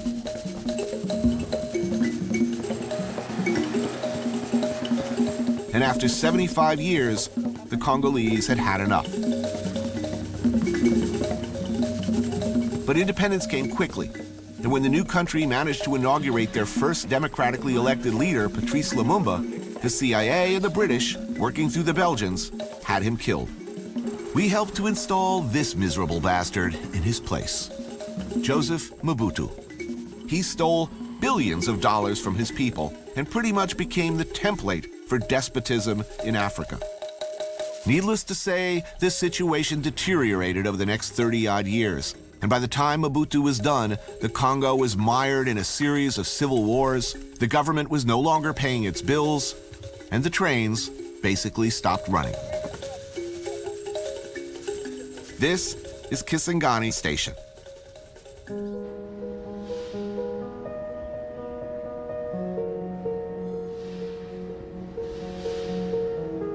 There's one short run left. Service once a week when operational, which isn't often, I'm guessing. Abandoned by the Belgians, shot up and stripped by rebels in the 90s.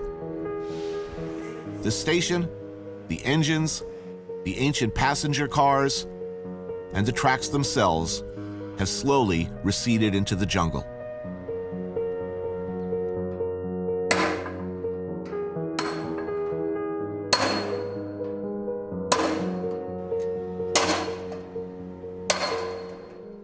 And yet all these years later, with hardly any resources, Monsieur Aloub Emile, the railway administrator, and a staff of clerks, conductors, mechanics, and engineers show up at work and do what they can in an attempt to keep things in working order.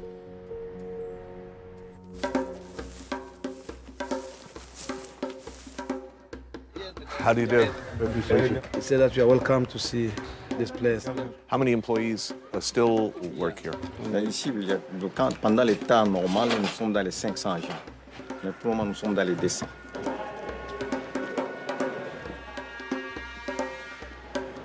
So at one time, you could dispatch a freight to South Africa?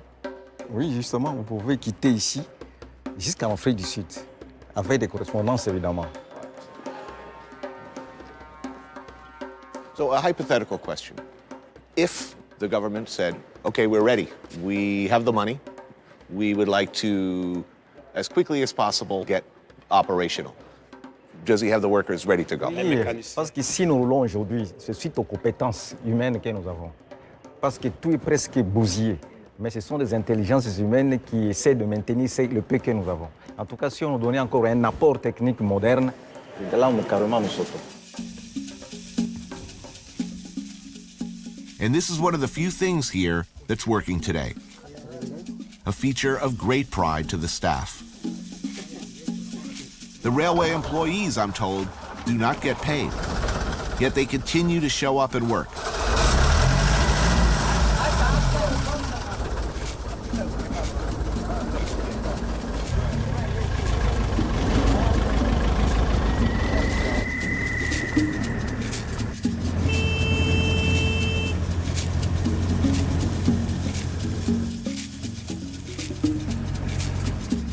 It is said of the building of the country's once vast rail network, one Congolese died for every single tie.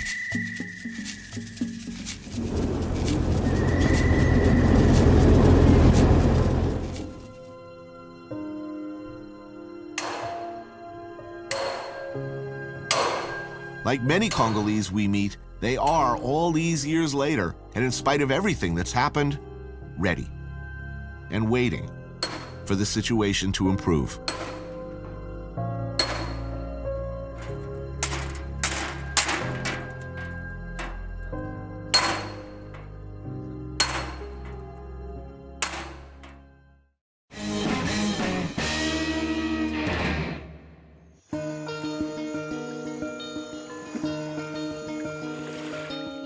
You lost your way on that river as you would in a desert, till you thought yourself bewitched and cut off forever from everything you had known once.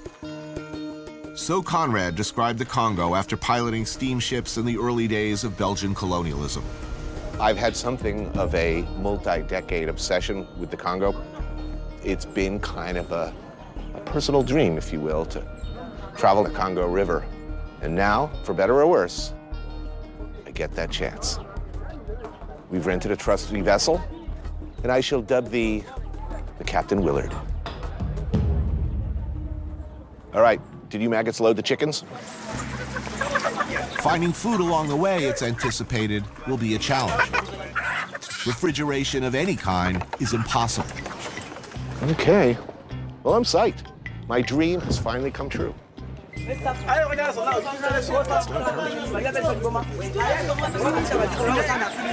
Blocked by officials? Well, this could be months. Okay, let the probing begin. We need this boat to move now. How do we do this? Let's get underway before they figure a new tax to levy on us.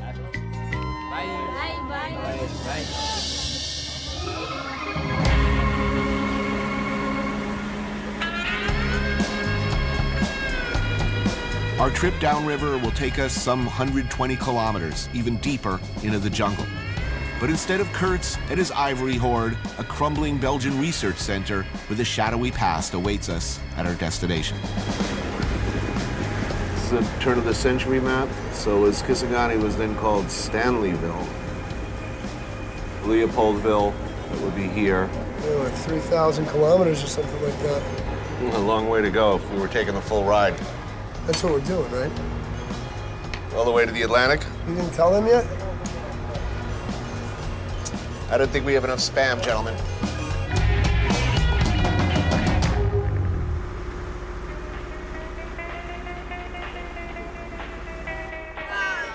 A half-day's journey downriver, there's a local dignitary we've promised to visit. Yeah, there's the chief who's coming down. We arrive, late, but the king is still waiting for us. Traditional headgear, not so traditional suit. The medals given by the Belgians, proving his royal lineage.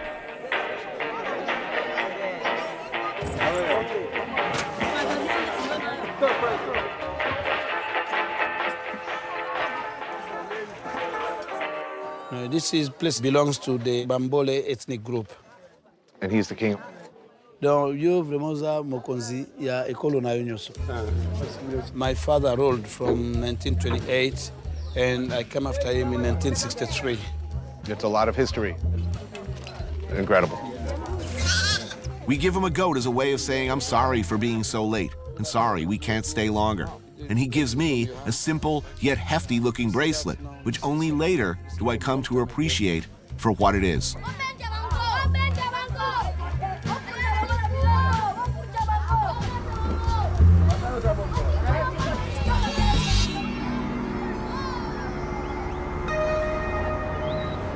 Horan told me this goes back to Arab, Portuguese times.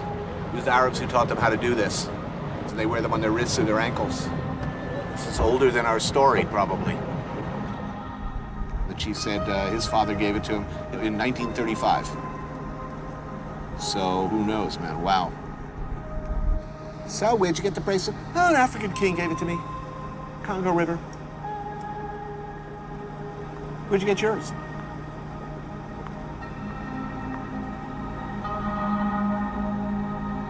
We've come a long way downriver, but with many kilometers still to go, attention is turned towards the evening meal. I figure I'll make coq au vin, which is a pretty simple way of dealing with a bunch of tough, old, stringy birds in one pot. Getting close to killie time. The moment of truth. It's quickly getting dark, and I'm very aware of a number of things. How do they usually kill chickens? A small knife. A small knife, cut the head off. Our chickens are thin, scraggly, and tough. Ah, he's biting me. In order to make anything, any kind of edible, I'm probably gonna have to stew the crap out of them. But first we gotta kill these things and collect their blood, which if you know anything about chickens, and most of my crew don't, takes time. I'll hold the bucket, you kill the chicken. You wanna eat? You gotta kill your own chicken and pluck it too. Time to get killing. But every man has a breaking point. And in retrospect, perhaps this was ours. Saw harder. Harder, you're almost through. No, I'm not. Killing him, Tom. Stuck. Clean kill. Clean kill. Now you can join our treehouse.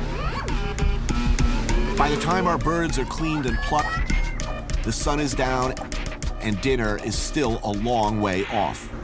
Eat up the chickens. It's time to kill chickens.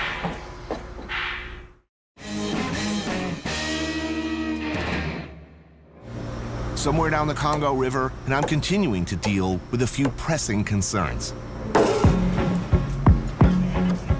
The one knife on board is as sharp, really, as a soup spoon. And soon I'm frantically trying to rip out the backbone and guts in one go with my bare hands because the knife ain't shit, and it's getting darker and darker, and the damn generator keeps kicking out. And I really need a light so I can see what I'm cutting. I can't cut what I can't see.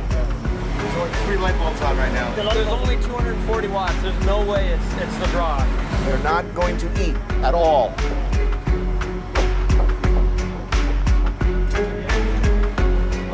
I'm never going to get through with this. Machete? No, maybe we should figure out how to cook dinner, unless you don't want to eat any dinner.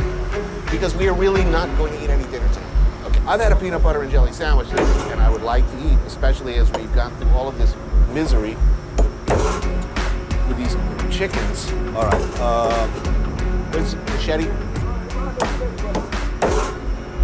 It would be apropos to point out that we do not want to be moving at night. We would not like to run aground in the middle of the freaking Congo. He's gonna swim in now. He's worried about Crocs? I can't see anything. The currents unpredictable. Visibility nil. Time to tie up for the night. Generator issues more or less fixed, but now another just as serious problem presents itself. With the lights burning, it becomes insanely buggy. Crush the wrong one of these moths while swatting your face, and you will blow up like a balloon. Seriously. Okay, take the other 2 bottles of wine.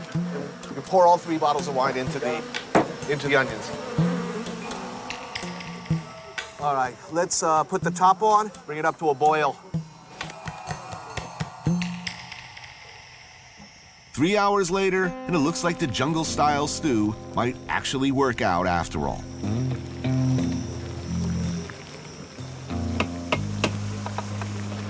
Okay, someone wants to bring this over carefully to the table. All right, let's eat. À table.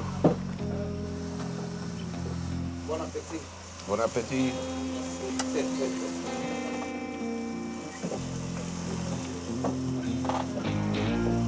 In the end, my coq au vin was a bit scraggly, but passable.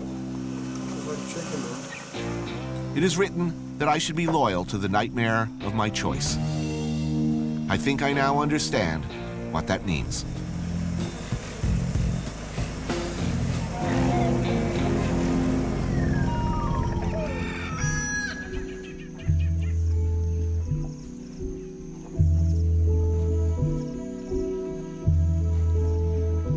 Next morning on the river, and of course, we're not alone. Fishermen from all the surrounding villages have heard of us and have, long before we're even awake, come by to check us out. Hey, you ever find a couple of onions for me? Don't go crazy. If we don't have, we don't have. I will not go crazy. All right, I will get on the spam and egg patrol. I may have invented the stealth bomber. Really, this will be our crowning accomplishment as a culture. Get in there, boys. Once we finally get there, we still have to get all the way back. Coming back was never part of the plan, man. We're not coming back. Yeah, they'll find us 10 years later, naked in the bush with like a necklace of spam cans. That was glorious. Time to get back out on the river. We have places to go. 2 days down the Congo, we're finally nearing our destination. It's an abandoned Belgian research station. And it's still functioning in some capacity, but Yangon itself goes about 30 kilometers in. There's over 250 buildings. They're doing it all here. Much myth and legend surrounds this place. Ah, there we go. Yeah. It has been inferred by some that the Belgians conducted uranium enrichment and a host of bizarre experiments here. However, the facts would suggest the scariest thing to ever happen here, some genetically modified banana varietals. You made it, man. Yangon.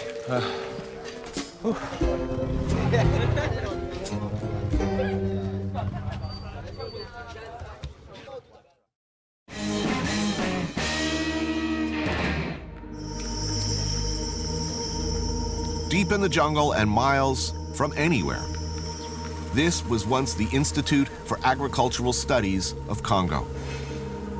Construction began in the 1930s. The complex was once staffed by hundreds of Belgian researchers, doctors, and engineers until they left hurriedly in 1960. With independence began a rapid decline. The eventual cessation of funding. Of the hundreds of structures built here, what used to be housing, laboratories, hospitals, and research facilities, the vast complex's library is clearly the most important to those who remain. Though crumbling like everything else, the grass is cut and grounds maintained.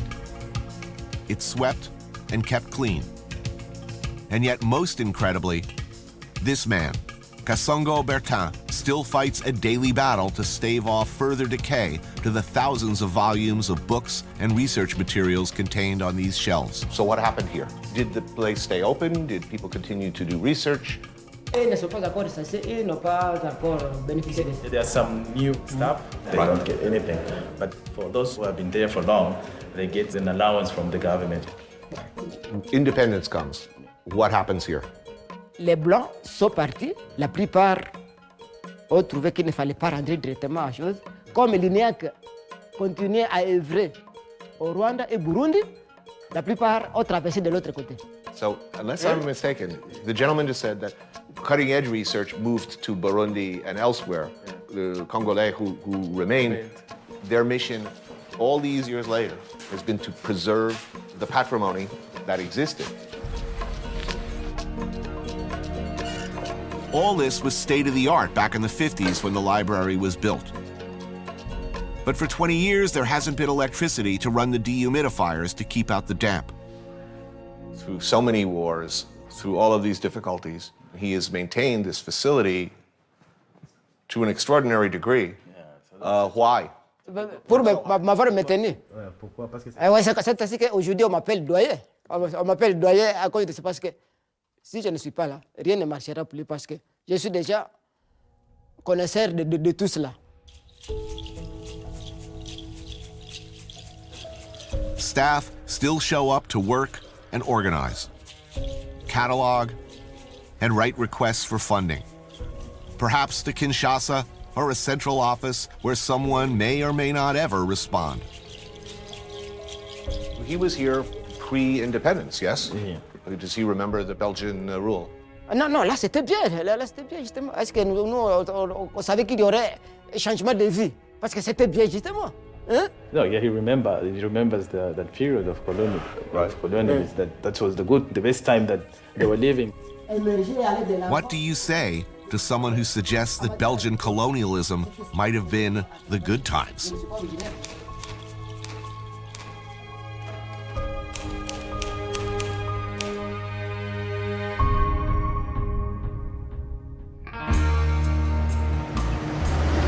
The road home, such as it is. Rotting bridges, makeshift ferries. It's an adventure. Fortunately, ours was a good adventure. The Congo is a place that's always fascinated me. This is a trip I've been wanting to take since I've been writing stories or making television. But what I found was something unexpected.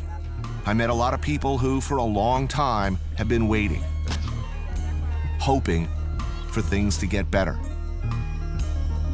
A lot more hope here than there's any right to expect. When all is said and done, I wanted to go to the Congo And I did.